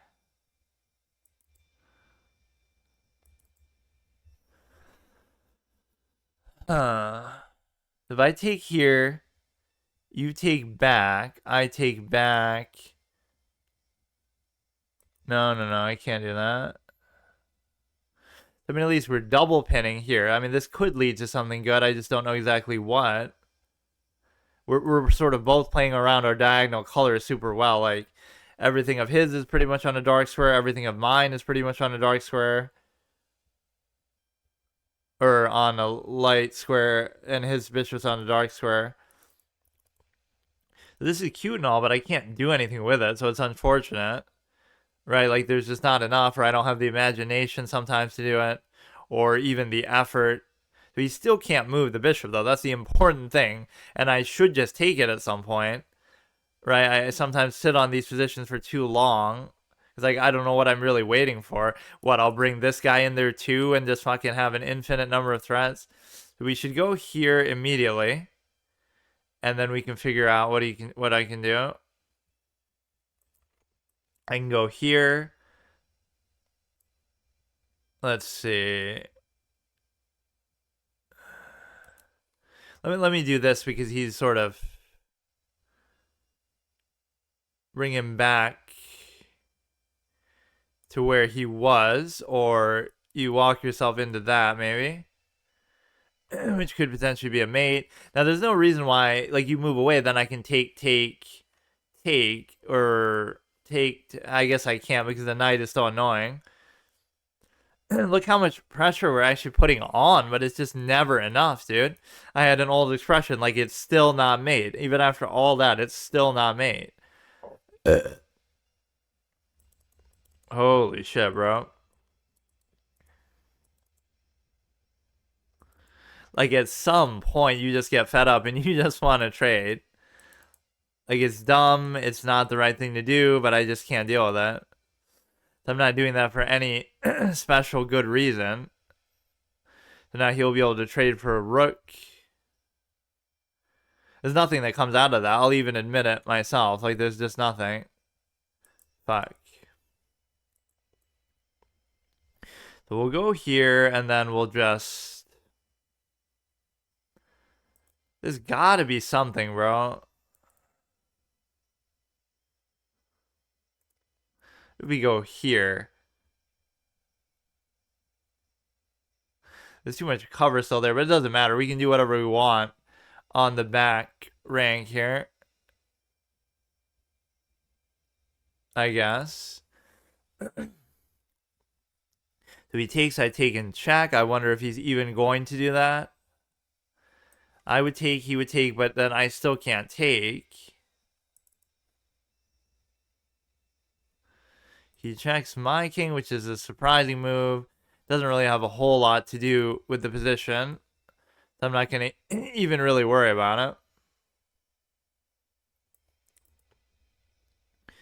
Right, so that shouldn't change anything. You can still check, I can still take. Still covered by even the knight. This is fine where it is. You could go like this, but again, the only reason why he can't move it is because of the rook. So it's not like he couldn't just take, even if I did that. Like, it's a cute little fork, but it just doesn't matter. I would fork, and then he would take, and then I would take. It's so unbelievable how frustrating these positions can be. Even if you're in a good spot, it's just not enough sometimes. So he almost has a disincentive to take, because if he takes, then I check. But again, it's not like these checks are particularly important or meaningful either. Here, I'm just going to trade everything off, because that's just what I always do.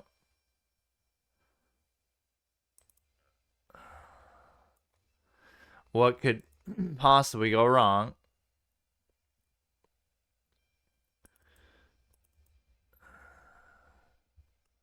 It's like you really just are expecting that there would be something there for you, but there's just not.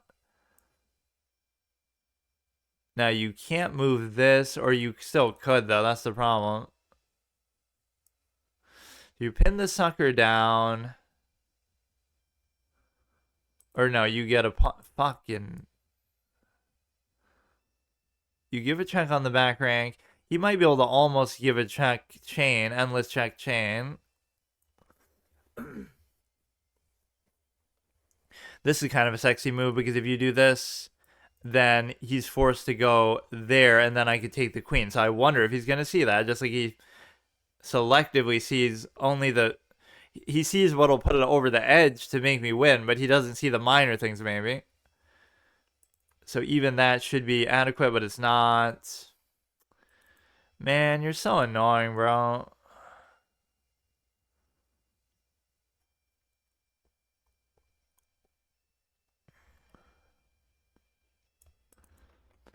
Alright, just be patient. He can check on the back rank. It doesn't really do anything. Doesn't really matter. We get the royal fork, but he's going to see that too. And it shouldn't be a surprise. Like, I shouldn't get mad at that, and I shouldn't expect it to be so easy. Like, of course he should see a royal fork. He's a 1500 player. Like, what do you fucking expect? But no, I mean, he played a frustratingly solid game after some of the early mistakes. And I can almost guarantee that I made a mistake in there myself. But this is where I can't get too overconfident. Like, you let up. I have 2 minutes left. And so, therefore, you get to basically, you know... Fuck. I thought he might attack the queen with that. So, they're, like, somehow... Okay, good. Yeah, that last one before that was a little bit frustrating with that. It should have been a win. Right, but whatever. I can accept it if it's a draw. It would have only been annoying if it was a loss, because that sets you back a lot. But, like, you're up big. So let me look at this really quickly, and then that's pretty much good for this little segment here. That wasn't a bad follow-up, but I still have some bad tendencies here that we're going through. So we just have to overcome some, like, they're always winning by a little bit, but it's not anything meaningful, so I'm fine with that. 0.9 is just the nature of simply being white. Like, you're always going to have some little minute advantage if you don't play it completely horribly. Oh, whoops, I always do that by mistake. Or I go back to the end or the beginning. So that's a mistake by him. We take... I almost had a temptation to take the knight here. You know, when I had the chance to trade again. That bishop was just on a trading fucking mission. Now let's see if there was something easier that you were supposed to do. This was to bring in the knight earlier and attack the rook. Was I supposed to do that? I was not. And it's pretty obvious that you're not, because you're not getting anything really out of doing it. But as long as you're not losing because of doing it. And see, if you make a blunder here, it probably wouldn't be a blunder that caused you to lose unless it was somehow hanging like a back rank mate. It'd be more a blunder like, okay, you would have won, so you just blundered a mate in that sense. You bring in the knight, you do the royal fork, which is obviously the correct move there. Like, they play so well for a period of time, just like I can sometimes do, and then they miss something obvious because they get sort of frustrated or whatever. So let's almost look at that other one before, too. Just to show something along the lines of what we should have done maybe towards the end, because we were clearly winning that one, and I just hate those kind of positions. Like, I don't know, or I hate how I handle them. Like, you're winning by such an incredible margin that even with all those blunders and hanging pieces, I still didn't lose. Like, I almost couldn't lose, but it's just unbelievable. So we're in an okay spot here, and then we turn it around.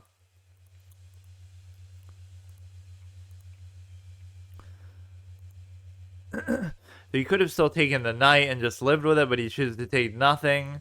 And now we're up 2 pieces, and everything is fine.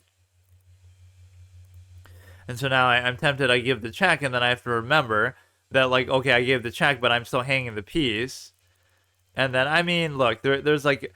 It almost takes a certain talent to try to lose at that point. Right, like you hang multiple pieces. He doesn't even take full advantage of it. Pretty much the only thing worse I could have done is hang the rook. It isn't really telling you to move your pawns either, though.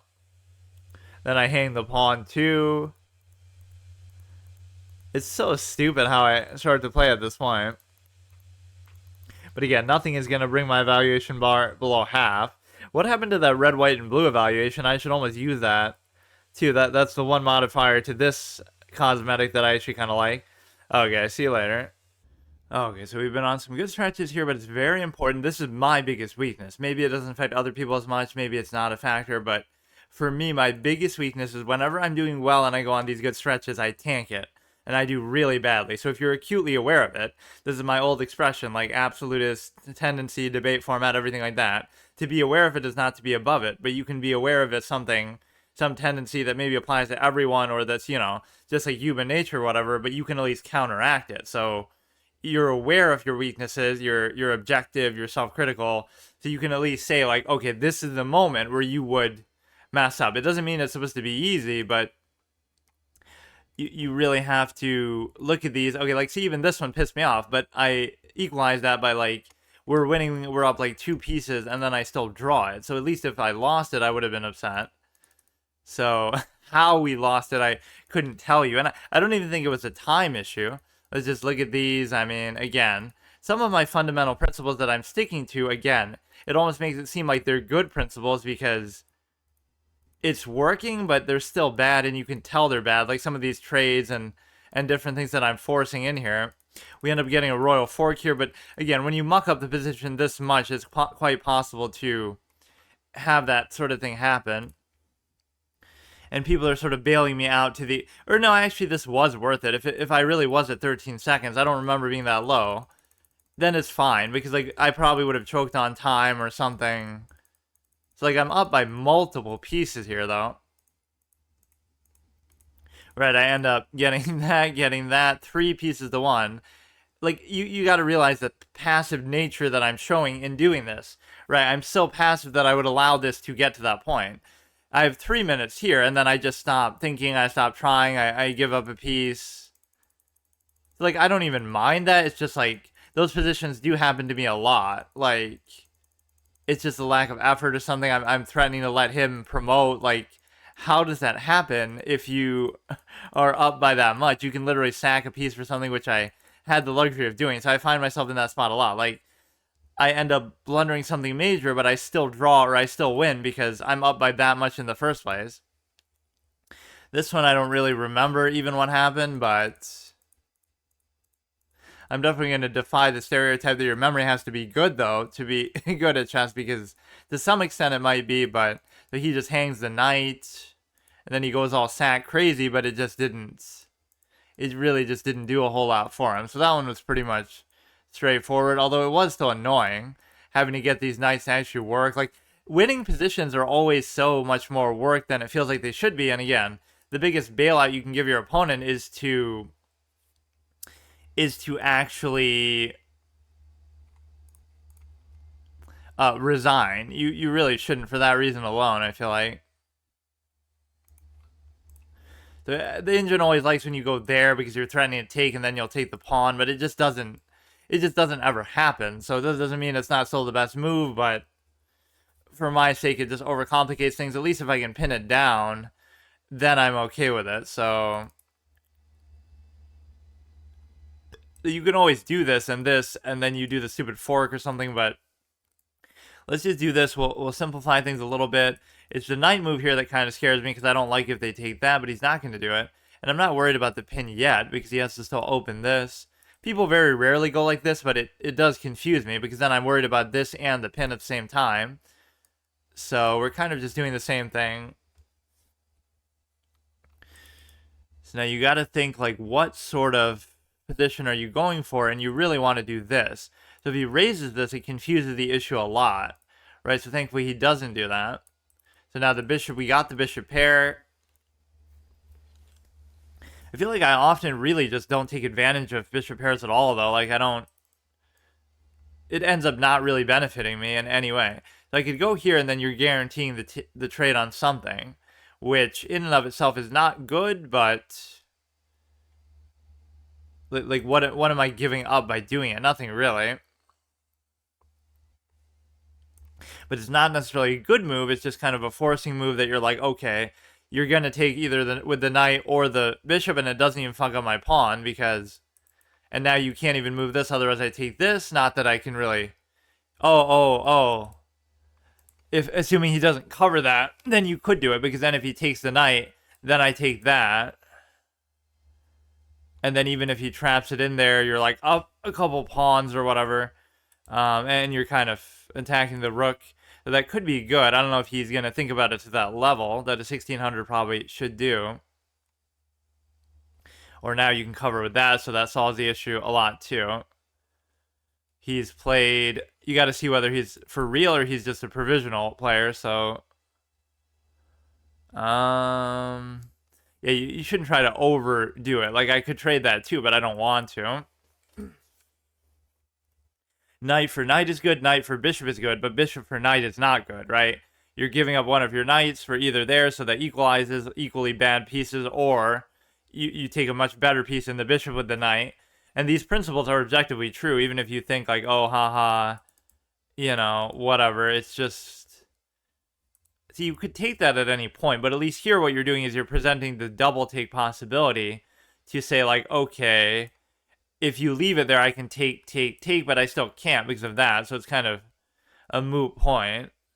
Maybe it just forces you to take with this, because if you take with the bishop, then I can still take, and then you'll have to double the pawn, so it discourages it either way.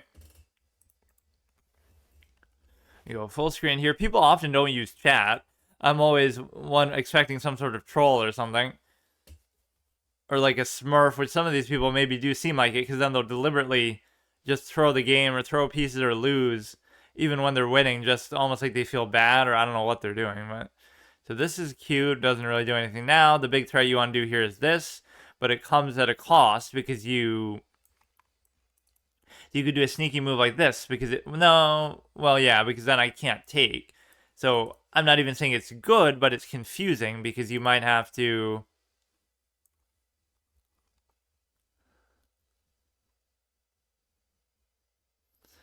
Interesting choice. I mean, something has happened in these recent rounds, but I won't even say anything. Like, you got to take the good with the bad. Sometimes it's really unfair. Sometimes it's really... Now, this is the key thing. Can I take this advantage that he's given me and stay composed and still take advantage of it? So you got to move the king. You got to move this. Either way, I should do it, because he's going to try to take advantage of that open file either way. You just have to be precise here. It's shocking to me, though, that a 1600 would make a move like that. And so now he'll wake up and start to play really well, because he was just, underestimating me or something. I don't know. It's almost like you would want to do that, but you can't if you take. So this is bad no matter how you slice it. And so therefore, I almost would rather take myself, because... But then again, you don't want to give him that diagonal, so this is a very confusing move. I don't know what to do with it. You would want to cover it with something else, but you can't. Or maybe you can turn it into an attack from this respect, that now you would, like... The pawns are split, but this one's going to be maybe very strong. I don't know. You take there, you take there. Now you can't take, and then that can possibly become a very strong thing, but maybe not really. I don't know. The main thing is, like, you don't want to give him that diagonal so easily, just for no reason. And then you got to watch the darks for a bishop. I was almost trying to open this, but now the whole game has gone kind of out of her control a bit, so... See, like, the way the position developed from that point was very undesirable, even if... I don't know, something bad happened those couple of moves, so it's still confusing. So you got to watch your own darks for bishop. This is a pretty good diagonal, and so that's why this move would have been good for two reasons. One, you open this. Two, you open this, but I wasn't able to take advantage of that, so that's fine. So if he trades, it's fine. If he doesn't, it's fine. I can do the same. See, your extra pieces are only good as much as you leverage them, though, to the extent that I should take that pretty much without hesitation, though. I don't see why not. And if he takes with the rook, I can force him to come in. If he doesn't, then that's fine, too.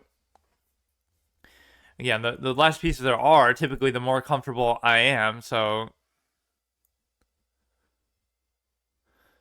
So this is still covered regardless of what you do.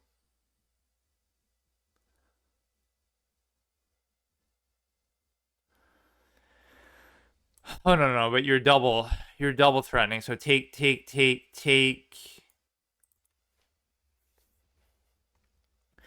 gonna watch it. So if I go like this, it's a sneaky little thing. If he takes, I double take.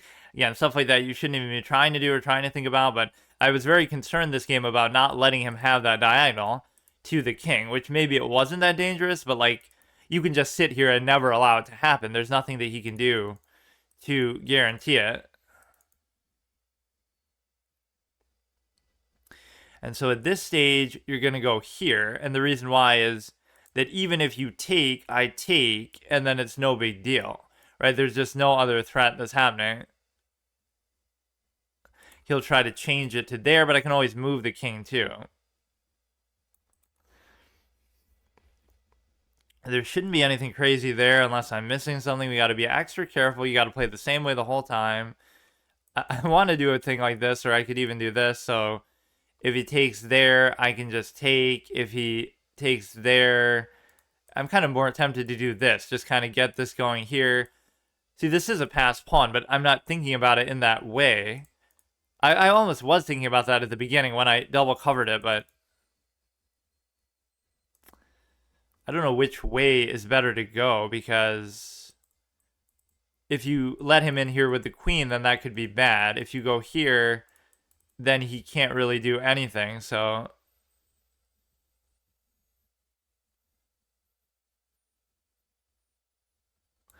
if he was to take, I take, and then he can't really do anything unless I'm missing something still. You got to be extra paranoid. That's why Bobby Fischer was so good, but also why he was maybe a little crazy. Right? The two kind of go together. So you can just raise this into like a cheeky, oh, I want to trade kind of moment. It's amazing how much that serves me well, or how much it just suits me and it's something I like. If you just trade, I'm a happy guy, no matter what the outcome. You know, I'll live with that against better players and tougher matchups, but at some point, people will not let you do that. It's like the rope-a-dope strategy. You keep going for the kill, but they keep keeping you out of arm's reach, and then you end up getting tired. So it's the same thing here. You end up sort of wasting moves and losing by attrition because your move is like, oh, let me just try to trade, and their move is, let me actually try to do something good. Like, okay, what does that do, though? I would love to understand what that does. He takes, I take, he takes. And that isn't even mate, but I don't know. That's the thing. It makes me nervous, but I can't figure it out. He would have to give that up, take this, and then he goes there. It's almost like we want to be able to run with the queen, cover like with the queen, or with even a rook. So if I put this here, then what you can do is he takes, I take, he takes with the queen, and then I can just block. And then, right, because his queen's there after double taking. So my rook's here, and then he can't give another check. So that should be okay. As long as you raise one of these two, you should be in relatively good shape. No, you can't do that, though. This could be a bad move, but I don't see exactly what it is. That's the only play that there is here that I can think of. Like, he would have to sack it. So you can't even go to the... Oh, shit, he's getting too confident now, though. Fucker, man. What is he doing? I don't know what he's doing. He's just threatening sacks from every fucking angle here. He would take, I would take, he would take there, then I could block. I don't know. This one would still be intact there at the end of it all. This, if he takes, I take. And then if he takes, I take.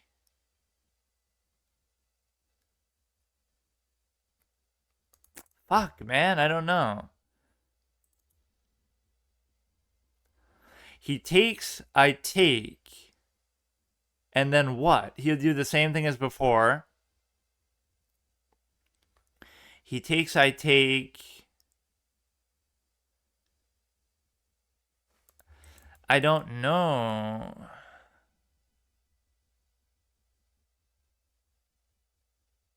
I hate these kind of positions, man. So what you can do is you can... I'll just start pushing that because I'm getting kind of pissed.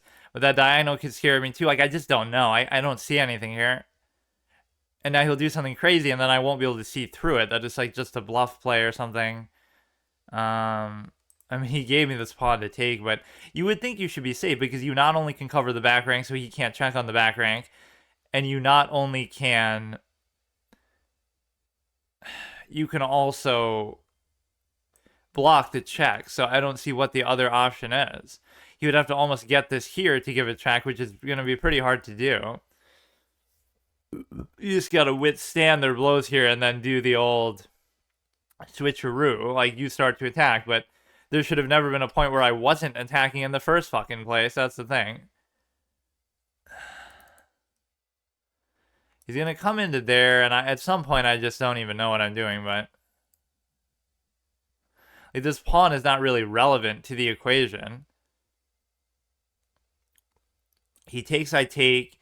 He takes, I block.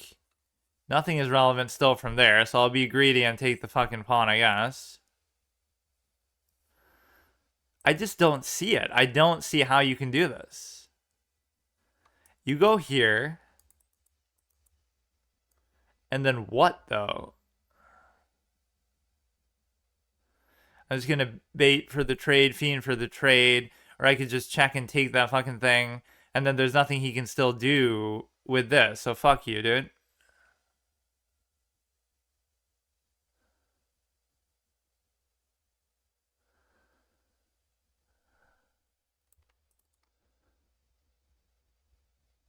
Because the rooks are still in place, so I don't understand. If you take, I take. There's no other take there. You go here, you pin it down. So the queen has been very active despite the presence of the rooks, or because of the presence of the rooks. We can actually pin that down and just wait it out, because nothing he's doing is going to really change the position of that. So the rooks are pretty much good. You can just launch the pawn here. And it's going to be very hard for him to stop that. You can't even move that. I could do some brazen push, but I'm not even going to bother. This pawn has been good to me the whole game, so it blocked the diagonal. It's going to promote. That's going to be good. That should be good. He could bring the king in to try to do that, but I don't know exactly what that would do still. Because whatever. I mean, even if I lose it, it's not the end of the world, but for the sake of time... See, I maybe overcommitted to it too much there. So now he should lose one of these pawns at least. Even if you're giving up pawn for pawn action, it should be fine. We're still covering it too. And then what it leads to is the capability to check and then promote also, right? Because he has to move it. So you check and then you promote. And then you should be in pretty good shape. That should be pretty close to a mate as well. See, I don't even think through whether it's actually a mate or not, but... So he made a pretty basic blunder at the beginning, but you have to stay poised all the way through. Right, so I at least played at a moderate level even after gaining the lead, which has been one of my big weaknesses, is the old, I learned it from Ding Liren. Why do I draw so many games? I learned it from Magnus Carlsen. Why do I choke so many leads? Oh, I learned it from Ding Liren. Like, this is what you got to look at for high-level chess, instructive chess. But no, he played solid aside from that one mistake, which was what exactly? I forgot now. He just basically blunders a piece at some point here, which I... Oh yeah, here, that was a pretty blatantly obvious move. So at this point, let's see if our evaluation dips. I don't think I make a major blunder that would cost me the game. I really don't think I do. I think I play solid, I play safe. His attacking ideas are... They look scary, but they're not really that bad. You want to see that you're confident the whole way, and then you're good. That double-stacked rook was very good because it makes you feel secure. He can't check from the back rank. He can't attack this. He can't really sack effectively. You can always block the check. You're covering the passed pawn. Like, that was a very good double-stack usage. And now at this point, whether you do that or not, you know, you're going to take his pawns. You're going to win, but that at least expedites the process a little bit. Like, look how seriously I have to take this. Like, you must be joking that this is what 15-16 looks like. No wonder chess players are so egotistical and salty and defensive. Like, look at what you have to go through to do this. And you might think I respect that, but I kind of don't, because there's a certain fallacy to it. Like, unless you're the best, nobody cares. So none of this shit means anything, but you have to start somewhere, I guess. And I just started way too late. Okay, let's see what we can do here. it takes a certain, some expressions come to mind, like, oh, if it was easy, everyone would do it, but you still have to learn the hard way. Like, it's not supposed to be easy. It's not supposed to be something that you can just do comfortably, and that extra effort you got to take. So it's like, anyone who's great at something is alone in the ring. My old expression, like the Raging Bull opening scene. It's like, you're really against yourself. It's not like, oh, I'm trying to do enough to beat this guy. You're trying to do as much as you possibly can, regardless of who's in your way, so that, you know what I mean. You're not playing down to them, even in that sense. Like, you're playing down to your competition, but you're still beating them. But it's like, no, you're going above and beyond and doing the max you can just because you want to do that, not because you're trying to do it against them. Because otherwise, then you'll always just do the bare minimum of what's enough. Maybe what's enough to win still, but what's enough, like, to beat them, not what's enough to succeed overall. Right? You shouldn't think, oh, I'm playing such and such, so therefore I'm gonna just do the best that you possibly can, which is hard to even measure or define what that's going to be sometimes. And I feel like most people don't usually play to their potential, kind of like a life philosophy thing too. Like, most people don't really achieve their potential in real life or in any area, at work, in school, and anything, because they're not putting forth the maximum effort, whether it's a motivation issue or whether it's just they're kind of split between too many things, jack of all trades, master of none kind of thing. So the pin is good, and you should almost just do it without question.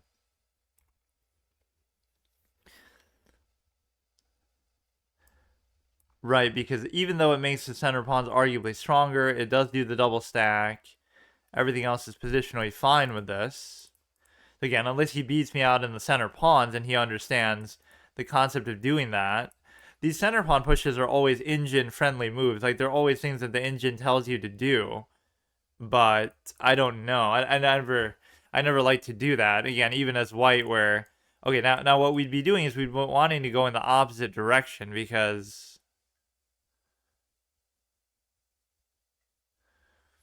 you want to put the pawn structure in such a way that you're able to put the bishop there. So you get the V shape that I like, even if it's a little bit confusing. Some of his moves are just kind of not too clear to me what he's trying to do. He could take this, but I could still take with this. So it's only at that point that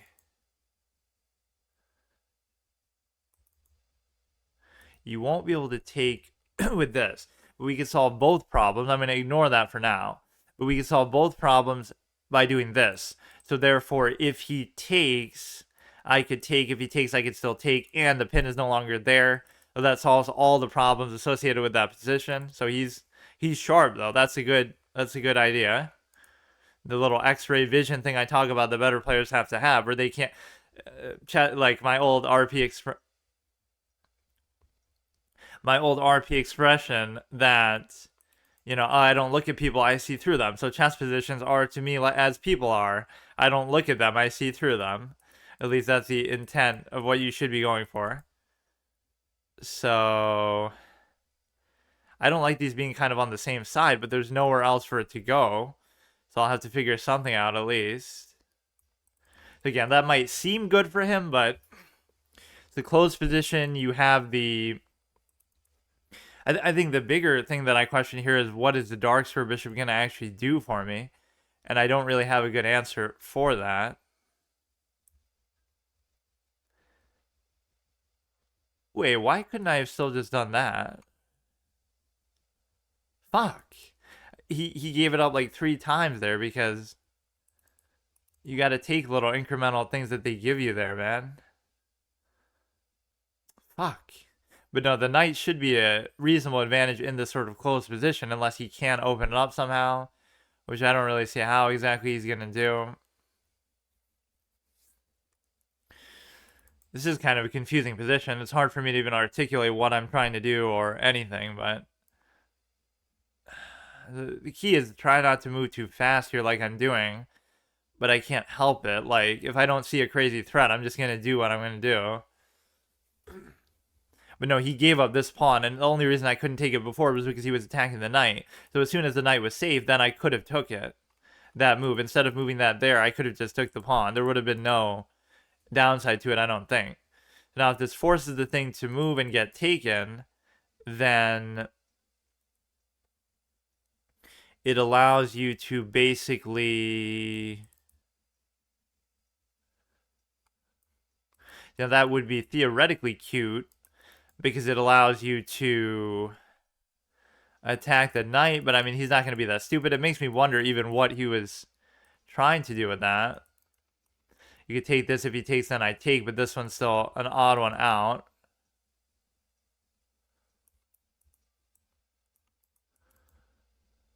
But you know what? This move is good for a variety of reasons, as crazy as it might seem. If you take with this one, I take the queen. If you take with this one, I take the knight.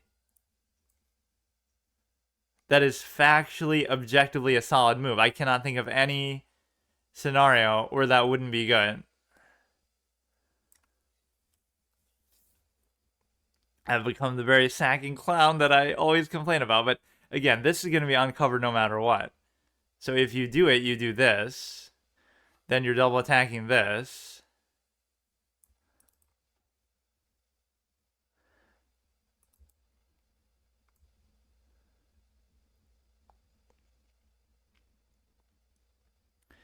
Then you're attacking this as well. That's good. So you attack this. Let's see if he covers it. See, one mistake can lead to another. He is good, though. You can tell. But everybody here should basically be good anyway. I shouldn't sound so surprised.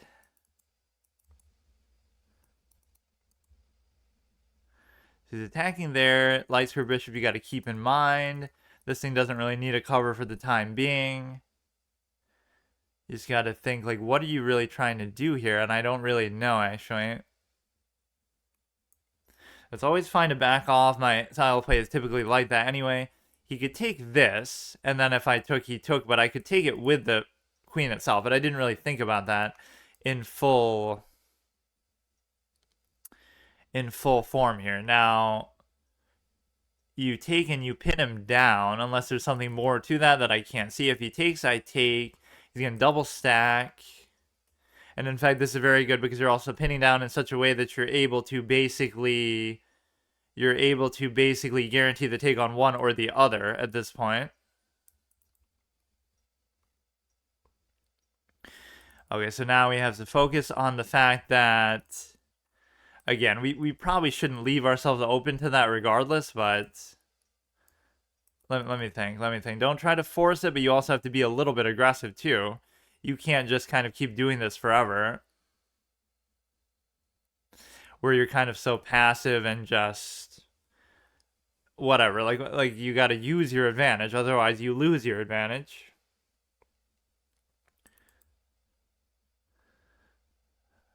You got to stay poised and focus the whole way. That's my biggest weakness.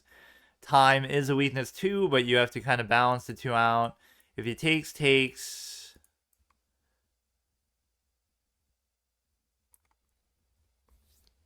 That could be a little bit dangerous because it could be exposing the king. But technically none of these are passed pawns despite the position that we're in, so there might be something more to that. This is really what you got to think to do at this stage, is you should try to push as much as possible. Like, you should try to push the pawns, basically. So everything's on a dark square, so you don't have to worry about the light square bishop being too much of a factor. If you take, you can still trade that. If he takes there, same sort of scenario. I don't know which one I should really go for here. Like, you have such a beautiful light square setup that I'm going to lose to my own aesthetic at this point. And, like, I just like how it looks, but I don't know if it's really the right way to play it. You go here, you go here. If he goes, you go. If he takes, you take, and then you double stack. So it almost seems like that's the correct sequence of moves to make, but now I don't know exactly how to make it.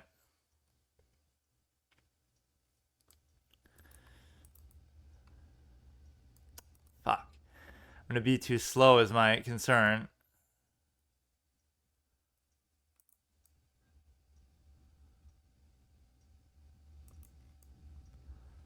Go here. There's nothing that he can do still.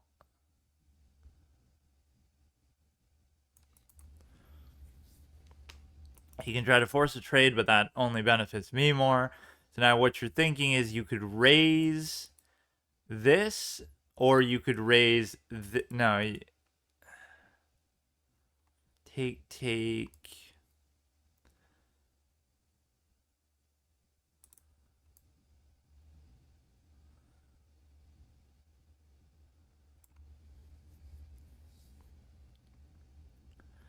So now you're trying to just get a pass pawn basically out of it to the extent that this could be relevant.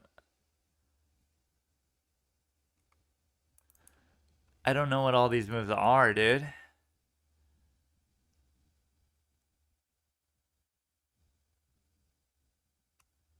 What does that do?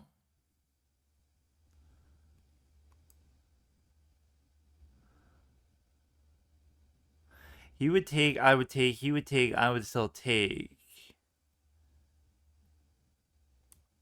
Then he might be able to take like a pawn or something out of it, but I don't still see. Because now if he took, I took, but then he could took, then if I took, then he took. But would it really be worth it? I wonder even for him to do that, because you could check here, and this would give you some mobility, certainly in this direction, as far as being able to basically... You're safe there, you're threatening there. You could possibly just keep going.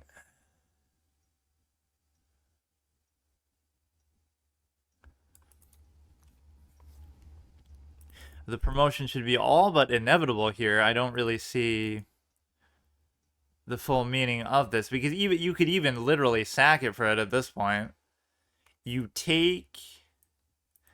It's maybe a move like this that scares me if you give a check.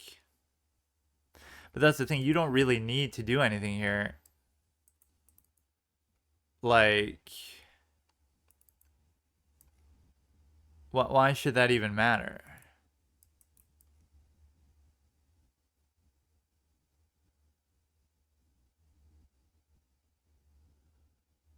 I'm worried about the check somehow.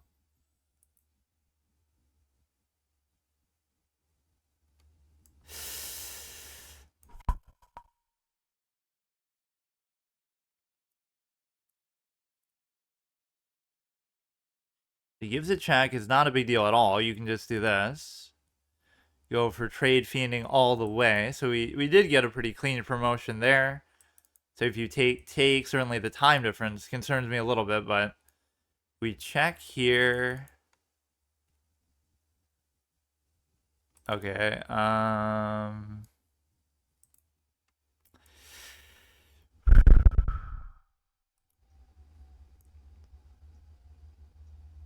I start to get a little crazy, I'll admit. I start to do wild shit. I mean, you're up by enough to where you would think you could even get away with doing that, but...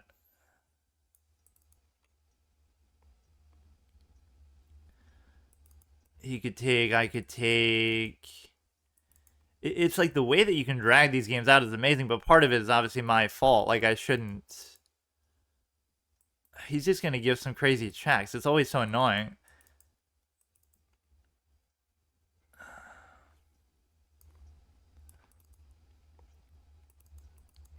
That's just like a cocky sort of move that you're trying to simplify a little more. Just don't blunder a queen. Don't do anything crazy. It seems unbelievable that you wouldn't be able to do something here, but that was like an ill-advised move, though, that I know isn't good, but I just do it for the sake of it. So you can check on the dark square. You can do this again. Fucking guy, man. What is he doing? Okay, you're bailing me out too much, though. You can see how I'm sweating on time. Like, you know at some point it's gonna go badly for you. So, you know what I would almost guarantee in this guy's defense? If he used his other 4 minutes that I had used, it probably wouldn't have gone like that. Like, he wasn't bad, but he was just making a few mistakes here and there. So, a lot of it is ironic. Like, you're not really better than these people, but you have better time management skills, or you're at least willing to play that game. There's a temptation to try to get to 16 here, but I don't know if I even have enough time. Isn't that always the way? I could save it for the next session, but I mean, if you're doing well, I'm almost tempted to do it. Let's see. But yeah, let's actually look at this one a little bit. It doesn't matter. I mean, it's just an arbitrary number. In a way, I almost shouldn't do it. Because sometimes, okay. No, that I can accept, because that's like a winning blunder. Like, you're blundering in such a way that you're able to... Yeah, you can still do that. That's a very cute move. And so therefore, you're up like a pawn. You're in a good spot. Everything is pretty much good here. Like, he did give a couple openings, but you got to look above and beyond. So at least if you're putting forth that level of effort and calculation, it's fine. So it wanted you to just ignore it, because then if you took, then you would take back. So it's effectively the same idea. But if you do that, that's fine too. Now that I can accept, but you're winning by such a margin that it's just not even relevant at this point. So again, it would still take a while somehow to actually do this. And sometimes I fuck up those kind of positions. He'll keep giving checks. He might do a threefold repetition. And sometimes at that point, when I'm in a time struggle position, I almost settle for it, where I say, it's okay. Let's see how these percentages keep shaping up. Okay, I'll go for one more here against maybe my better judgment a little bit. 1594. Okay, let's go here. Certain moves I just have as a reactive comfort level that I always go for. So what you got to do here is you got to develop very quickly to try to castle as soon as possible. And what sometimes mucks it up here a little bit is the stupid presence of the pin, but he's not actually going to do it.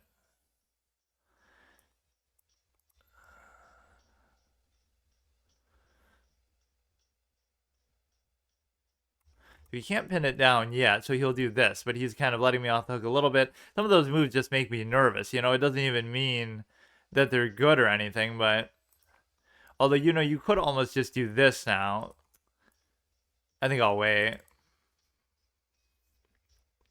We got to be a little patient in the opening. Now, that's no longer even going to work, but this is pinned to it. So what would that mean? I could put any pressure there that I want, but it doesn't really matter. You know, you got to think like, okay, I want to put the bishop there, but this is still not adequately covered, because he would take, I would take, he would take, I would take, he would still take. These knights just always confuse me. Okay, let me do this just to acquiesce to the knight's irritating tendency to get pinned down there. So we both developed pretty well. That's a gambit pawn that you expect to lose, because that's how it started, obviously. Do you want to open the light square bishop? Although I can't guarantee to exactly where I want that to be. And again, some of these moves are too slow. Look at this lack of development. I guess you can't entirely count the... I guess you can't entirely count the existence of the rook there, because that you're usually not going to develop too much anyway, but it kind of... Just, you don't want it to be so claustrophobic in there. So you would almost want to... I don't know what I'm doing. He's got this one going here.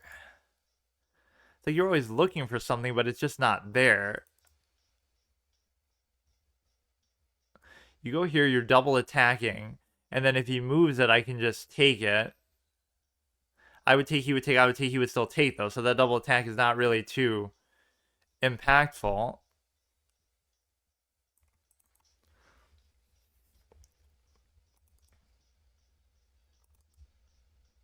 There's so many moving things going on. Like, he'll take with the rook is the problem, so I don't know whether I even want that to happen. I'm just too much of a trade-heavy clown, though, to not play like that. If you take with the rook, I'm worried. If you take with the queen, I could actually take this.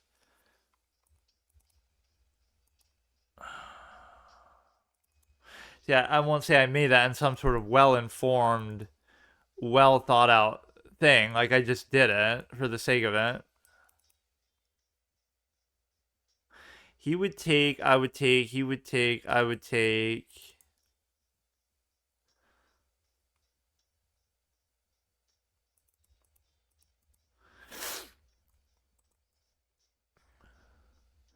You could double stack onto there, which could pose all kind of problems in the long term here.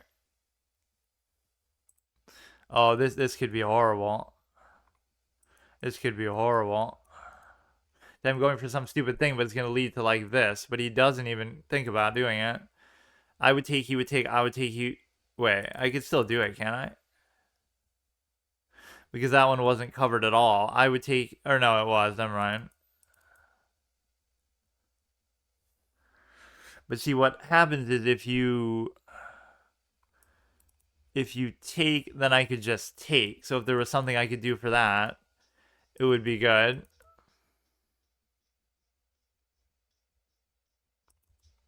I don't like this position that I've created here because it's like that could be very susceptible to problems. Like if this moves, I don't know what I did with that actually.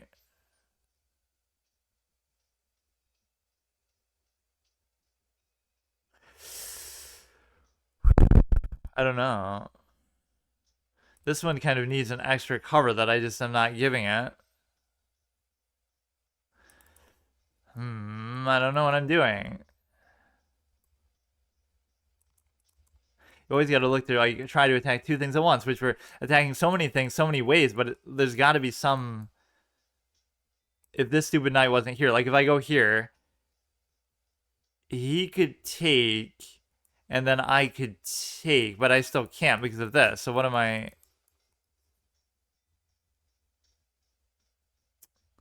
I don't know what's going on. You go here. He has potentially the capability to do this, let's say.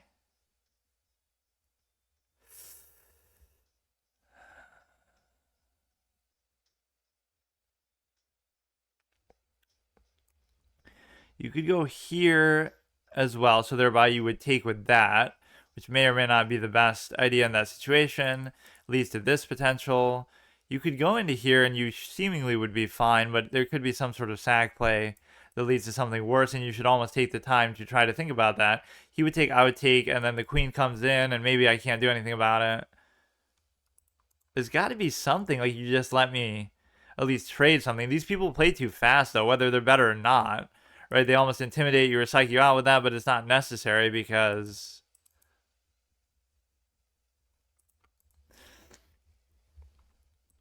So what you have here is the simple ability to cover this, which I almost want to do like that, but that, like I said, that doesn't actually work. So you could go here.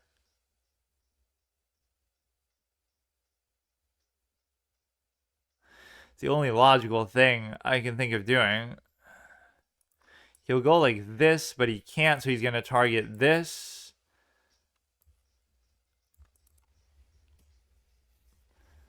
Even if you take there, it doesn't really do anything, and he's very sure of himself.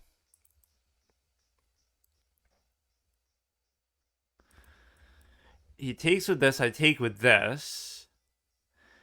Attacking the queen should have at least helped to break this thing up a little bit. You could almost just... No, you can't do that.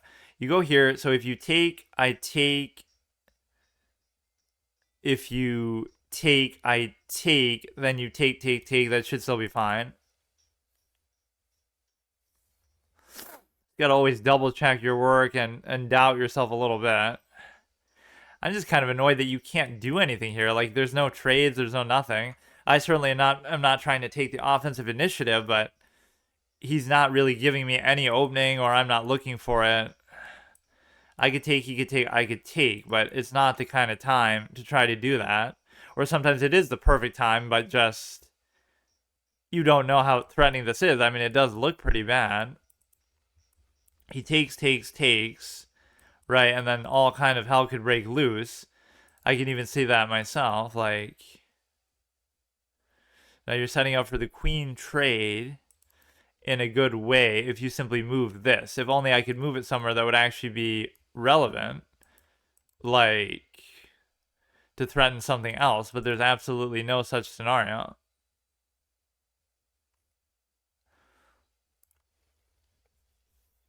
So now that also shouldn't be a problem because you're hanging the queen if anything does happen. So you could take this, oh no, I blundered a pawn, but then the queen trade does occur. So we got this attack going. Oh my god, this guy's so repetitive with his moves, says me.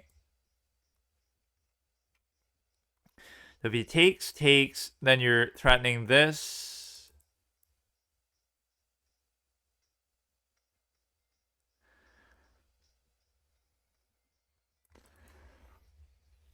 I'll just keep doing the same thing. This guy's repetitive. Fuck. Okay, he got me on that one. I'll give it to you there. You take. You have something going in there.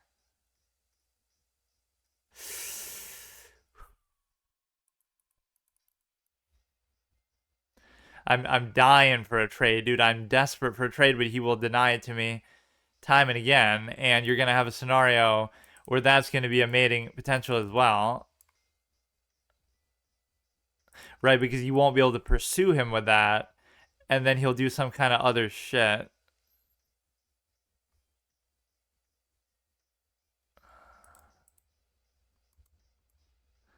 This would be good because it blocks off his ability to mainly get out of there in any way, almost.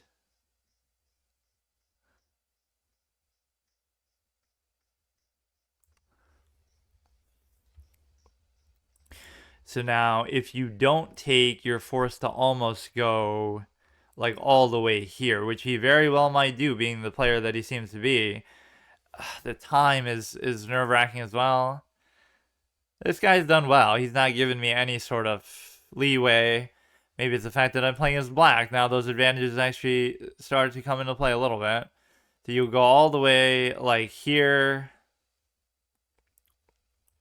denying the double take that we've been sitting on for a while there, which is not even relevant to the position entirely. So that was a slip up. I mean, given the position, maybe you were almost guaranteed to lose something because I'm more concerned about a mating potential, but it prevents him from potentially going there and then there.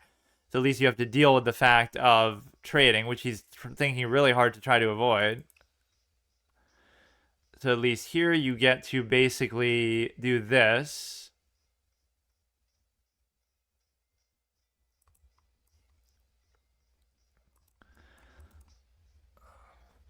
And the reason why that's good is because now you give up a pawn too, but I mean, I got a pawn, but I gave up a pawn. But then I could potentially get one too. At least we're kind of distracting his queen from the immediate issues here.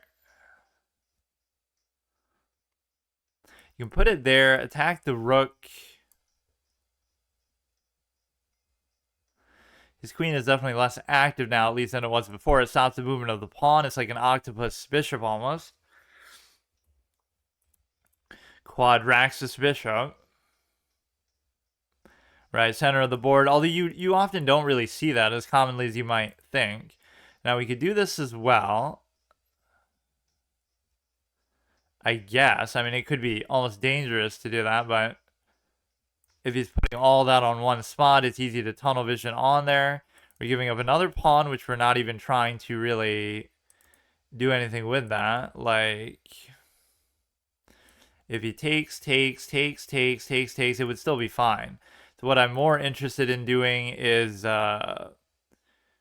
he gets a fork there. There's a lot of problems with this position.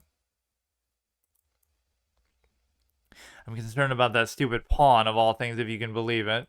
We could take there, Right, he would take, let me think, he would take, I would take, he wouldn't really want to do that, so let's just do that. You can take there and fork, even though I just said that. But he doesn't even do it. So now if you take, it wouldn't really do anything still. So you missed a couple good opportunities, but I'm sweating on time so much to the extent that I don't even think I can do this now. You have to use their time and their move to try to calculate, but it's kind of hard to do when you don't know what their move is even going to be. Well, that one was kind of hanging for a while there, though. Keep everything on a dark square. On a... Okay, dude, you're so cute.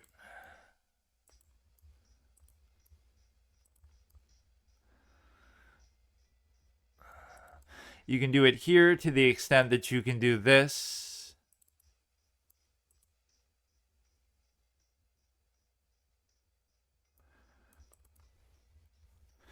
So he takes, I take. I mean, hey, if it's going to lead to trades, I'll deal with it. Still simplify the position. I'm not even down by that much still, right? Despite obvious mistakes and stuff, but is it really going to come down to time? And the answer is, it is probably going to.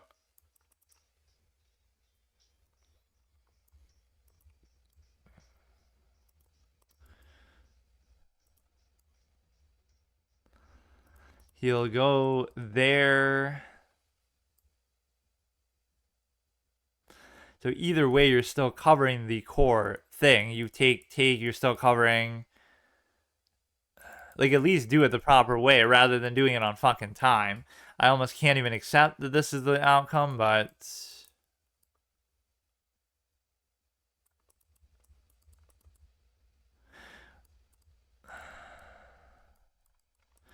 Okay, dude, okay. This is why you shouldn't keep going after that point. Like, what am I thinking? But that one, I'll give him credit, but I don't really understand. I still think, again, you can always say that as a cop-out, like, oh, if I had more time. But he didn't even use half of his time, so, like, when you start worrying about that, then it becomes a moot point. Like, you're just...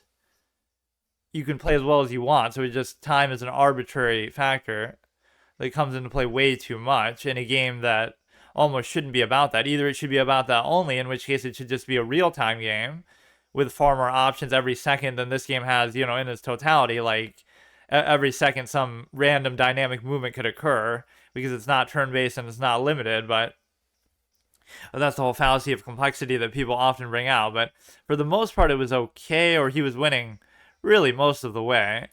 Let's just blame that on the fact of white. But neither of us seemed to play particularly well, so... Like, why is even that a blunder, man? I don't even know. Some of these moves are just dumb. Like, it doesn't make that big of a difference, but... Some things you're kind of just ingrained to do just because you're used to doing them. Like...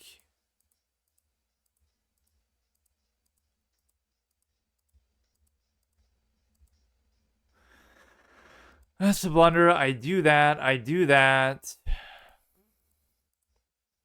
Everything is still fine, and then I start to worry about time to the extent... I thought about doing this, but then he could fork. Could he not?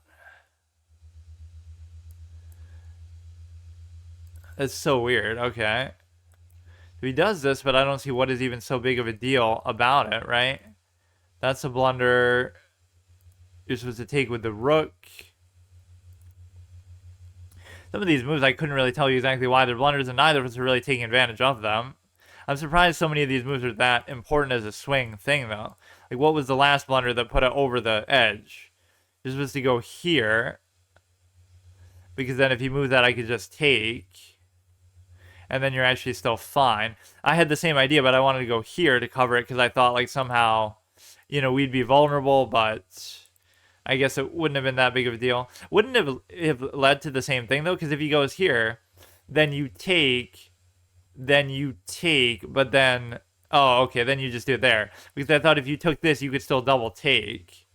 So that's okay. I mean, again, we'll hang around this threshold of getting to 16. I was on a good streak, so I thought I could almost do it there, but we can't get too overconfident. Like that was fine by that guy, but it was like, you know what I mean? It came down to time, so I don't know what to say. Should I worry about going faster, but then I would go worse?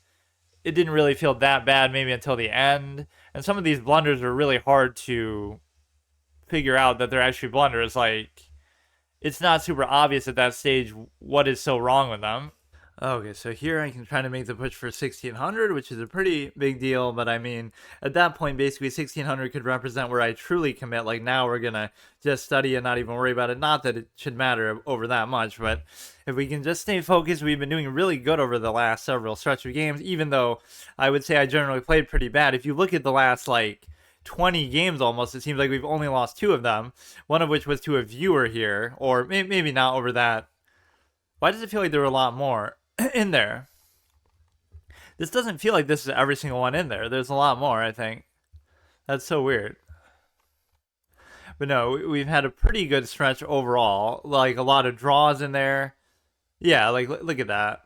So you get 1, 2, draw, 3, 4, 5, 6, 7. So you win every game or you draw every game. Like that's pretty clean. But you can't let it get to you, or you can't get overconfident or anything like that either. So we can look at this one. See, I don't mind analyzing if there's only one to look at as far as the loss, but this guy did create a position that was very confusing, I will say. And you know what's sad about that? So like you won every game in this stretch, right? And the only ones you lose are either because of time, so you start to choke on time, or you flag, or it's a draw. So that's the way that it works. So that's a good thing, but it shows you some of the flaw of maybe the game itself. Like, it shouldn't come down to time. That shouldn't be the defining factor. So he was very confident. He was very, I was obviously starting to choke on the clock, but he played well. This was a fairly complicated position, so, it's easy to say, like, oh, let's learn what we would do here. See, this kind of thing annoys me, though. Like, what position is it really going for that we could try to understand and study with this? Like, let me try to look at this. What pawn structure and what kind of castle would that lead to? Is that really what you think I would want to do? Even as I'm seeing it, like, I just disagree with it. I don't want to play like that. Maybe you castle there. Maybe it's going to castle queenside. I don't have any idea. He's going to castle queenside. So this is one of the few games where castling queenside would be correct. But I generally say it's never correct, and you should never do it.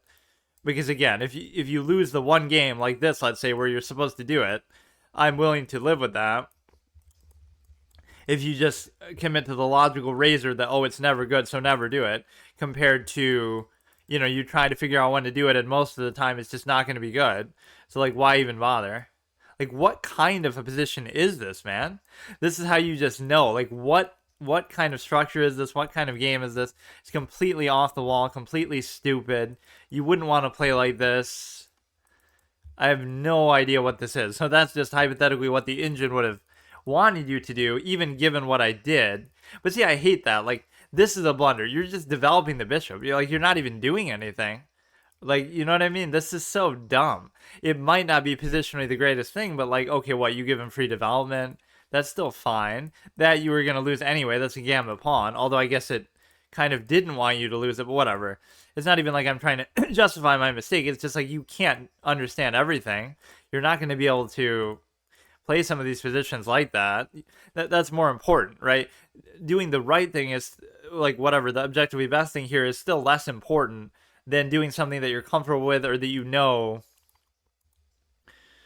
I don't know. This is hard to figure out what is even happening here. And again, he did it so quickly that was his biggest asset. He had 5 minutes left, so he was going to win no matter what. And that was even the game to get him to 1600 himself.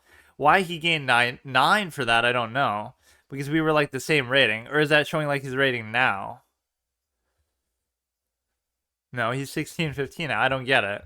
I lost it. Aren't you supposed to lose and gain pretty much the same amount relative to your opponent? So if I lose 6, he should gain 6. Or if I should lose 9. I don't get it. So that's a blunder. Again, that has nothing to do with immediately what's happening, though.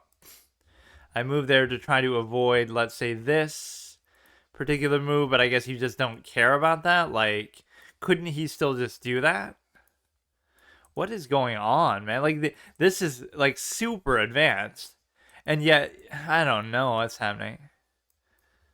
It's so all over the place. Like, this is not how you would want to play. But the biggest thing we've sort of been seeing is this sort of extra effort in terms of calculation. Like it's some sort of psychological tendency that you run into where, amateur players or people who are playing, for the first time or early on are going to look at it like it's not really worth their effort. It's one of two things, right? Either calculating these long lines, these trees of all the possibilities in a position.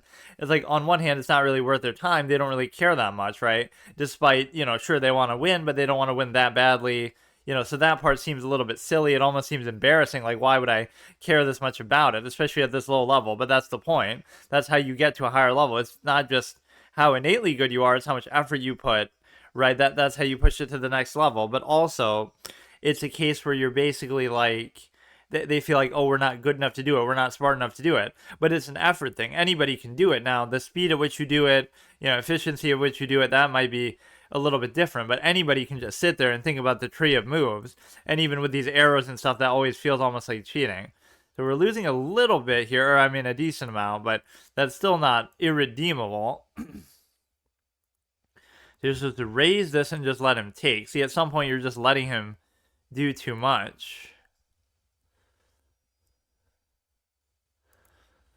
He could have taken it. I mean, it's a tough position. I don't know what to tell you. Like, even if we saw this exact same thing again, I wouldn't necessarily know. Here's where I sometimes greed for a little thing, though. The position is too dangerous for me that I shouldn't be worrying about.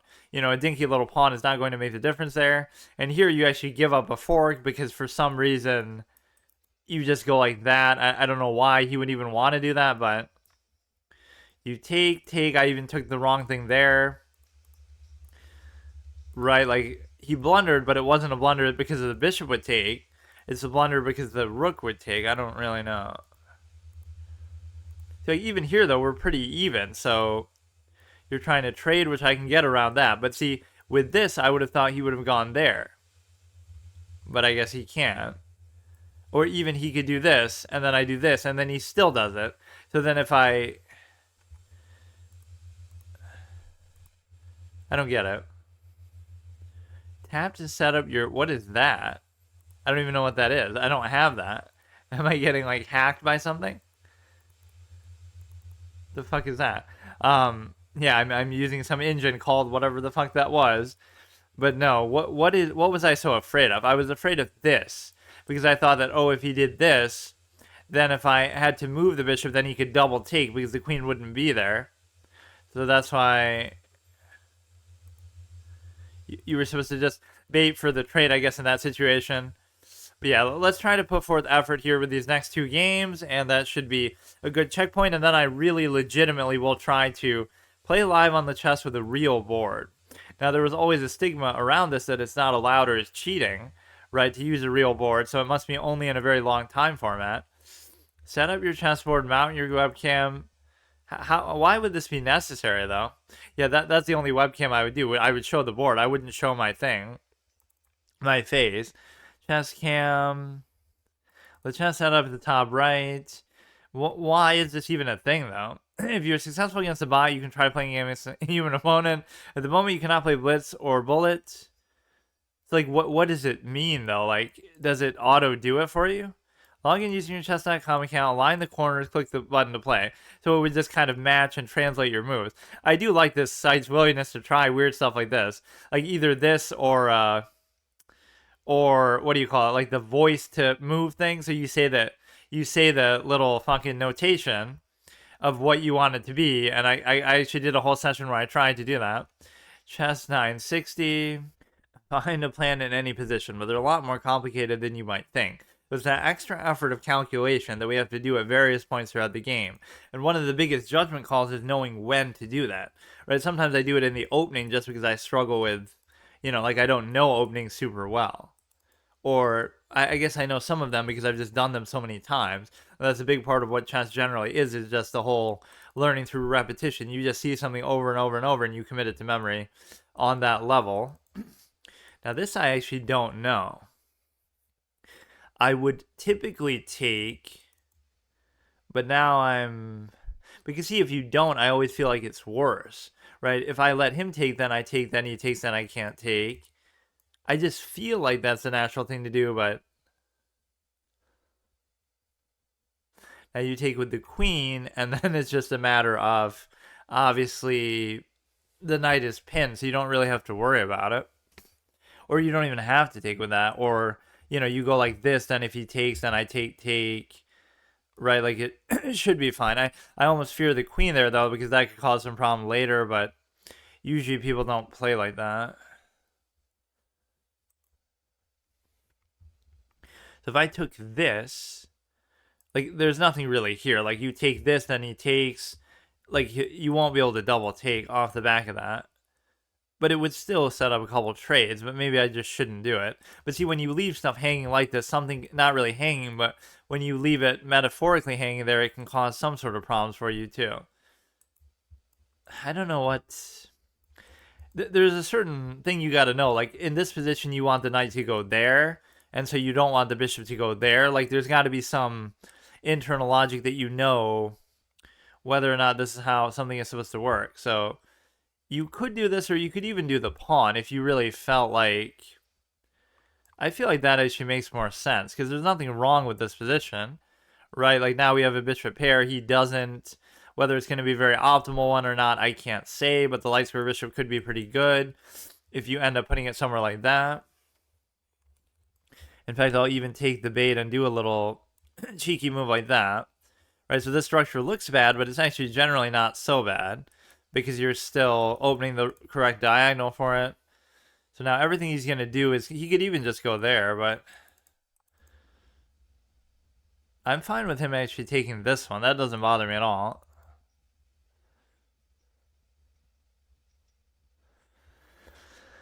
I want to develop the knight, but it gives me so many problems to the extent that you feel kind of like it's going to always get pinned down, or it's going to get bullied somehow. It's going to get pushed by the pawn, and even the act of doing that would be annoying to allow to happen. Like, he pushes, and I don't really want to take, but I feel like I have to take. Right? Like, it's just not a good thing. He takes, I take. I don't know. That's the thing. That's the problem with this position. Like, I just don't know. I'd even be... No, I don't know. This could be so good later. I hate this. Like, look at what the knight is doing. I guess I could just move the knight, but then if he takes... It causes too many problems. If he takes, then I take, and it's still covered. But then he could take, and then I could still take. Or rather, the act of him doing that would allow me to take there. But then the problem with that is, it could still fuck up my pawns. Like, I would take, he would take... No, it still wouldn't, but I guess that's why he wouldn't really do it. But sometimes that can be a problem, right? So, for example, it's the sitting duck effect. So it's the sitting horse. Because you're threatening it, you have no choice but to take, because you can't simply move it. Because, you know what, I'll actually do this, because I just said that. Now, he can take the knight, but it doesn't bother me too much. And so we should be good. Kind of little totem pole weird structure with them that you don't typically want them to be horizontally stacked like that, or vertically stacked, or whatever. But they're role-playing as rooks. We got this, which I'd almost be willing to take. I feel like one of these is not going to be good. I don't mind putting this one back, right? And he has no great way to get it. So one of the key things of this position could be you want to keep the light square bishop out of the knight's reach, because he's not going to be able to trade for it with anything else. And so if you can do that, you might be in good shape. Or you could just trade the bishop for the knight, double stack the pawn. I think that probably would be worth it given my style of play, even though I love bishops. It guarantees that you have a very good bishop here. Whether his bishop is going to be that good, I don't know. And so it allows you to also double stack the pawn. Not that mine are exactly in the greatest spot either, but this at least seems like a better structure than just that, because those are split. Even, whatever, this just looks more aesthetic. There's no way to really connect them. So they're double stacked, but they're also not connected. They're also split, which mine are too. Nothing he can do with these that's really going to be too much of a concern. So that was a interesting trade, maybe a ballsy trade. So we go back. There's no problem with that. right? And then we just want to sit it over here, and we should be in good shape. You have an x1 diagonal going towards the king. His is kind of going out in no man's land, nowhere. Literally no man's land, because it's the queen side, so it's the woman's land, haha. Okay, we gotta focus, though. It's like the late game stuff that always throws me off. Like, either you're winning, or it's pretty even, or you're winning by a lot even, and then I start to choke because I get kind of irritated. Like, I feel like I should have already won, but it's a lot more difficult and time consuming than what you would expect. So you have to be very patient. You have to be willing to go through these very elaborate things, right? Nothing pisses me off more in chess, not than losing, but then actually than winning. Because when you're in a winning position, it's like, why should I have to work so hard now to convert it? I'm already winning, but you know what I mean? Like, they blunder a piece at the beginning, and it takes you like 50 moves to actually finally finish it off still. So you got to use this time to calculate, which I am doing. I've been like sort of talking less, not saying that's to blame for anything, but like at some point it's going to get too fast to where you can't really say everything, so you got to just reduce it to whatever the most relevant consideration actually is. He's double stacked there, which doesn't scare me at all, so I'm just going to let it be. This is safe. This is fine. Nothing can really target it very easily. You'd have to target it like from here, which you can't even do. So even though it's not covered by anything, right, how do you attack it? Any light square, you're going to get attacked yourself. You could go like there. You can almost go like this, but I don't really know about that. Here, he could just bring down, let's say, the bishop, and then I could just take it. This seems to be generally an okay move to make. I'm also kind of inclined to take the king, or I mean move the king, because you're able to basically not have to worry about that then, because you could just take. I always feel more comfortable when there's less material on the board to this extent. This is why I like trading so much, because now it shouldn't be that hard to see what you're doing, but it also means that your opponent's also going to be able to calculate it better because there's just less things to calculate, period. One thing I'm very nervous about is moving the king pawns too much. Like, sometimes you are supposed to do wild stuff with it, but it's just not really my style. So you could potentially take this, but you don't really want to, because... But see, even if he was to go there, then it's still covered. Like, there's nothing you can do, so the queen is still there. And you know what would be cute about this? Even though the king would be in check, it's like, you bait him to take, and then it's like, oh no, I won't take, I'll just take this, theoretically. And then you also back rank mate, but the king would obviously have to not be in check for that to be possible. So we're actually up on time. So this is an interesting thing. And a lot of these players, you would think, oh, maybe you've got on a good stretch because they're provisional, but a lot of them have not been. They've played like literally thousands of games and so forth. Now this is kind of cute because you get to just do this. Again, I could just do this, and that might even be a safer thing to do, because there's nothing that he's gonna do with that. I could go here and then try to force it out somehow.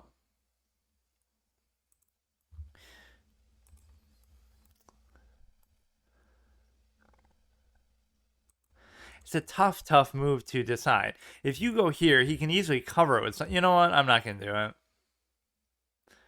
because I don't see what he's doing with it. That's the thing. What is he doing with the dark square bishop? Nothing. He's just making random moves. And I'm still covering that to whatever extent, you know, you think that could be relevant. So what do you really fear? You fear him going there, but then I can just go back. It's like, it's not a big deal. I still don't see anything changing. Light square bishop is the same scenario that we're in before. If he takes, I take. So you'd need to bring a rook in or do something else. And I could just take it outright if he's stupid enough to leave it there.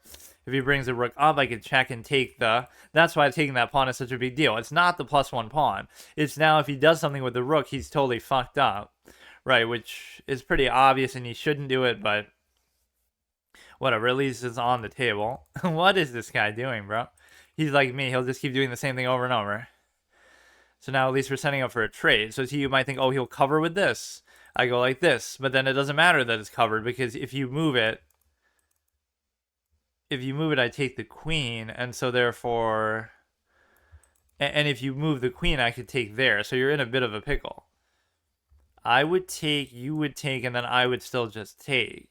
So you got to get it out of there. You're going to get a guaranteed trade. His pawn structure is not the greatest. So you might think I wouldn't even want to trade in a scenario like this where you get to be up, and there is a principle behind that, like, oh, you want to, and you could even just not do it, and then, now that shouldn't matter because you would take, and then I would just move it, right? You're not going to just not take the queen. So you go here.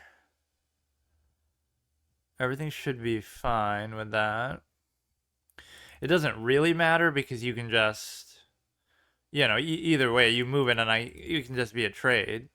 But his bishop isn't in the greatest spot for him. Like, almost everywhere he goes, he would be trapped. In fact, arguably doing this, no, but he could still just sit there. Like, it's nothing crazy going on with it. I almost want to trade this stuff off too. It sort of exacerbates your advantage if you decide to, if you decide to basically trade whatever you're up by. There's like two theories on it. You shouldn't trade if you're up. Damn, now I'm not going to be able to do anything though.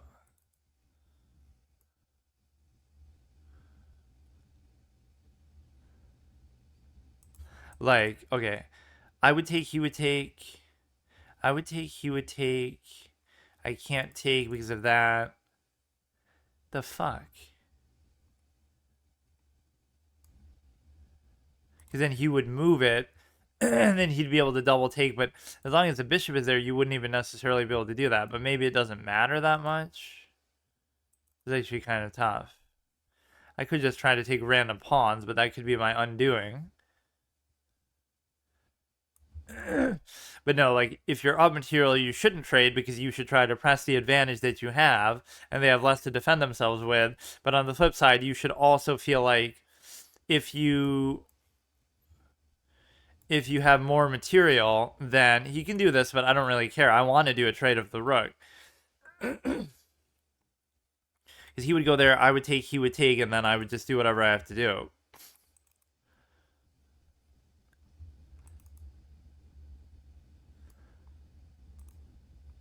And so the point is here that basically you'd be able to... What you don't want to allow is you don't want to allow him to come into there, right, on this square, but I guess you can't stop it here because of the fact that I almost want to go here, just make sure... No, but then he would still...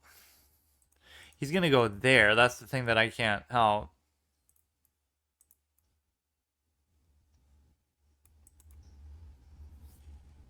So he can still go there is effectively the problem. But no, if you're down material, then you feel like...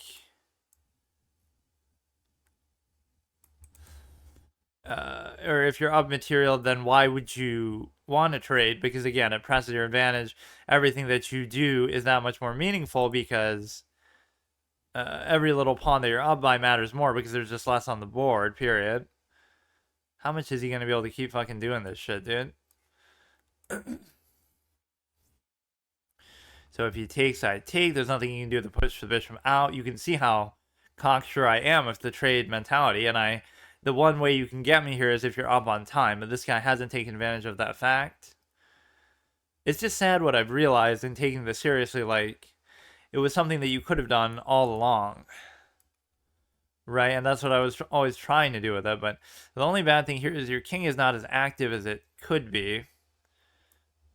And he's even giving me this, so unless his king activity is really that good, but I simply have too many pawns. Like, what's he going to do about this one?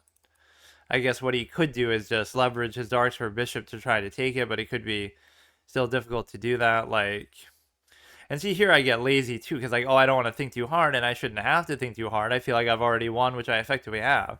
But you would have to fuck something up pretty major here to... whatever, like, to lose. It seems pretty hard to believe. Like, let's just push it, and at the worst, we can just sit here with it. And so it doesn't matter really what he does. So this is why you can say, oh, you're bad at endgames or something, but it doesn't matter because there's nothing on the side that's even happening. There's no activity. Go ahead, take it. It makes no difference. Okay, now that was actually a mistake because I just said I should have sat at the other... I should have sat at the other one, and I didn't do that. But again, he's got one dinky pawn, so he almost has no possibility of winning. Aside from he'll get some sort of stupid, cheeky, he'll get some sort of dumb, like, oh, he wins by timeout, theoretically, because it's not insufficient material, just somehow. So we go ahead, we check there. He can't go to the light square. Okay. I should probably try to stay on the light squares myself, too, a little bit. To the extent that, we could avoid the checks in doing it. Now I can move the king and it's still covered, so it's not even a big deal. I could try to take this one, and, we got the 3 pawns connected to try to promote, but see, even here, we're going to end up winning on time, but whatever. I mean, that's not an element that I typically care too much about. You could try to go under here and start taking this, but I mean, at some point, you're putting pressure on too many things at once. So how is he going to possibly deal with it? Even if he tries to cover it, it's just simply too late. So now you get to even raise this. So now we're just using this as an anchor point. If we could just... Okay, I fucked that up. But I can easily promote one of these. I mean, look, dude. You can do this as long as you fucking want. Now the king has this side on lockdown, and then that side has to be addressed too. You can go ahead and sack for it. Like, look at how there's something peevish about chess. Like, it's just irritating. Like, oh, haha, I'm gonna sack it and waste more of your time. Haha. Like, it's really gonna do something for you. Like, you have to sack for it. Like, are you serious, dude? Like, winning in chess can be one of the most annoying things ever because you see all those little things. You just have to deal with it. There is an element of it that shows you, like, you don't even enjoy it enough to really, truly do it. Like, you need to find somebody who actually enjoys draws or find some of these stale positions fun. Those parts I don't enjoy. There are certain elements of the middle game that can be fun, but the openings and the end games can be very boring and repetitive and just... It's like some sort of combination lock thing. If you enjoy trying to pick a save by entering, or a password by entering every possibility there is, like, it makes more sense with like a code, locker code or something. You put in every combination of digits, so it's like a 4-digit code. Okay, 0000, 0001, 0002. Like, you'll eventually get it if it doesn't lock you out or block the thing.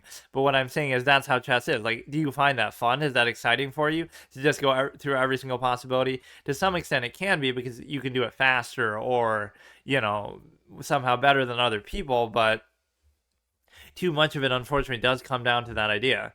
Let's go ahead and look through this one.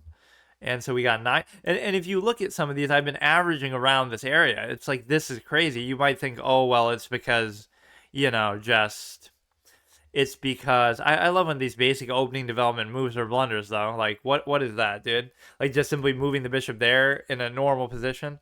But no, it's like, you could say it's relative, but that still seems like too extreme, that you should not need to do that.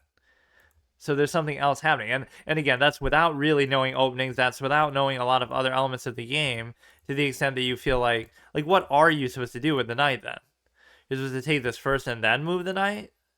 Okay, that at least I can agree with. In fact, I almost thought about doing that, because that forces you to at least be safe with the knight. What is he going to try to push it out with this? Look at how much of the opening pressure is predicated on just trying to bully the knight, because it's just such a bad defenseless piece. They just take, and give nothing back.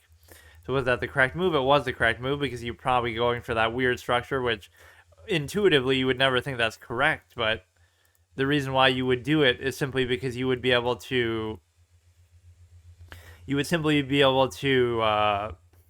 accept that the engine likes this structure. But if I came up with that structure, people would say, oh, of course it's a blunder, because you're double stacking and doing all this weird stuff. But at least this shows you the different layers of double stacks. This one's okay because they can connect, right? So it's predicated on this one. This one can never connect, and it's split with that.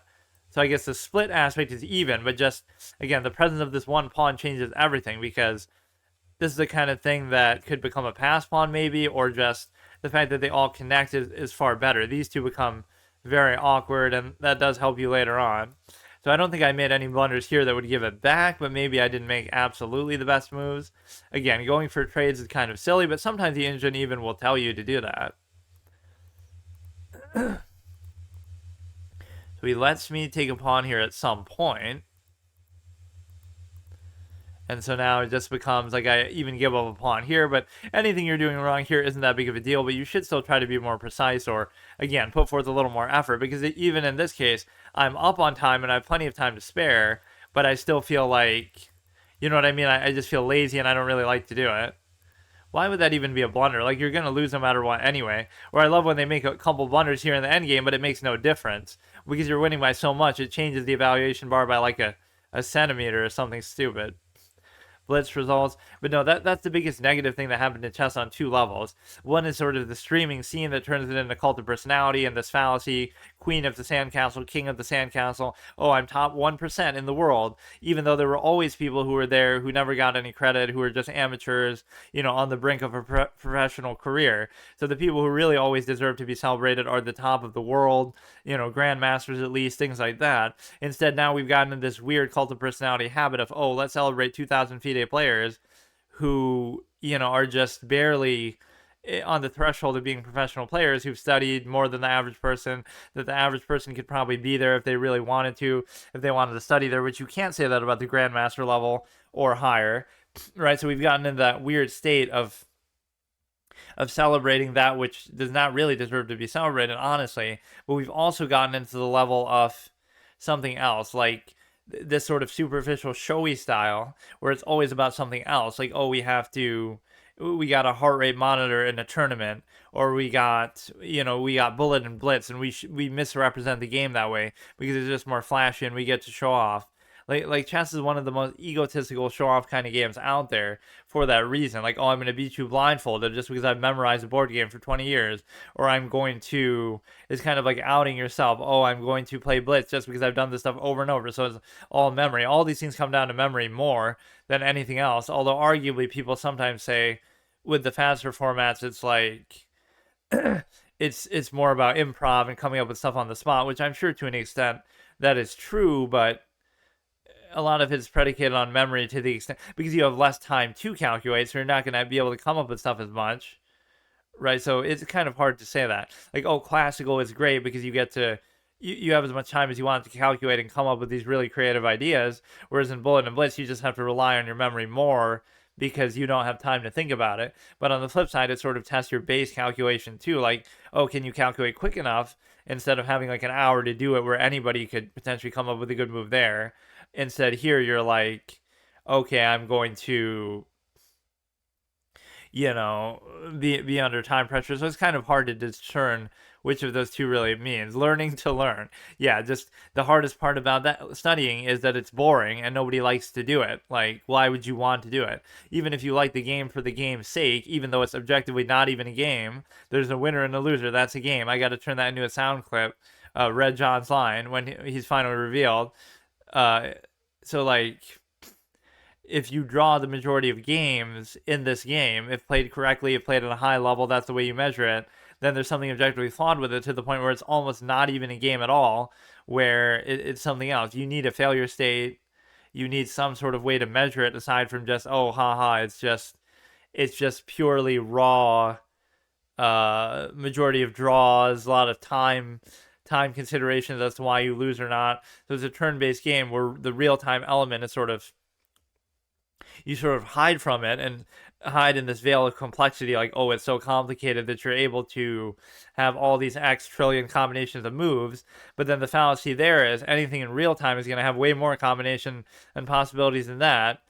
And so the fact that the game comes down to time despite being a turn-based game is just stupid, because then you're kind of defeating the whole purpose, right? Like, you're saying, well, I don't know, it's just then it may as well be a real-time game, right? You almost have to turn it into that to force a result because the game doesn't have enough of an innate tendency to do that otherwise. And you can never use the argument that, oh, well, it's because it's so good. Like, oh, it's being played at such a high level, and so therefore this game is kind of interesting to watch sometimes. I think it always shows the highest rated people playing in a particular format there, but I'm not 100% sure. But no, what I mean is, oh, it's just because they're so good. But that doesn't justify it, because again, the best players in something else arguably, like for any game or any competition or anything like that, the purpose of being the best at something is to win at it the majority of the time, not to draw at it the majority of the time.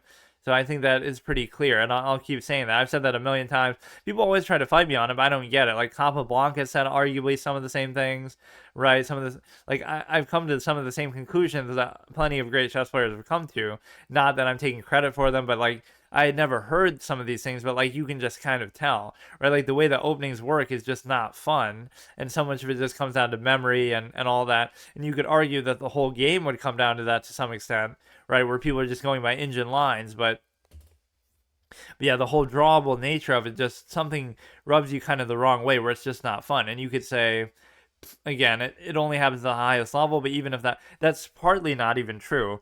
And even at this level, you get to see sort of the subliminal implication of that. Even if these games aren't draws, what they come down to is still not really fun. Again, it comes down to time, like, oh, he could have beaten me or he would have seen that, but he was just running low on time. So why is that instructive or fun? Or, oh, he just blundered his queen, or he just made a blunder that he could easily see and that anybody could see. So that's what it comes down to. So that doesn't mean that it wouldn't have just been a draw. Something about it just doesn't feel right. That's really what this will be. This will be the Truman Show of chess. And it doesn't matter, like, you can estimate, see how far you get, what your potential is, but, like, you get to see it all the way. So you'll get to see what it takes. And the real point of that is you'll see how much time it takes. You'll see how much effort it takes. You'll see how much studying it takes. In other words, it sort of de-romanticizes the way people talk about it. Like, yes, even young kids who do it, right? Like, oh, they did it by 12 years old, but they might have studied for 7 years. They might have studied chess from age 5 to age 12. Like, so how many people, regardless of age or being adults or anything like that, it's like how many people study chess for even 2 years or 7 years or how many years? Like, and if they did, what would the results be? Maybe it wouldn't be as good as those, like Karjakin becoming a GM or somebody like that, but it would at least be better than, it would be close. Like, okay, it'll be something of no, like, okay, they're 2200 or something, right? In the worst case. So at least then it wouldn't feel as big of a deal, right? And those extreme examples don't even matter. It's like you would still be something more than what you are. Right, so that's what I don't like, is it will sort of show like, oh, anybody could do it if they did this, but nobody really appreciates the amount of time that people put in, which I can respect that on one hand, but I can also say it's a bit of a clown thing. Like, of course, if you're going to study a board game for 20 years of your life, you better be good at it. Like, why would you do it otherwise? It almost makes it less impressive. Like, oh, you play this one game all the time, all day, every day, you better be good at it then. Like, it just feels like it comes with the territory a little bit. So part of the point is that you're trying to show that, I don't know, just the whole journey, regardless of whatever it entails, and it's hard to know even like where you really start with it. Like, what was my base rating really? Was it really 1500? Is it something more? I don't even know, because now, regardless of, he's not the highest rating guy out there, but it should at least give me 4 no matter what. These have been giving like 4 to 6 or whatever. It's enough. So you want to stop them from pinning down. That's one of my biggest fears, phobias in chess. And then we just get to potentially go here, but see, I don't know. Sometimes now it'll be considered a blunder. Somehow you're not supposed to do it. Because if you go here, he goes there. I could take, he could take, I could take, he could take, I could take, he could take. So it doesn't actually really work. It just feels like it complicates things too much, right? I would take, he would take, I would take, he would take. Wait, what? I would take, he would take, I would take, he would take, I would take, he would still take. So effectively, I won't be able to really take. And the thing is, I don't even consider in the process of doing that the possibility of not taking. Like, what if I just don't take? It's fine, I could just move. But then I always feel like it's awkward when you let stuff like that happen. It'll kind of just fuck up the presence and positioning of your pawns. It's okay using a little bit of time like this in the opening, but I'm gonna give this somewhere to go. But I'm still not satisfied with that. Like, he's maybe missed an opportunity to do something better with it. we can escape with that. We want to go here finally, and then at that point we can move the bishop. So you kind of go on autopilot here, where you're just kind of doing stuff that you want to do for a particular purpose, like whether you know it's good opening theory or whatever. It's just your preferences or what you're used to doing. I don't know what the fuck that is. I have no idea. I don't have anything plugged into my thing aside from my mic and like my charger for my phone. Okay, this would be fine, I guess. Dude, bring his light square bishop in there. I almost don't want to do it, but I don't know. There's nothing I can do to really disrupt the position of it. Like, I guess I don't want to just leave it there either, but he brings the bishop in there, but then so what? It doesn't seem like that big of a deal. So we want to open this. If the queen comes in this case, we could just take it. Right, so you'd basically be able to, let me guess, he'll sack it and be able to do something like checkmate. I hate those kind of things because it's just not something you really want to think about. Quite frankly, I'm being pretty lazy here, but I still use way more time than him. You know, you are often supposed to take here, but I often don't because I just say, like, somehow this looks threatening. Right, but I've seen that that's a blunder so many times.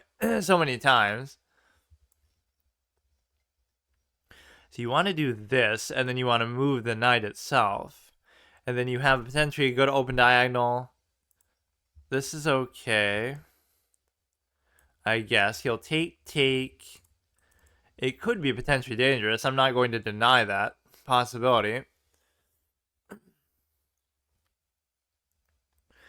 So if he takes now, I think this could be a good central position to go to, despite my wanting to move the knight so much. The problem is if he goes there, that causes some sort of problem.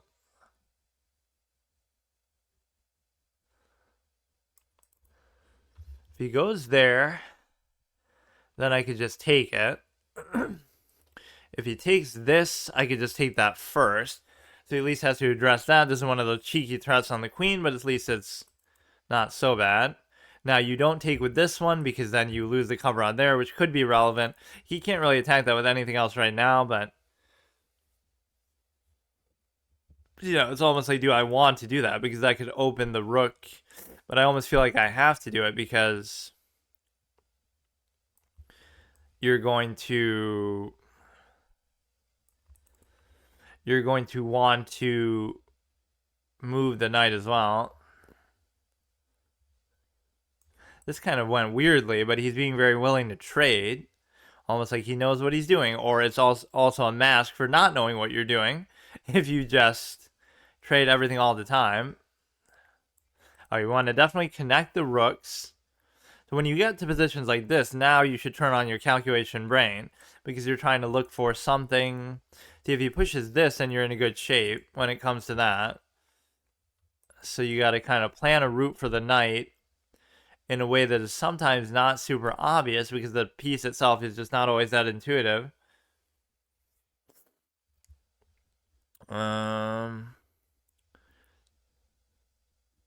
You'll have adequate cover here no matter what you do, but whether you should leave it there or not, I can't say. You could do it here. You could even do this. You ever see what an octopus knight does to double stacks rooks? Now that you should see. That could be okay if you push it, take, doesn't really help me too much. No passed pawns going on here. This could be a little bit cute because you get to, but see, what can you really do with it? He would do this, but then I would take, and then I could still take. So I don't really understand it. I really don't get it. I want to create the double stack and I'm just going to do it. Right, it's fine with me. Double stack, so you're safe no matter what he does. So now the knight can maybe roam and do something a little bit cute. But I'm not really seeing the opening right now.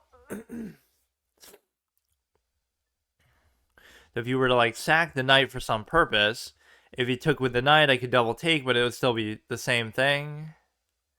So it's hard to really say. Let's try to get the knight going in the other direction, because it's not really needed right now. No matter what he does, I would just double take. I would take, he would take, I would take, and then I could still take. This is kind of a little tough to figure out. And here's where I do get a little bit lazy sometimes. So his idea is to go here, and then I would take, he would take, and then I can't take. Possibly. So it's this square that we're looking at. So the act of doing that would give me maybe the octopus knight position, but the problem with doing that too is the fact that then he could just still take. So it wouldn't really make that big of a difference. The time isn't too much of a concern. The position is very even, I would think. There's going to be some minute positional advantage that one of us has that neither of us really know, because that is just the nature of this level of play. Okay, I'm just taking it. Now, there could be something about these pawns that he knows that I don't know, but I really couldn't tell you, and I should probably think about it a little bit harder. You would think you should just be able to move the king, but let me give this position some thought.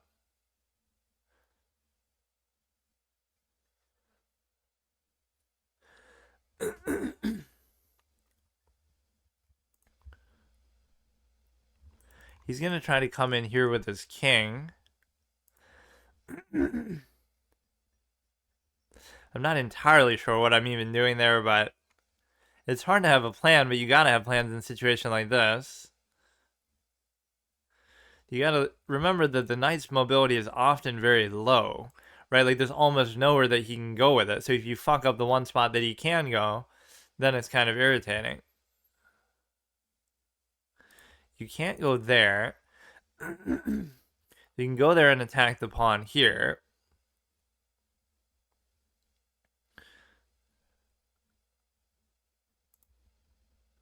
You got to just watch the movement of the knight. I almost just want to move this because you can...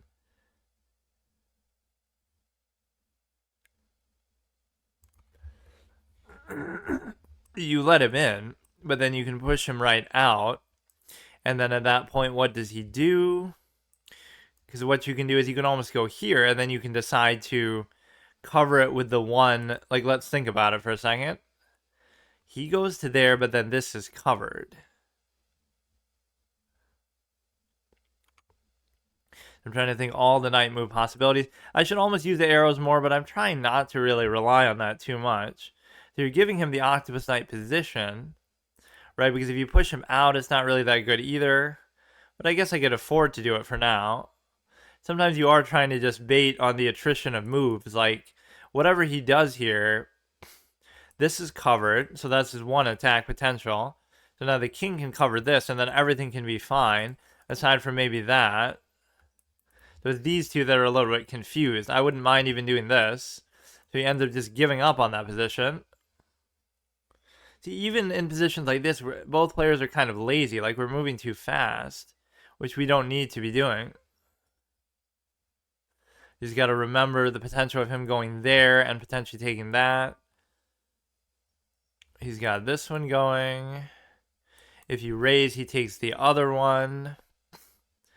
A lot of back and forth, or that's a very good move to the extent that you can... Oh, wow. To the extent that you can guarantee to take one or the other. So I'm just going to do something totally random, but he's going to check it. So that could cost me the game right there. Like, this is what it comes down to, bro.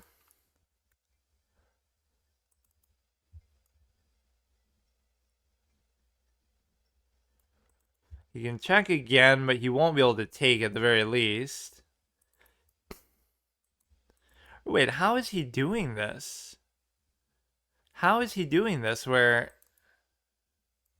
Well, this one's more important. Oh, wow. Is this really what it comes down to? But I have no excuse because I had the time to figure it out. Are you serious, bro?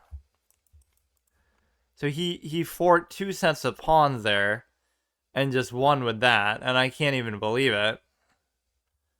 Like, what the fuck, man?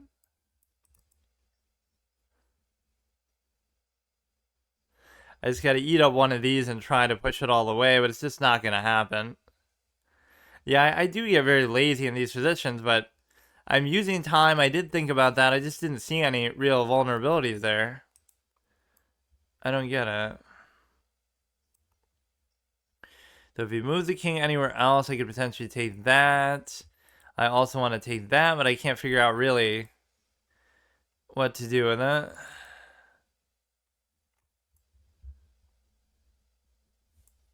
Could maybe take this one. Like, by the time I do this, it's going to be too late. Is there no way to target this one? That's my big question. Maybe here, then you could take, then you could do that. So maybe it doesn't matter even if he covers it. It matters. Man, I give up. I give up. You're too good at endgames. You're just too good, bro. Good study knight endgames. Haha. 10 out of 10 player. Fucking so stupid, man.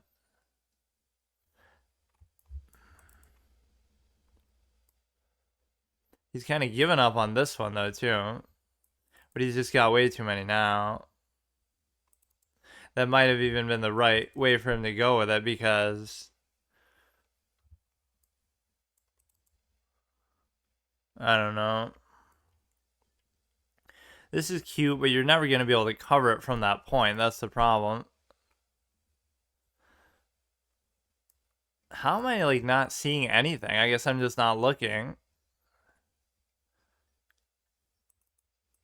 You can still kind of bully the knight around, maybe try to get a draw, but I really don't see how.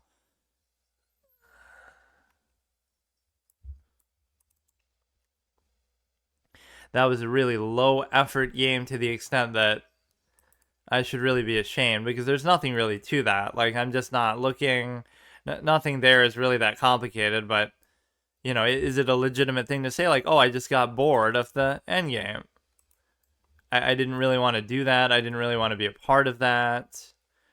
It's not really fun. It's not really interesting. It's not really interactive. I mean, it is interactive, but it's very, like, stale.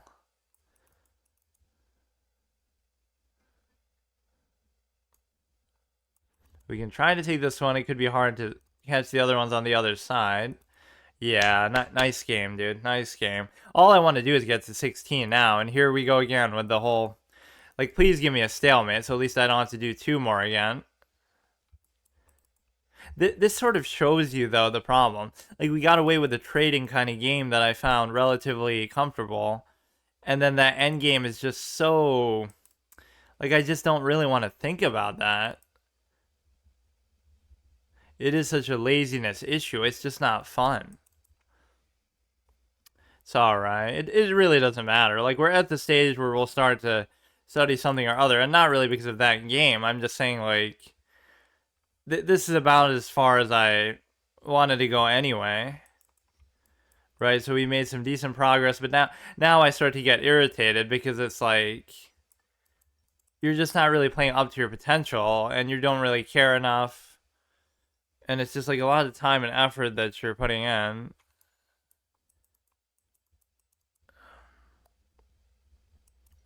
Right, like, it's so much for what? Just so I can do these stupid knight end games and dumb things that I just don't want to do.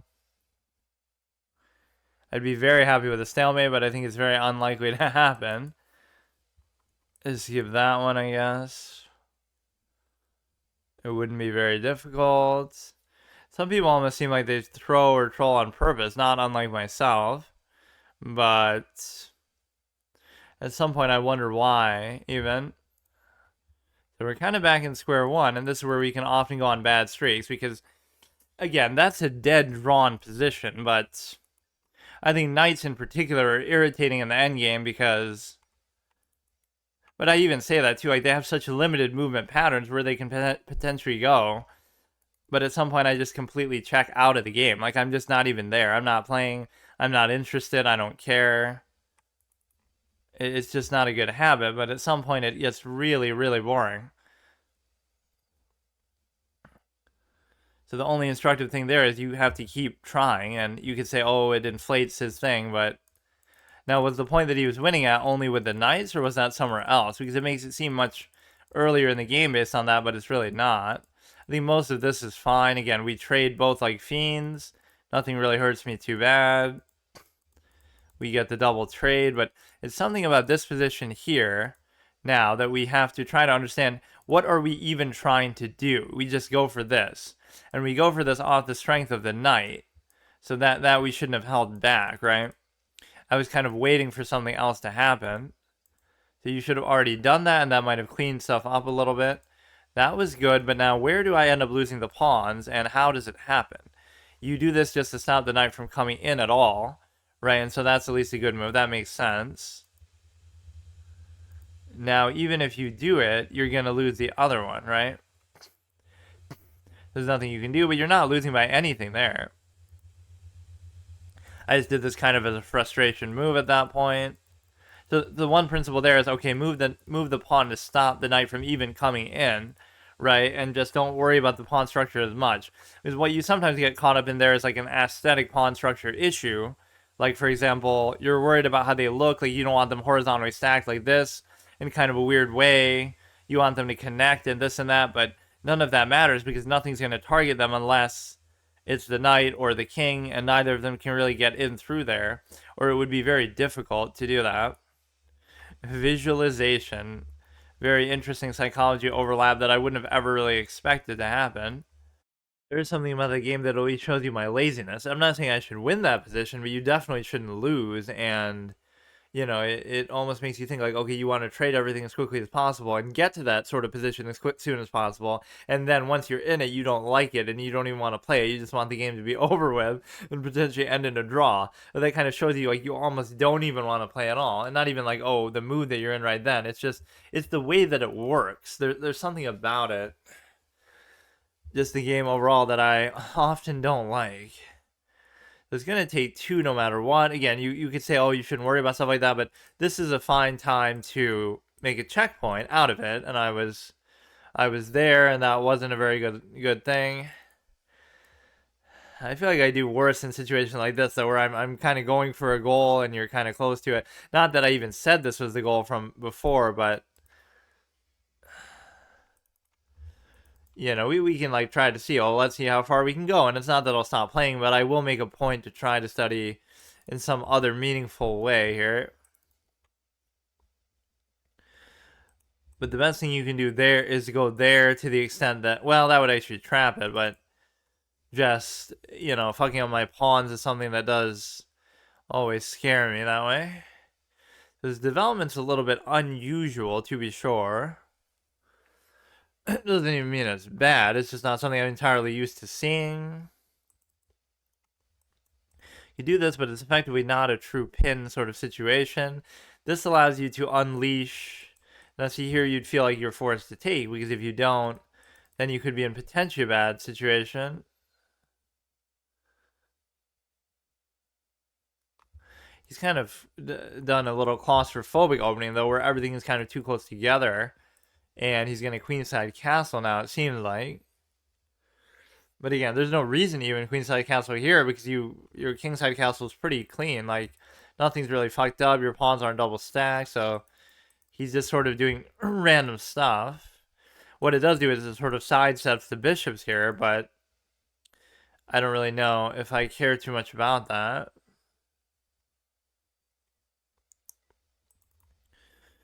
So you want to break through the pawns somewhere, and you could use these to sort of do it. Like, now he has to move the knight, and then I can just keep kind of crawling these up the board. You should almost try to think like this, like, what can I do to cause the most damage to this side, since he's given me, like, this kingside castling initiative. It's almost like, okay, fuck the bishop then, take it, and then I'll be fine. You take, I take, we push, something happens. I'm being just kind of lazy, and I don't like how I'm playing right now. You could take this, I could easily take. If you take this, I could easily take. Yeah, that makes them second guess it, because now it's like, oh, by trading, you're giving me initiative to attack. Not that I know how to attack in general, but at least theoretically, there's something to that. And again, his pieces are all just kind of too clustered together, possibly, so...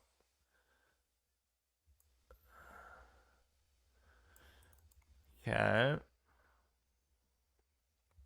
You have the darks for a bishop situation here. Now this is kind of a cute move. Because if you take with the knight, what do I do? What do? I take the rook. And you're not threatening anything meaningfully in the process of doing that. So that's kind of good. You also have this potential if you can somehow cover it, but I don't think that's entirely going to happen. It almost looked like he hesitated and saw that, but then he sort of backed off of it. Now these are going to give me like 4 and 4, so I'll have to do 3 more.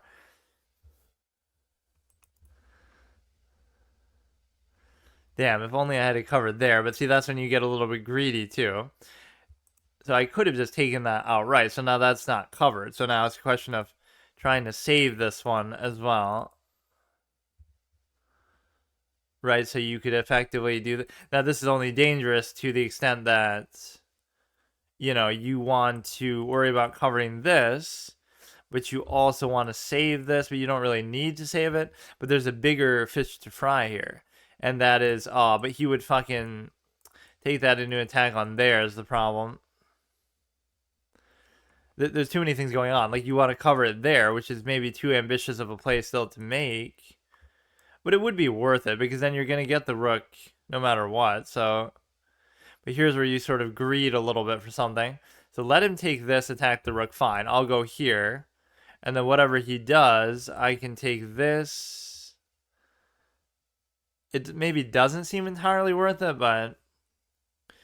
because he'll take... I'll go here.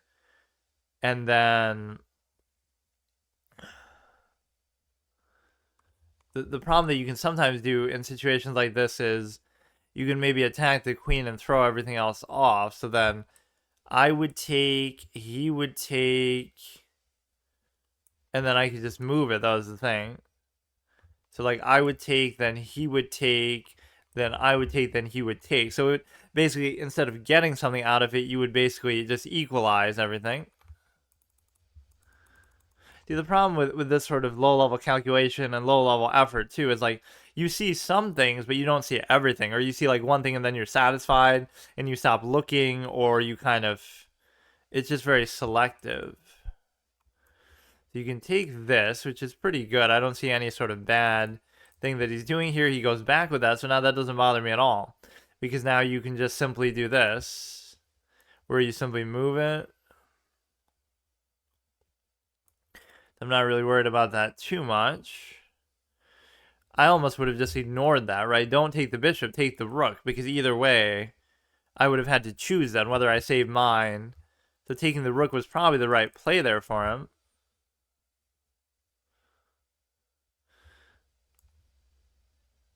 I almost like this to try to do the trade situation, but I might be getting a little bit overly ambitious in the process of doing this here.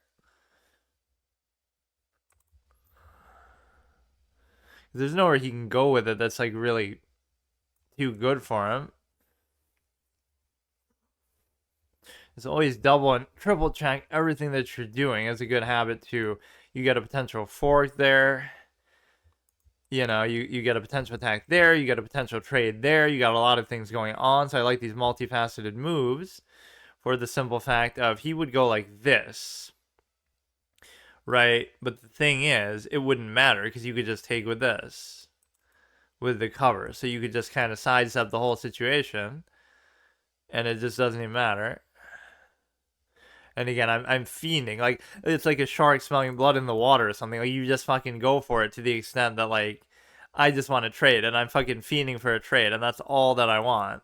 Like, the more of a lead you get, and the more I want it, or whatever, the longer the game goes on for. So that's cute. So now we have 2 rooks versus 2 bishops, and even the extra knight, which I almost don't consider too relevant. They give me exactly 5. I don't know. I don't entirely like how I'm playing, but I mean, look, dude, you can get away with a certain amount. It's just like my effort is incomplete. Like, when it works, it looks good what I'm doing, but you can see that there are holes in it. Like, I could tell you that wasn't a particularly great game. It probably, like, 50, 60 center pawn thing, even though I'm averaging like 30 somehow. Yeah, see 42, like there was some sloppiness in there. You're not supposed to go there. What are you supposed to do? This just feels random though, doesn't it? Like, what does that have to do with anything? What the fuck is that? What? What is going on with that, bro? Like, let's see, now that's not something. I mean, all it takes is some simple base calculation, but it's like, it's the F. Lee Bailey or whatever, like some cross examination thing that I would say in some other context. It's like a quote where he's like, was this item among the things that you were looking for? So it's like, was this move among the things that you were looking for? Like, so not at the exclusion of all other moves. Don't look for that one thing in particular. Look for everything. And if you happen to find it, find it. Like, he was looking for the murder weapon, or he was asking Mark Furman, the detective, like, were you looking for a murder weapon? And he's like, no, I was just, or whatever. Like, I'm not saying were you looking for that specifically, but was that among the things that you were looking for? So here, the point is that it's almost the inverse of the Patrick Ewing thing. Like, did you study that move? Do you work on that? Is that theory? When did you study such a clown sort of move or play? Now, the thing here that you got to look at is, again, it's not even something you're really considering, but yeah, at the exclusion sort of all other moves. What it's relevant here is, like, you can look at it in hindsight and say, oh yeah, of course this is right, but how do you know what they're going to do at this point? It's not even a question of, oh, they have to do this or this is the best move. It's a question of, if they do something else, then I don't know what I'm doing, right? Like, maybe I'll mess it up then, right? So the engine knows how to react to every situation, obviously, but I won't know. So he'll go like this and then he'll do something else. Like, when would you do this, dude? But I guess it's early enough in the opening that you would know. So I was like sort of up the whole way. So I mean, maybe there's not much to learn from that, but you have to learn as much from your victories as you do from your losses. You can't say that I played particularly well there.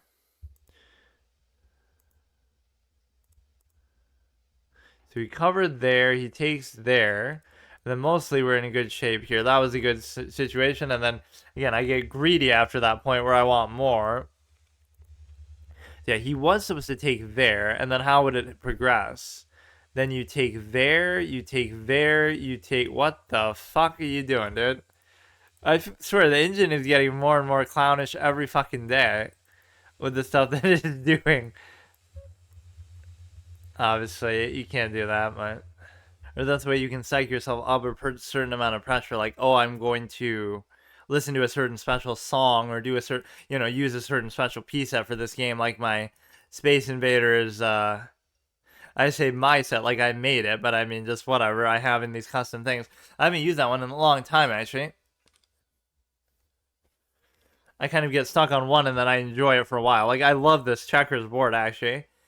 It works pretty well for chess. I'm playing checkers while everyone else is playing chess. So most of these people, again, are not provisional, which is kind of what you want to see, to the extent that you don't want to feel like you're milking that part too much. There's always the, like, weird thing you could do where you, like, fork, so it's not really like a true fork that you're winning something, but you're kind of just... So you could do this, but then you lose something there, and all too many crazy things happen, and too many things that I'm worried about that are like my own personal weaknesses or preferences, like that. No, let's not rush the way that we sometimes often do. And I just want to see like a higher level of effort and focus and concentration and calculation. It just feels like it always would come so much easier. Maybe some rose-colored glasses, like when I was younger or something. But also the standard was much lower, because like when you look at it to a certain degree, it's not as though you would feel like, see, like, you don't really want to open that, but it also kind of fucks up his pawn, so it's hard to say, right? But presuming you don't want to do that, then what do you want to do? I don't really know. I could just let him take it, and then it kind of seemingly fucks up my pawns. But no, I feel like there's something wrong with that. Like, you don't want his rook to be open to my thing. I want my rook to be open to his thing, potentially. Although a lot of the time I would make this move, this kind of move. So where would I put the pawns if this was the case? I would, but see now then, if I do this, then what happens is he could go there, and then he would take, I would take, and then he can't take. So what is the pawn structure that I'm envisioning? I can't figure it out. You want everything on a dark square. So you go here, you go there, you go, I don't know. You take, and then you raise like this.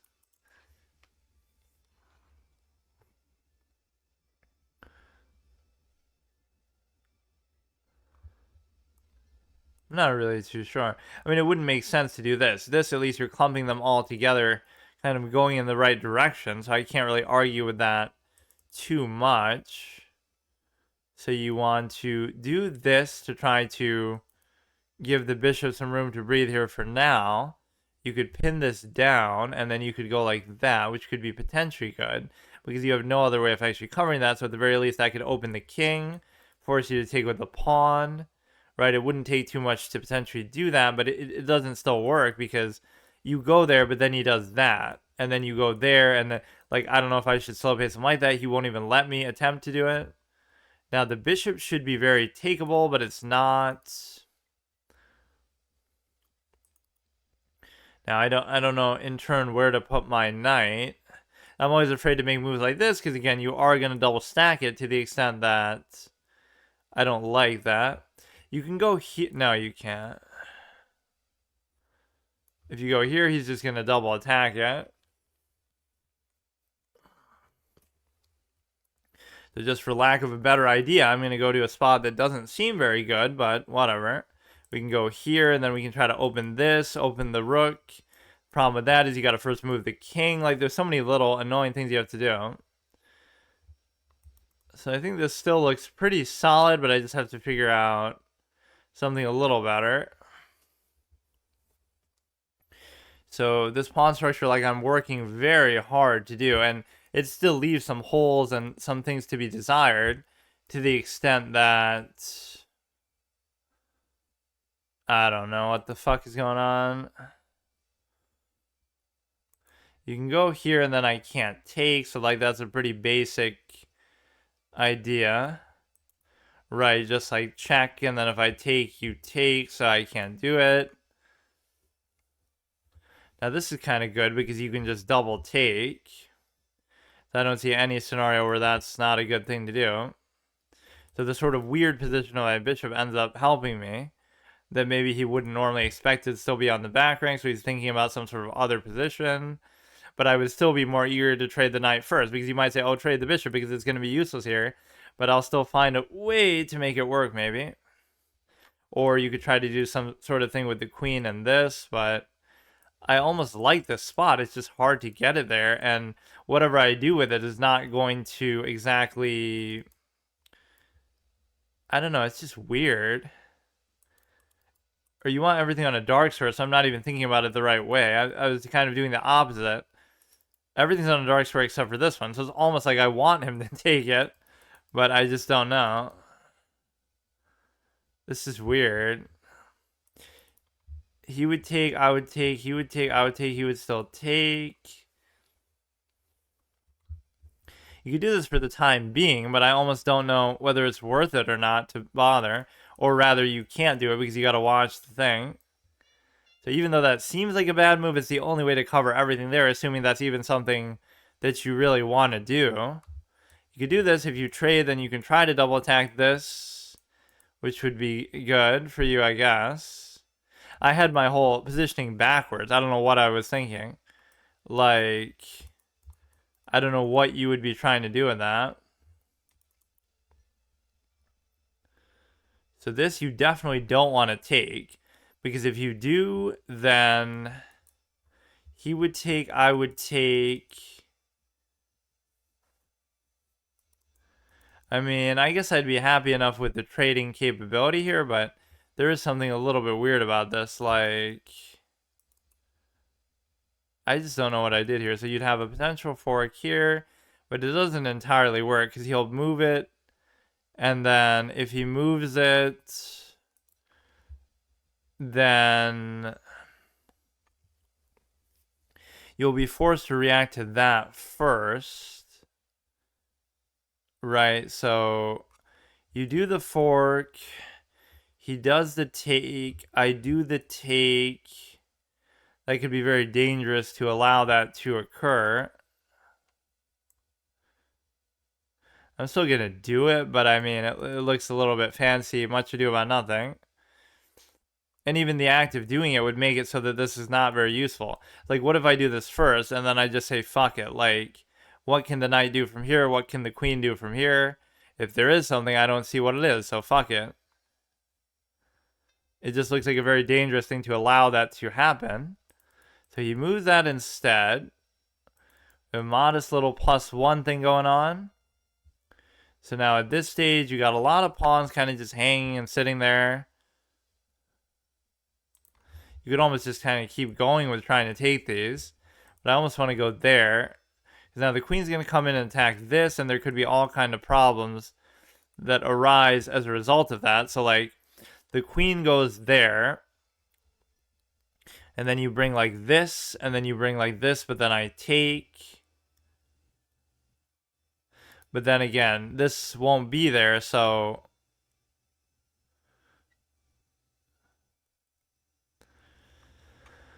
kind of hard to say what exactly I'm trying to do with this. This probably shouldn't be the priority move that you're trying to make. You go here, then I go there, and then you go there, and then I could just simply take it.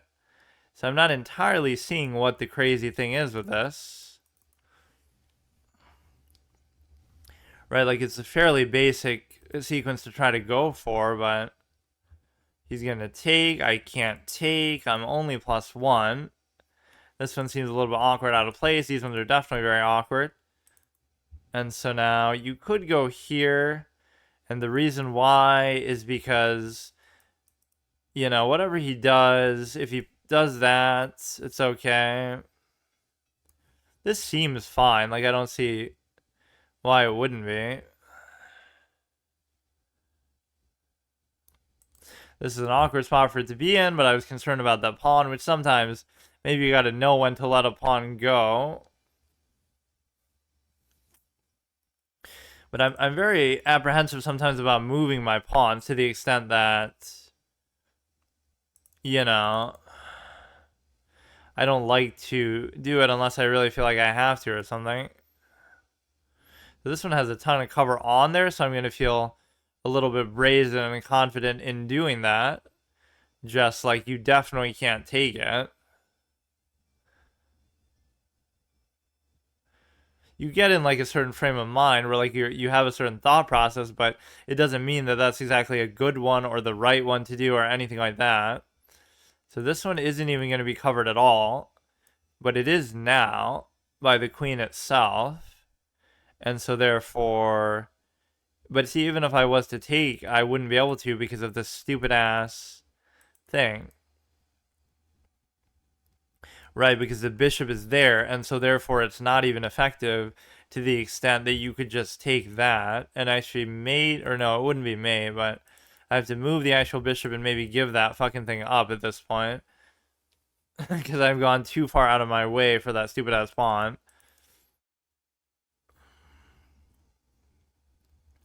So we can move something around a little bit, not unlike this.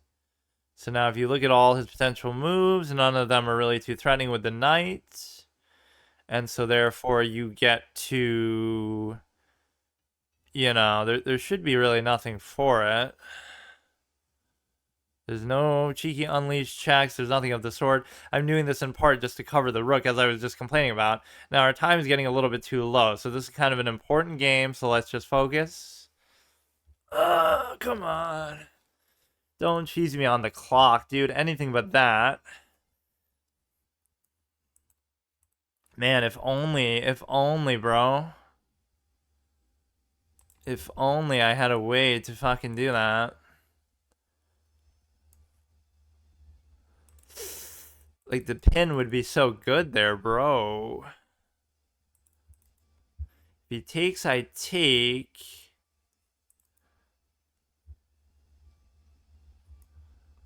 I really could not tell you even right now what's happening. I have no idea what's happening. I don't know what I'm trying to do with this. He could unleash this, but there's no real good unleash to do. I take, he goes there. I could simply take, but then he could take there. Right, like, I mean, fuck it. I could even double take if I really wanted.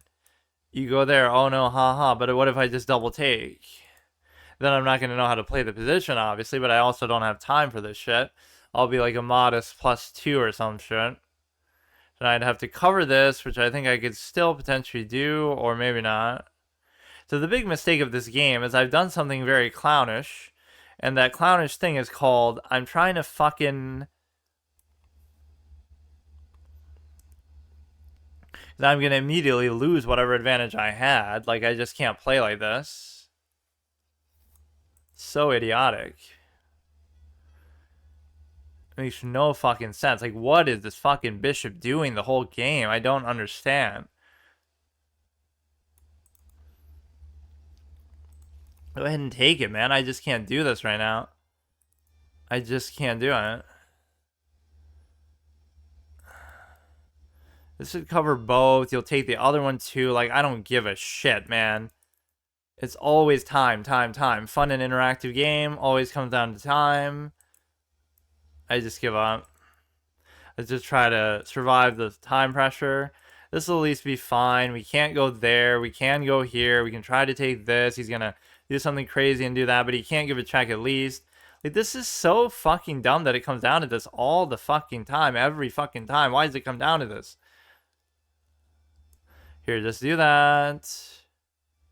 There's almost nowhere that the bishop can go, though, that wouldn't get taken by that. And so what would his proper response to this sort of move be? I have no idea. I can't do that because of the stupid presence of the knight. You could just do this. And therefore give that up. That's nice. Man, at some point, I don't know if I want to play this anymore. I don't know anymore. I can't believe what I don't know if I like this game anymore. I mean, maybe I'll go back to classical at 16. So let me just get to 16, please, dude, please. It's so fucking annoying, man. Why do I have to do this every fucking time? Draw Fiesta, time Fiesta, clown game. Why do I have to do that? Why is that such a big factor in the game? Why? Why is that like the only thing that ever happens?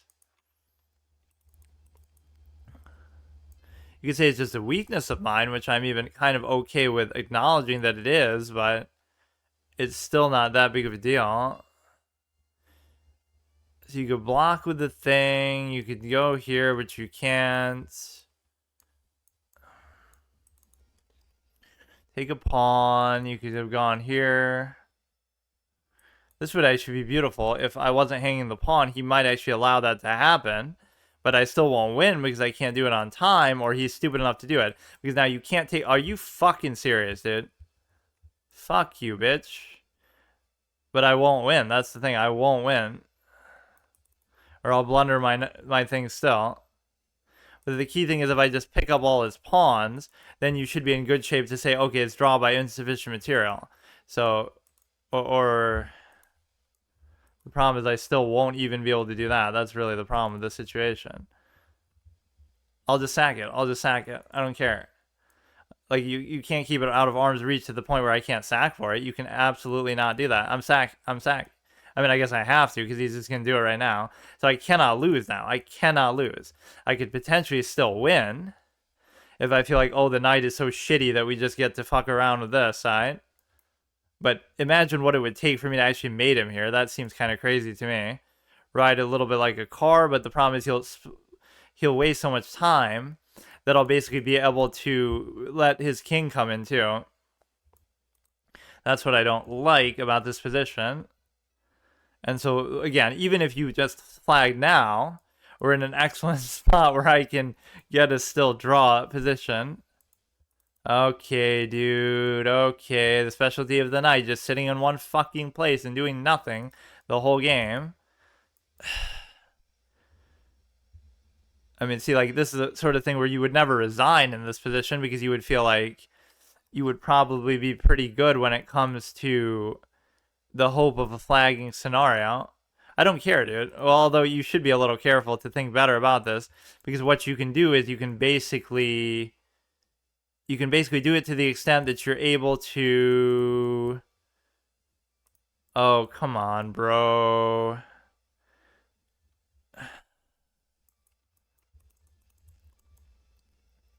Doesn't matter. It doesn't matter. Just do whatever you want.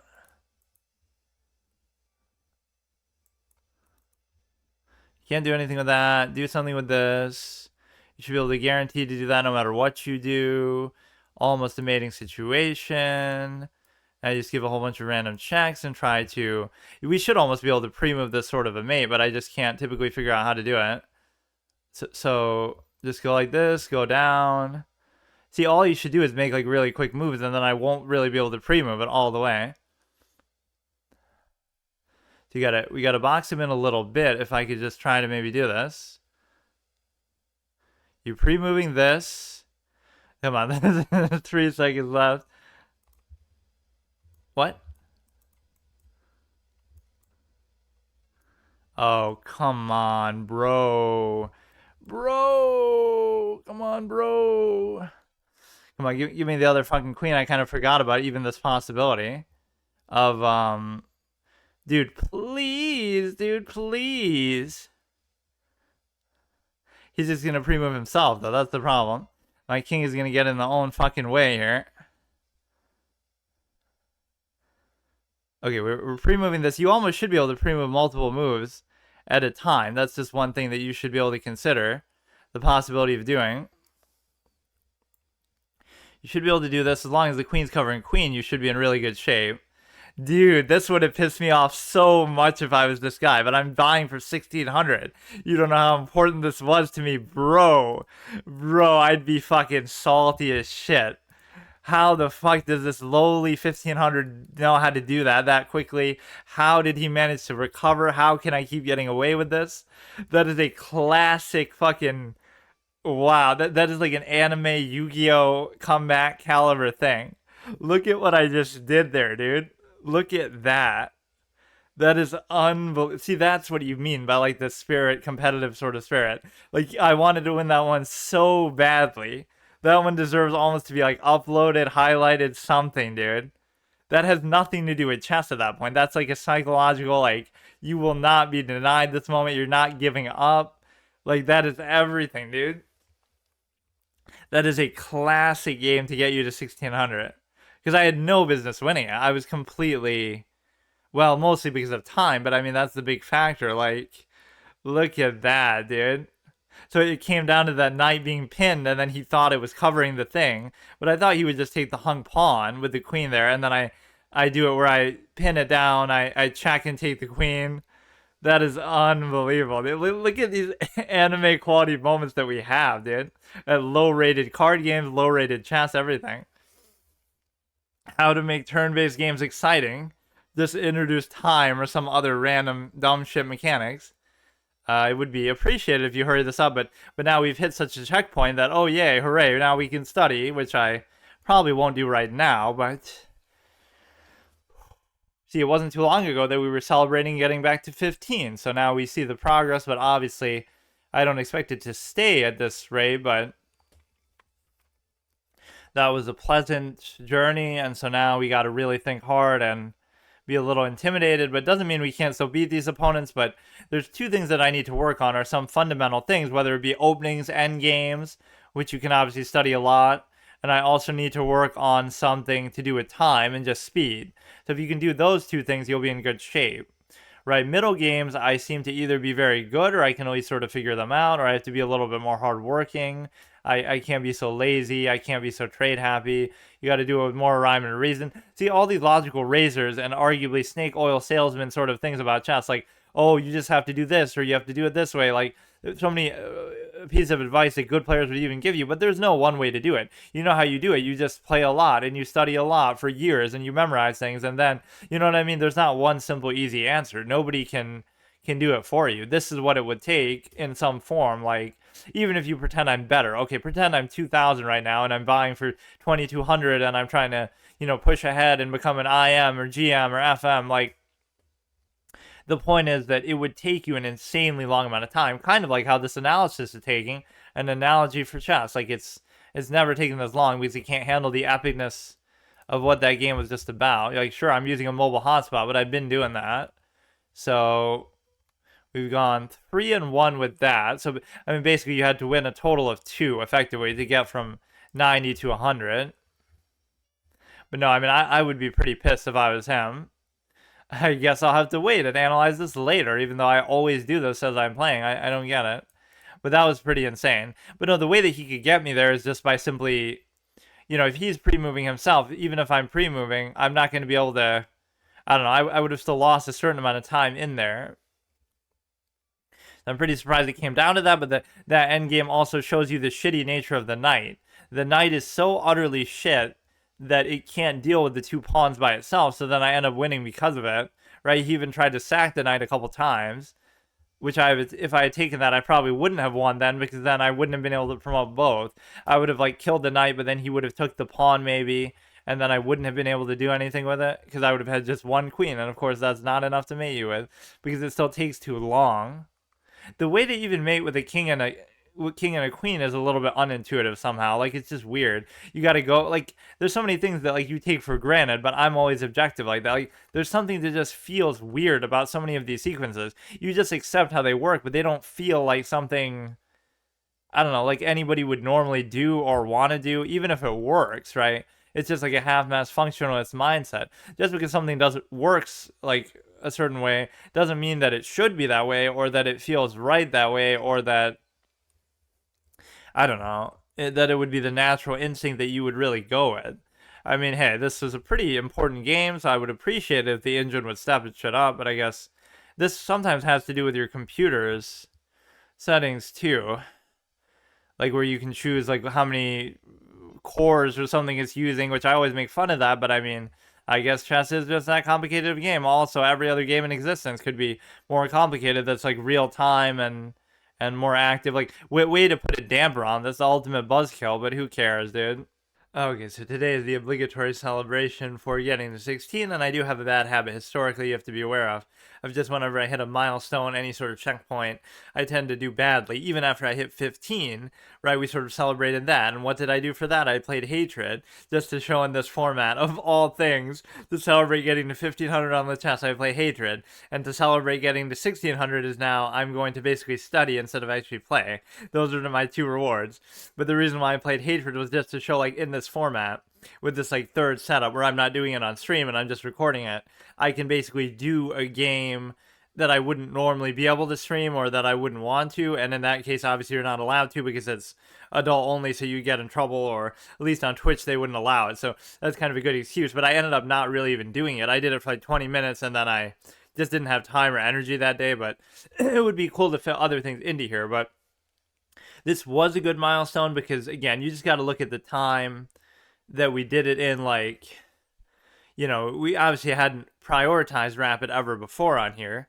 Just, we were only cared about classical. I didn't even care about this. Even the reason why I played so many games, most of those are either unrated or against viewers, right? This was a throwaway format. So in all truth, I didn't try until the end of my segment on here last time, however long ago that was. I got to 15 and then I just stopped and I was focused on classical. Then when I came back, I fell from 15 to 13, and now we went from 13 to 16. So it was very little emphasis that I placed. So this is me actually trying to do it, and I don't really know what the goal is now. I mean, I want to get to 17 or whatever, but I accept now that we're going to study a bit, but that is a fitting reward, don't you think, for all that effort? And it doesn't mean I'm not going to play, but I'm almost afraid to a little bit. And that last game was disgusting. The ending of that was terrible, but yet this was the motivation. With 1 second left after blundering so many things, I still somehow win. This is like the determination to show, like, if you really want to do it, that's like an analogy for chess overall. If you really want to do it, if you want to study all day every day, if you want to play a board game all day every day, you can do it. Or I saw this, I should almost turn this into like a React sort of thing too. Like, there's so many good things on chess to talk about. It's kind of the idea that this is actually from the other perspective, though, obviously.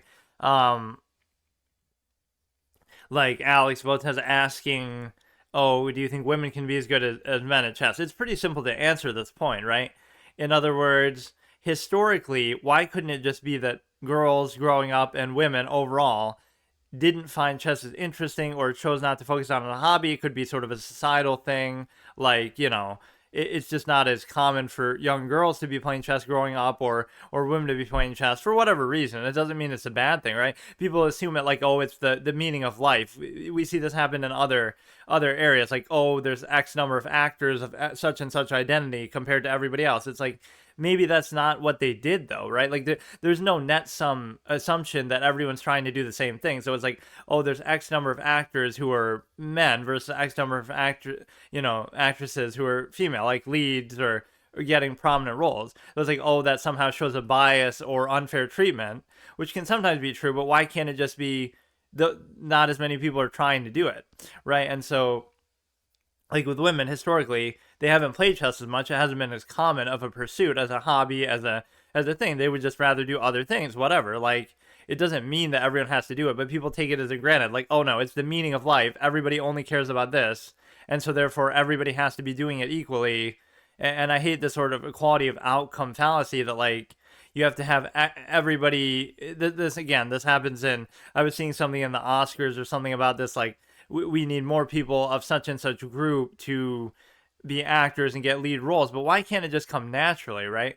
I'm not saying that there aren't certain other incentives involved potentially, but it's like, if there's a role that suits you, sure, nobody's saying you shouldn't get it. But this notion that, oh, there has to be X number of people of every group in every role in every scenario, it just doesn't, it feels forced, right? Just let it happen naturally. Because again, such things happen on an individual basis. Like, either you're good at it or you aren't.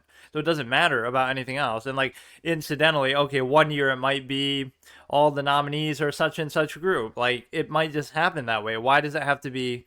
There's always like some ill intent that people attach to it, that it doesn't have to be that way. It could just happen. It could just be for other reasons. That doesn't have to be the defining factor.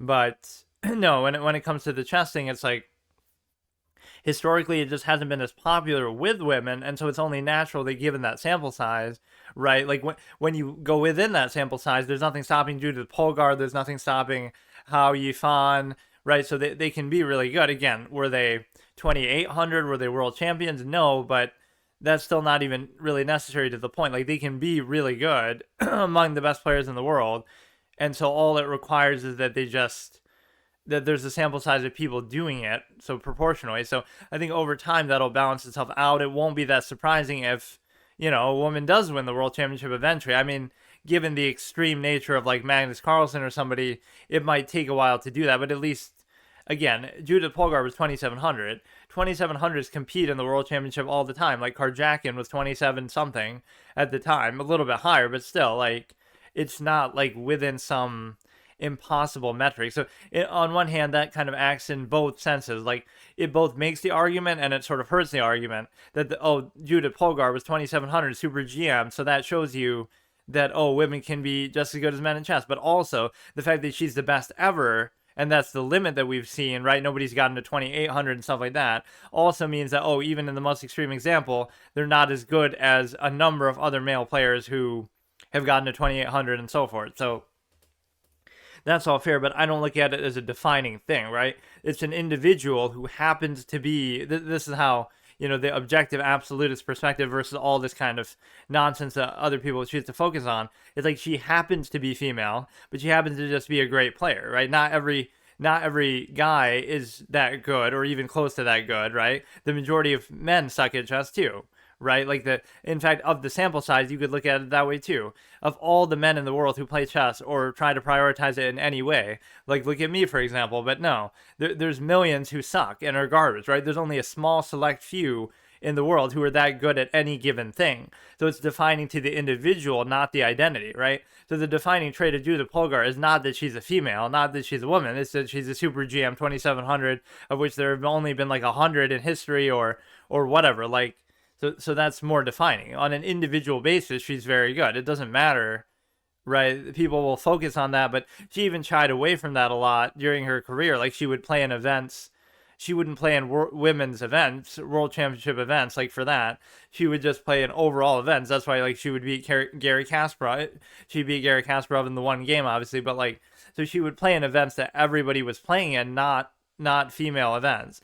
So I've always argued against the existence of those female exclusive titles because it sends the wrong message. Like, oh, you're getting a special title for being a lower rating than everyone else, as if to imply you're just inherently worse at it. But there's no evidence to suggest that point, at least, right? Even if you want to say in the outlying factor, okay, you can be Judith Polgar, but you can't be Magnus Carlsen for whatever reason. Even if that's what you want to say, there's still no reason why you should have special titles then, because okay, you can be 2700 Super GM Judith Polgar. So what's your excuse then? Why do you need a special title for being a couple hundred points less, right, than a man who has to deal with the same thing? And then you see this seep even into the content creation sphere, where it's like, arguably, with all due respect, I'm not even putting Stimuli Acme into it as an argument the way some people might, but like Alex Botez and Anna Kramling, if you were a male with those sort of ratings that they had, it would be so beyond the pale as a non-factor, because there's 25,000 people in the world,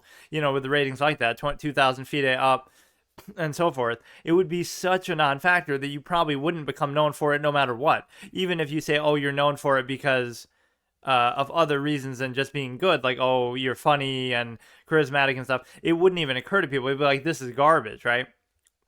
The standard would be higher somehow. But now because of that, it's like somehow, oh, look at that's almost part of what it was. Not that I look at it that way, but people are like, oh, look, it's a woman who's good at chess, or oh, look, it's from some perspective, like, you didn't expect that to be a normal thing because they didn't know who Judith Polgar was or whatever. Or there was even this stupid article that compared like Alex Botez to like the real life Queen's Gambit, even though, again, that would be nowhere near that. Even Judith Polgar isn't near that, because she didn't, I mean, she'd be close to it, but like, she didn't win a world championship, like, against everybody overall, right? So even that would be a bad example, but they're comparing Alex Botez just in the primary site. So you look at it like, that would never happen. I don't know, it just seems dumb, because you're almost getting credit and attention for that element too. Like, people, oh wow, look at this, it's some identity that we somehow preconceive a certain way, which I don't do, but I mean, and so therefore, wow, look how impressive it is. It's like you're getting credit for something else, or for anything other than chess. So I think it hurts the standard in both senses. You can say, oh, you're a titled player. The old quote, don't believe them when they tell you they're titled. They just mean they're privileged. Like, you can always get mad at me and flame me, but I always stand by these things. But no, the ending of this is pretty bad. This is what it'll turn into instead. It's just like a just chatting thing. But no, I saw that like, what would stand to reason, right? The sample size would stand to reason. The individual basis would stand to reason. So, for example, not as many women historically have played chess as men. It just hasn't been as much of a priority for them. If you want to say some sort of unfair treatment, fine. People always want to try to make those arguments.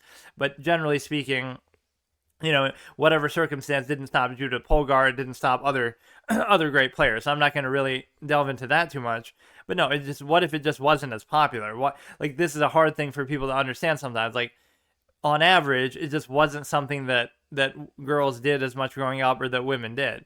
And so if that was the case, it might not have been as popular. Again, historically, it's maybe some cliches in society, like, oh, it's not the sort of thing that whatever, whether they like it as much, whether it's something that their parents would encourage them to do, whatever the reasoning might be, the fact of the matter is, it is ultimately just a board game. So it's like, if you want to do it, you can do it. Nobody's stopping you from playing it, but it just wasn't as common. And again, I like it on that base level. Like, what if, for some God forbid reason, it's not like, oh, it's somehow unfair to them because, oh no, there must be some bias, they're not inherently as good, or something's holding them back, or there's some unfair treatment. What if it is just on average, for whatever reason, just preferences, just it's just a board game. Who cares? Like, what if, on average, growing up, girls just didn't enjoy playing chess as much as men, as boys, right? What if that's just a preference that they had?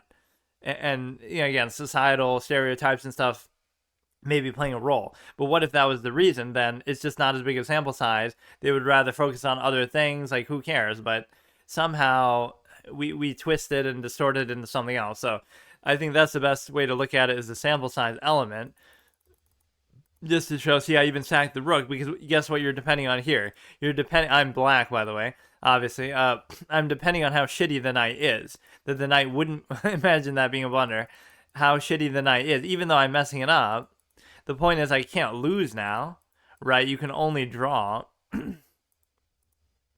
That one was a blunder. At no point am I even trying to take the knight. So the whole thing of sacking the rook for the pawn was predicated on, oh, the knight's so shitty it won't be able to stop me. And then even when I have the chance to take the knight, I still don't even take it. Like, it's the ultimate BM. Like with the pawn, I mean. Like, we do this with like 1 second left. So that's the kind of thing that would trigger me, where I say, oh, people go Super Saiyan mode.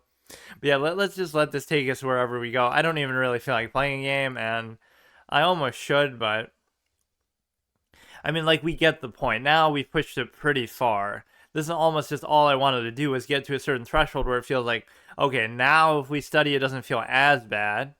Non-toxic chess content.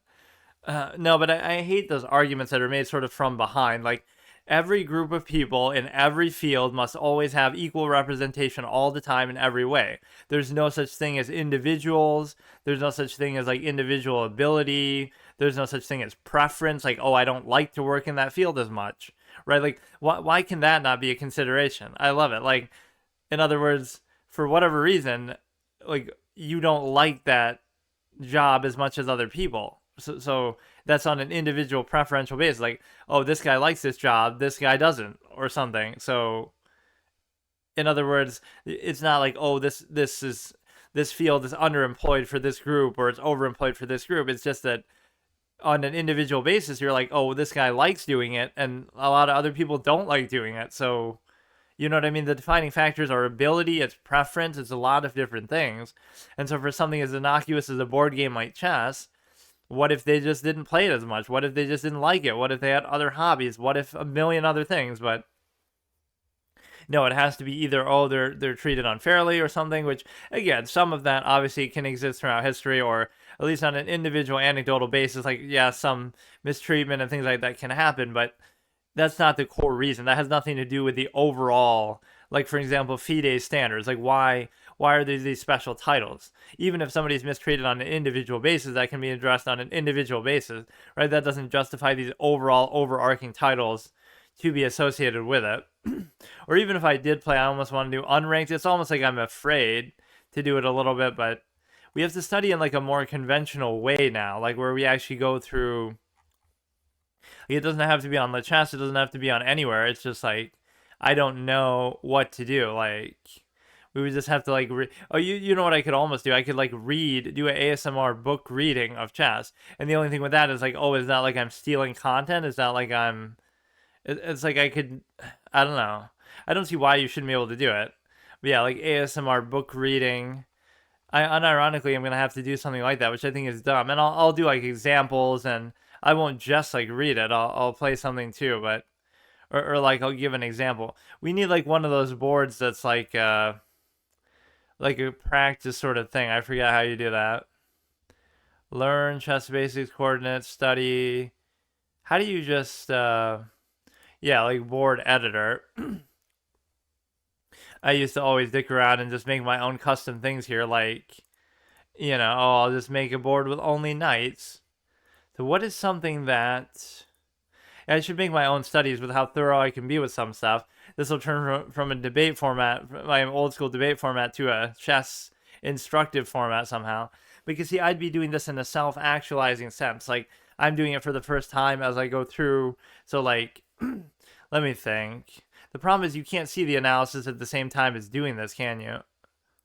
So, I mean, we can just sort of analyze these base positions. Like, okay, openings are kind of boring and stupid, and I don't like them, but this is the time perhaps to consider them. So we'll go, or there's some other program which I don't know whether you're allowed to show that or use that either. It's called like Chess Base or something, and that's one that a lot of higher level players and things like that use, and all these kind of things. Like what is the, let's like best chess resources? Like what do people do at any level? And this goes back to the fallacy of like, oh, people making excuses like, oh, I never made it big in chess because I never had the right chessboard, or I never had the right software, I never had the right books, I never had the right this and that. Like you're gonna make excuses. Like programs, or there really should be a video game that's like perfectly fit for learning, but I've never really seen anything that really makes it fun and interesting to go through the whole thing. Interactive chess books. I've seen some chess books and they're super boring how they write it out. You got to read through notation and it's just dumb. In this day and age, right, there could be stuff that's much better than that. It's always easier for me though in the course of a game. Like people always say that too. Like, oh, the best way to learn is to also teach. Like, I could teach some low-rated player, right, how to be as good as me, which is not really saying much, but it does have value to the extent that there should almost be something like that. Like, people need help with chess, and I'll help them, and it's like by trying to understand what they're doing, it'll help me. I don't know, and people love doing that because they like to show off or something.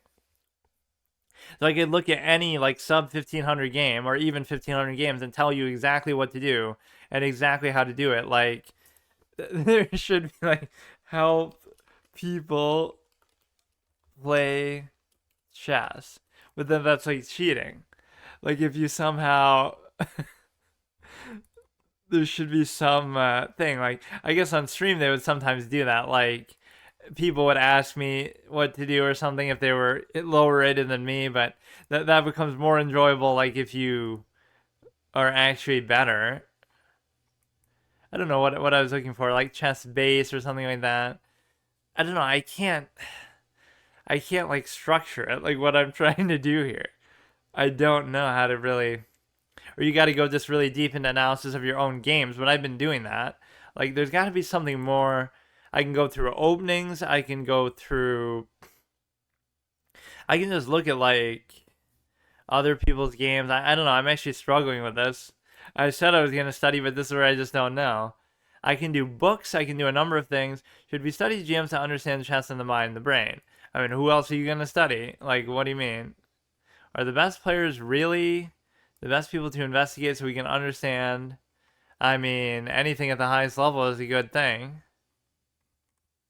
The hell is that? Differential, that, what are you doing? Why are they showing that? Okay, I guess I could just do one here anyway, even though I didn't want to. No, I almost didn't want to play one though today. What are the best chess openings? Apparently the King's Indian is kind of outdated and nobody likes it anymore. Like, so we've done like a just chatting idea. We've flirted with the idea of studying. Now I need like some sort of other structure though. Like unironically, I would have to like go through some of the fundamentals. Like you got to realize, like I've gotten pretty far for not knowing anything, right? Like I couldn't tell you like what is the London opening. Like maybe in effect, I could maybe see it and understand, but like I don't know. I couldn't play it for you on command, like most openings. The only opening I know really by name, and of course I barely even know notation. I have to kind of think about it for a second. All these things you don't really need to worry about, at least yet. The King's Indian, where you do the little bunker castle thing without having to worry about what they're doing. But don't worry about the center pawns, just castle. Like that's kind of my style of play anyway, so I kind of like that. But other than that, I wouldn't know what a lot of these things are that are pretty basic. That again, I imagine that a top 36% player in the world on this site would be able to figure out. And this one, I was even much higher than that. Somehow, regardless even of rating, like there's just a lot less people who play classical, so you'd be even higher up in that regard. It wouldn't be that hard to be like a top whatever, top 1 percentile fucking whatever classical player, just because on here nobody really seems to play it. Yeah, I'm actually really struggling with this. Like I don't really want to study. This is hard for me. You gotta find a way to make it fun. Puzzles I find boring. I pretty much find everything almost boring aside from just simply playing the game. But at some point, I don't know. I'm this is meant to just be like a more relaxing session, like where I don't really do anything, but I wanted to at least look at something or study something. So I might consider books, and I might consider. I guess I can just show it. Like, is there some rule against doing that? Like, I'm not broadcasting it, but like, can you read a book on stream? Can we now read books on stream? You must own or have permission to read the book. You must own, well, I mean, obviously you would own the book. To read the book if it's not public domain. If it's public domain, you'd be fine. I don't really understand, actually. Can I read on stream? I'd imagine it if you stick with open domain books. That would be very difficult. Who reads books on stream, but they're all open domain. A lot of classics open domain. Technically, that would break copyright. Highly doubt they would pursue a small clown channel like me, but yes, no copyright infringement. Your stream is a new work that you create. It actually kind of is. Like, the books are on my shelf. I own them. Like, because, yeah, it could be you doing a voiceover. So, like, if I'm...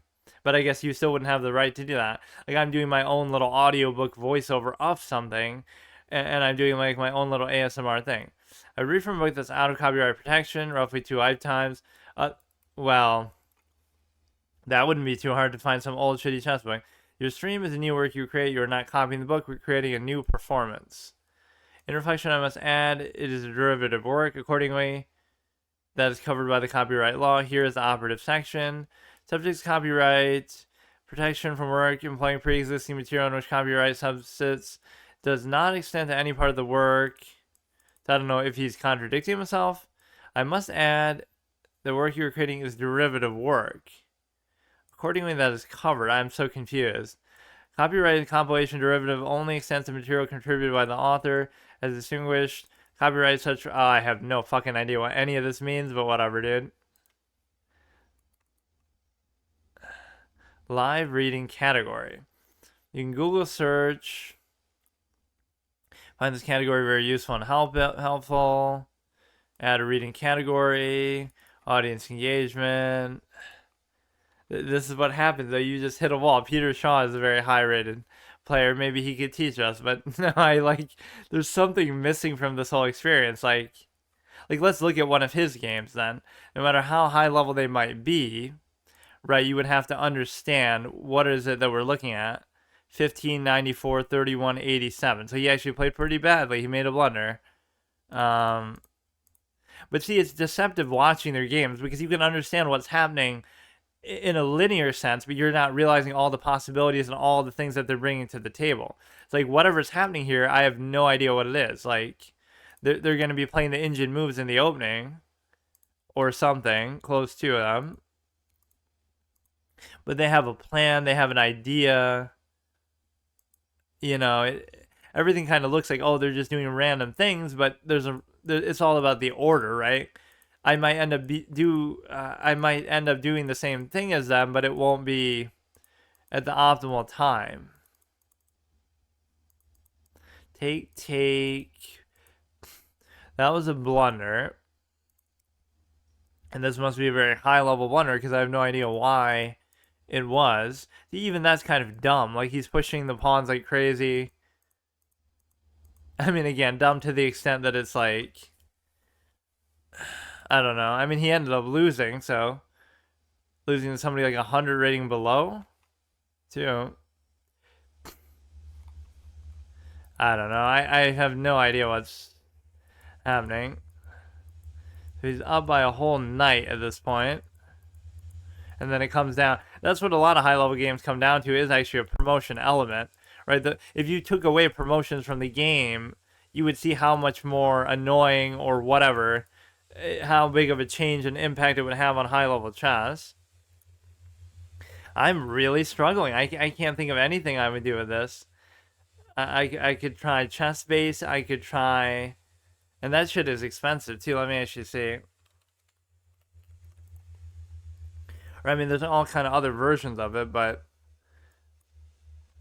Oh yeah, the site is kind of scuffed, but new level of analysis start now. But yeah, look at how expensive this is. 189 euros, 239, 339, 499. Like what the fuck, dude? Who can afford this? The software you really need is definitely essential and useful.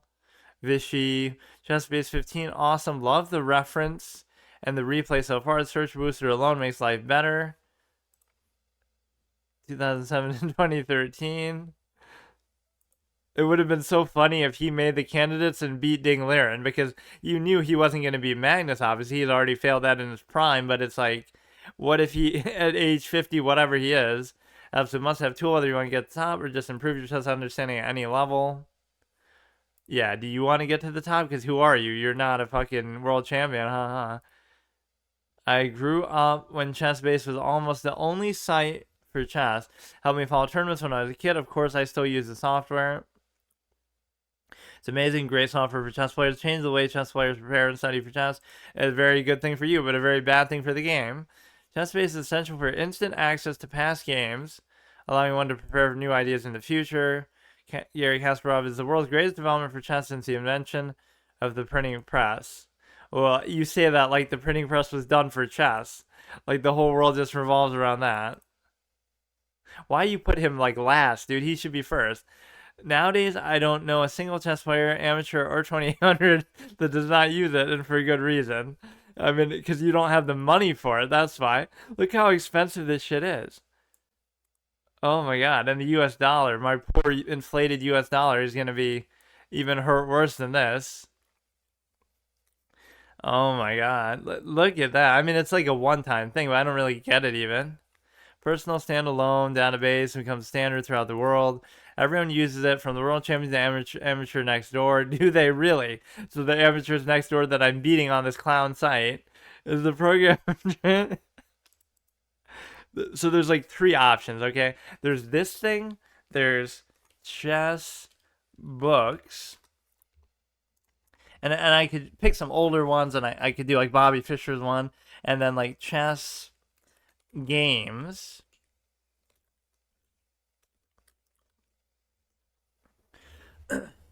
Right, so we would kind of, okay, ChessBase is just what it is. It's just a program, unless there's like other programs like that that you want to do. My whole thing is like you could just look at the engine, and that's ChessBase right there, right? Like you wouldn't need anything beyond that. Memorizing variations is a thing of the past. Why? Like you have to do it. You still have to do it. How to win a chess, the ultimate guide, beginner's guide. Oh, this is the Levy one. See, would I be allowed to do this? Probably fucking not, because he wants to keep a copyright rap over the thing. Like this is the death of meritocracy right here. Even though he's a good player, he's an IM. This is a clown thing. Why? Because he could have written the same exact book with the same exact content, and nobody would have given a flying fucking shit, because he's a 2400 IM. And sad to say, those people don't get any credit in this world. But no, because he's a big content creator streamer. Whereas the Alex Botez book, that one's gonna be coming soon. It'll be a tell-all biography, not a chess book, because she's sub 2,000 feet, so nobody would even want to read from that shit. Like, it's so sad because it's all predicated on his cult of personality, not his being good at chess. Because if you want to read, oh, he's a 2400 IM, well, then why not read a book from all the various thousands of people still, with all due respect, better than him in the world? Like, every grandmaster could write a book, and you would read that one. Like, it's still based on something dumb. Bobby Fischer teaches chess. There is something very strange about this, but you know what it is? A lot of this stuff is going to be antiquated too. Like, you'll read an old book, but it won't be any use to you by today's standards, because everything is engine. It'll actually be teaching you things that are wrong. But then again, not really, because even if you played at that level, that might be a lot better than. Oh, I'd be a fan of that one. Judith Polgar. What kind of picture is that, though? That kind of looks like her, but inspirational lessons from the all-time best female chess player. No qualms with that statement. Chessable. Judith Polgar and Andras. That picture is kind of funny, though. How life imitates chess. I'm gonna get banned for somehow my 60 memorable games. Bobby Fischer. Bobby Fischer teaches chess. you get banned for doing a reading thing. Like, let me see. There should be a site to see. Which books are public domain?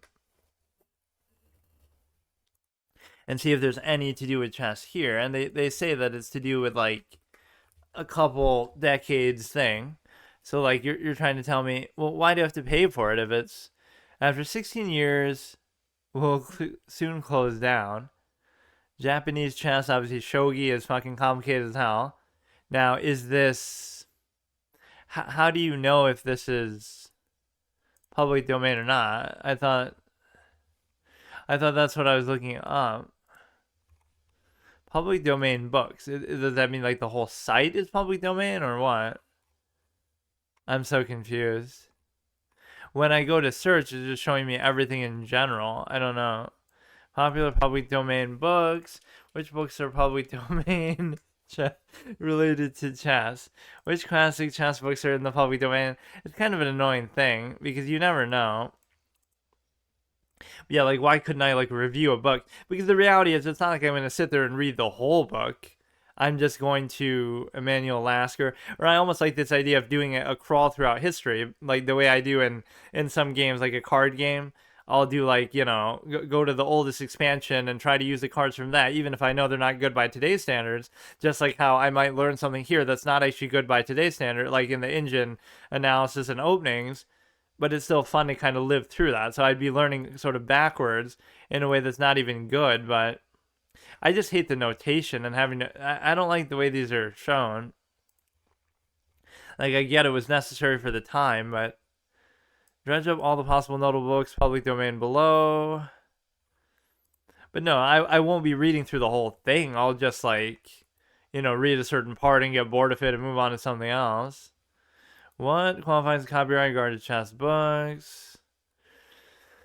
This book is a public domain. While putting in the diagram might be okay. Including his writing analysis, definitely not. So you cannot copyright diagrams, but the text is copyrighted. It's just study. Yeah, you can't copyright the position. You make an NFT of it or something. This is so annoying, though. Like, what am I supposed to do with this? Chessable is pretty strict that you can't show that, but like obviously you can, because the point is it's to, you would pay for the lesson. So Battle Chess, a video game version of chess, pieces come to life. I tried that and it was kind of disappointing too. There aren't enough actual good games, or in fact the one that we were trying to do was chess exclamation mark. Like what good does it really do you though? Does it tell you these are all cool visually and stuff, but what is the point? Lego chess. Either you're playing online with other people, or which all these games are dead, so there's no such thing. Chess Ultra. I'm actually, this is what I mean. You try to make a sincere effort to study. You know what I'll do? I'll actually just play one anyway, though. And we'll see. This will be our first one over 16. But yeah, I'll consider those three things. I could read a book to study. I could, you could watch videos to some extent. Again, I'm not going to like show the whole thing as if to steal the content. But no, books, programs like Chessable and stuff. And then finally, what was the third thing that I just said? I forgot already. Oh yeah, other games. I just hate it. I just hate studying. I hate the idea of feeling like I have to do that. You wouldn't feel too bad about this because it feels like, oh, he's 15, 60, so he's not like anything special. He's the same kind of opponent we would have been playing the whole time.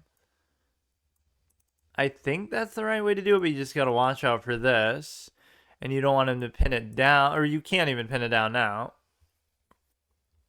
But no, the number one mistake, fucker. The number one mistake that ends up happening is the simple fact that you're able to basically, like, what? It's the fact that you're basically able to, so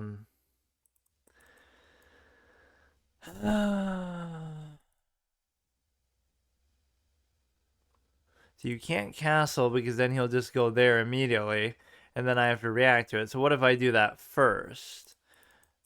This is already kind of a tough position, so we can learn from this. Like, it doesn't, I don't know. If he goes there ahead of time, that's trouble too. You would need some other cover. That's a dumbfounding move. I don't know what to do about it. That's actually insane because you have to deal with this. I don't know what to do with that. What the fuck?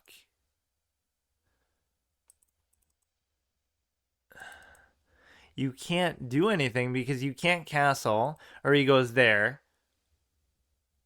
And you can't leave it because then he'll take. I can't believe that. What the fuck?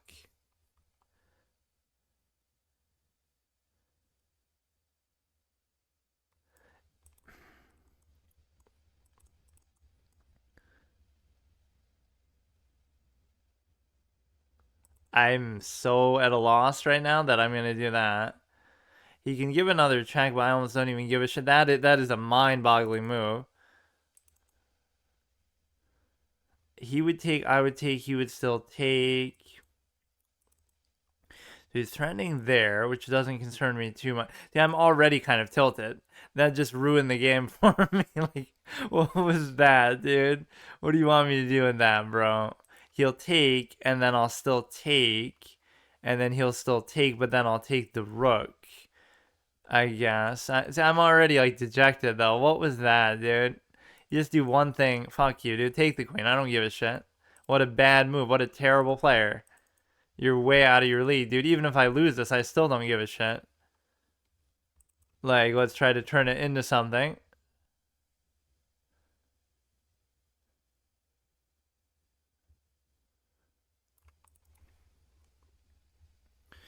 So now we can castle. That was a weird sequence. So now he can try to take this, but I would take, he would take, I can't take. You effectively have to accept that that one's going to die, but my position isn't bad at all. Like, that was perfectly fine. If anything, my pawn is the problem. Or my pawn structure is a little bit of a problem. I'm not entirely sure what to do with respect to the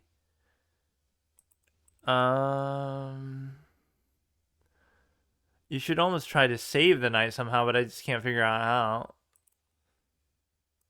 Okay, I'm trying to just open the thing for the fucking thing. The open the dark square bishop. But see, I'm playing kind of lazy and out of it too. He's up on time. Everything's just awkward. But look how long it's going to take him to actually attack that. Then that much time we might be able to still come up with something. This is probably where you want it to go. He can take the dark square bishop anytime he wants. Or, I mean, the light square bishop. Just don't make any obvious mistake. Like I said, most problems with the game happen because of that. More than anything else. See, now at some point that would have been good, but I can't do it still, so I have to push this stupid guy out. You don't have to overdo it here, but I don't know really what to do. That's the problem. He's attacking this. He can get this to move very easily. So I should almost do that, but I almost just can't do it. And that could be a problem. Right, he'll push this out, and then this is gone, and there's nothing I can do about it.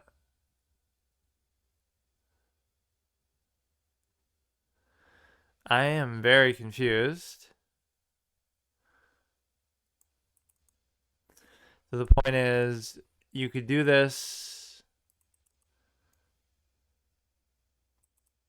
You would think this would open something for the knight, but that's not even my main concern, I guess.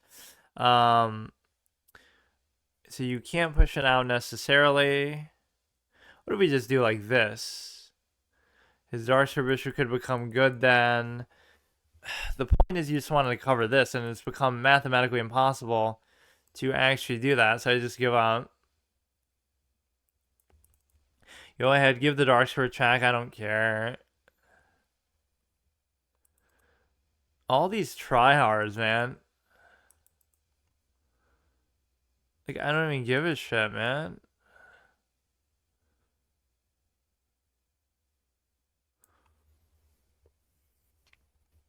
All for one fucking stupid pawn, which you can probably still take pretty easily, come to think of it. You should be able to do this now with sort of impunity, but I don't want to leave the king too open either.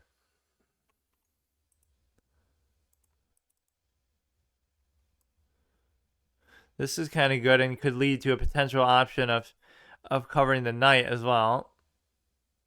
I just wait for the opportune moment to actually do something with it.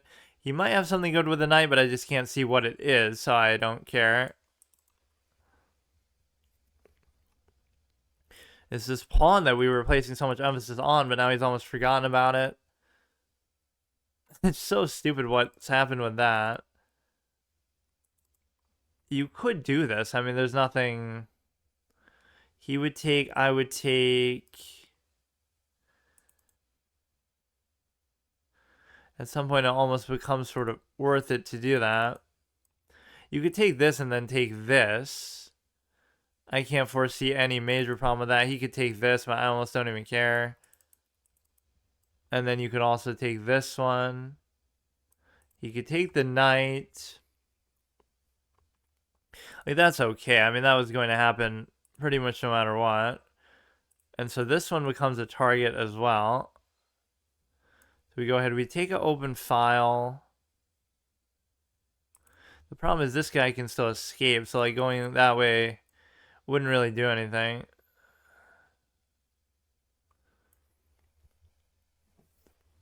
You have to find a way to make studying and stuff like that actually fun and instructive, but I struggle with that idea. Okay, just gotta watch this. No checks, no forks, nothing crazy that he has here. Try to stay out the dark squares for the time being. You can go there, nothing really crazy going on with that either. So you could sit this here and it could sit there for a while, and I don't see any possible problem with doing that. And you should almost let him do it. Like, I just don't know what I'm doing, period. But like, I'd be happy with him doing that for the simple fact. Oh no. No, I can take with this, then it wouldn't matter. I mean, it sort of matters, but I would have given up a fork in doing that. Okay, that was like one of the first main mistakes we made here. Okay, look, dude, just hurry up. Fucking 2 minutes left. Like, you'd be pretty good if you didn't move so fast, dude. Here we go here. Like, I don't know what to tell you, man. It's just annoying how these games go. Like, I'm still in a good spot, but...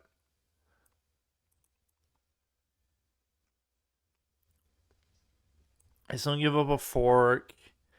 +2, where I always get like an early lead and then I don't really capitalize on it enough.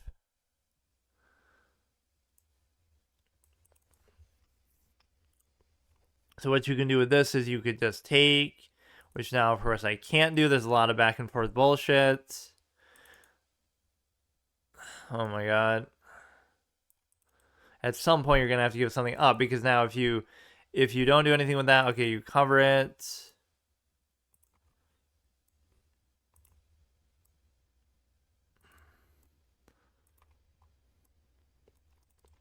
I don't know, man. It's a lot. He's gonna keep that there. Now we can push this out, and there's nothing you can necessarily do with it then in the process. So therefore you should be able to guarantee the take. But again, can I really capitalize on it in a minute 52? Unfortunately, if that's what these games are going to come down to more than anything is time, then I'm not too happy about it. But you saw my resolve the last game.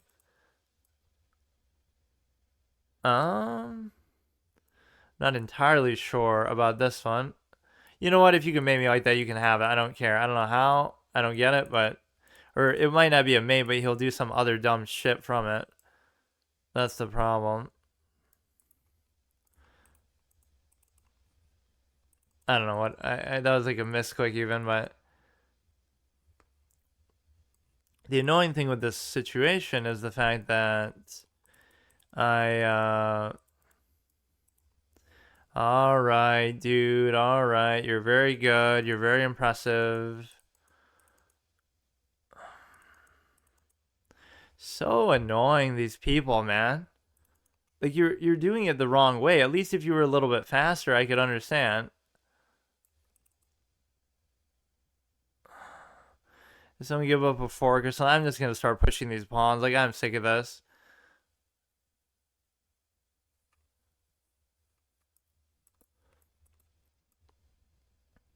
So now what does he do? He tries to take there. I don't know.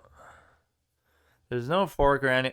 Oh, just forget it, bro. Just forget it. You're really gonna do this to me in terms of time? Is that really what you're trying to tell me right now? It's really gonna be time that does it to me? But that cannot be right. I think I earned the right to go back to classical, honestly. This is so fucking dumb, man. But this is part of what studying does for you too, is it just allows you to basically, you know, it allows you to basically try to like,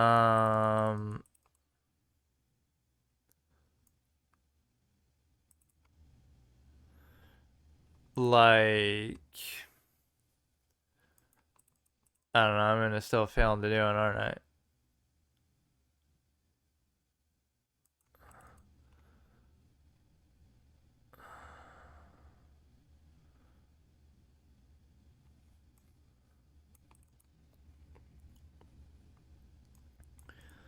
And that would cover there as well, which makes that move actually kind of good. But again, 43 seconds is going to be tough. I'm not too happy with it. I'll just say that explicitly. I'm not happy. But we'll see what we can do.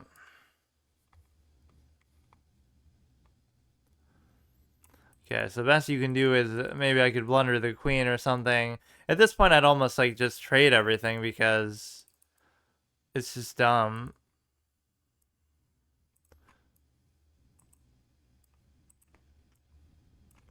I'm too slow. I'm just too slow. As if that should really be the main primary factor in doing in any of this, but I don't know. But trading is a very happy, positive thing to do.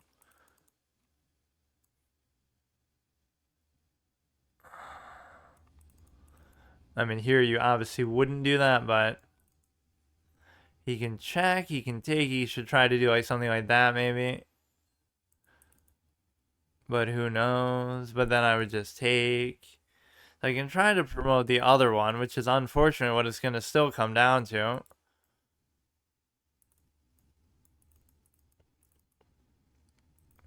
So this is fine. He could do something cheeky like this, but he would need the cover for that to even actually work. I find it kind of annoying that I even have to do this, but it is going to be the way that it goes. Okay, okay.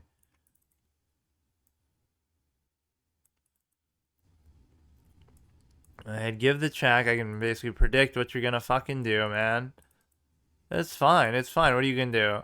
I'm so close to promoting, I'll just do the same thing again. You fucking clown.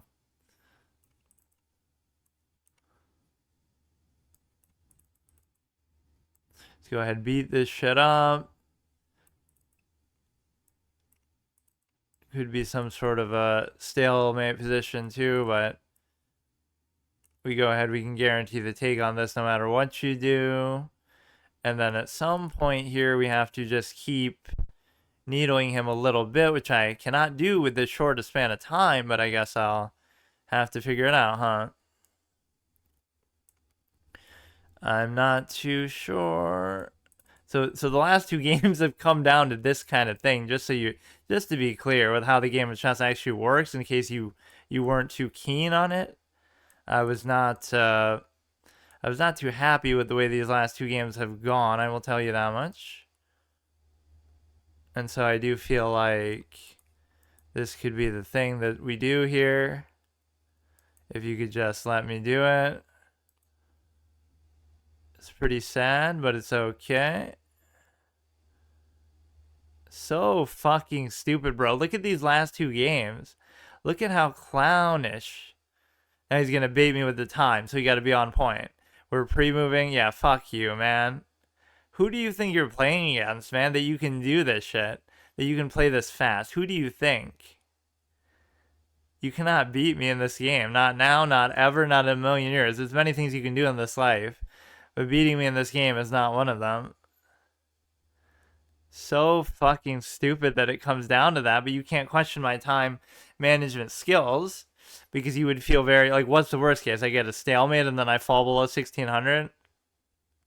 Once you understand, this is like the stigma effect from the absolutist tendency. Once you understand what it took for someone to get where they are, that's how you know you'll fear trying to push them off of it, right? If you know what I went through to get to 1600 here over all this time, over these last couple years, then you would understand how impossible it would be to take me out of here, right? You cannot get rid of it because you don't understand what went into it in the first place. Because if you did, you'd be very afraid. There's nothing you can do. Go ahead, wait the whole 3 minutes. I don't give a shit. He's trying to throw me off in terms of time, but you're not going to do it. Nothing will do it. So many times I get tilted by time, but these last two games will show you, like, nothing is going to stop me here. Now, it is still a weakness of mine, but if you really want to do it, man, I'm ready to pre-move. I'm ready to do it, man. I wish you could pre-move multiple moves in a row. I almost have to figure out how to do that, because clearly that's what you should need to be doing at 1600 rating, because that's just the way that the game of chess works, that time is such a big factor in this. Just stay focused the whole time. I'm staring at the board. I'm not going to let him bait me. There's only 2 moves left to make, so queen to f2, king to f2, whatever the fuck, I'll do it. Just...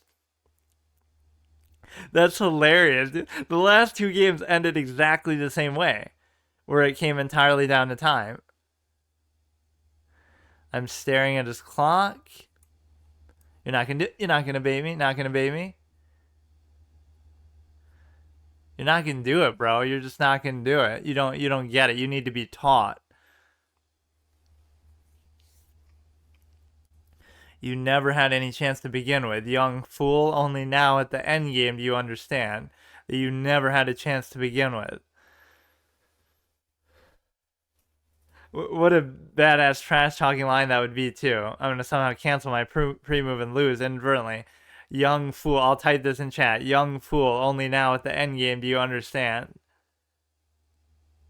Dude, can you just please? I don't care, actually. Go ahead, take the whole time. Go ahead. How mad you must be. How mad I've been in situations like this.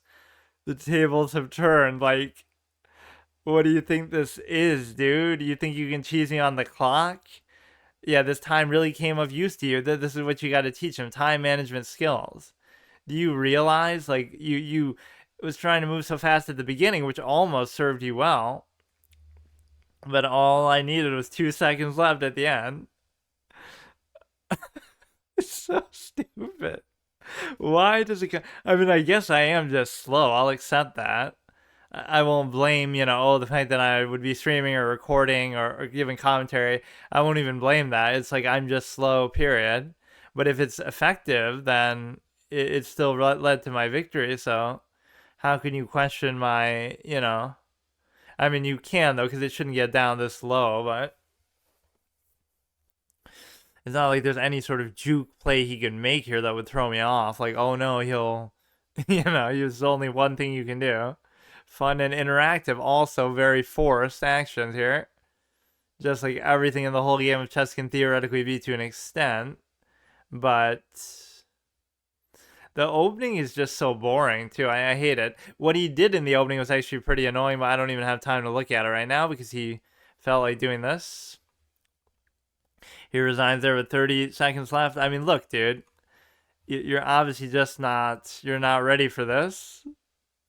To overcome that level of adversity, though, like when it comes to time and things like that, is actually pretty encouraging.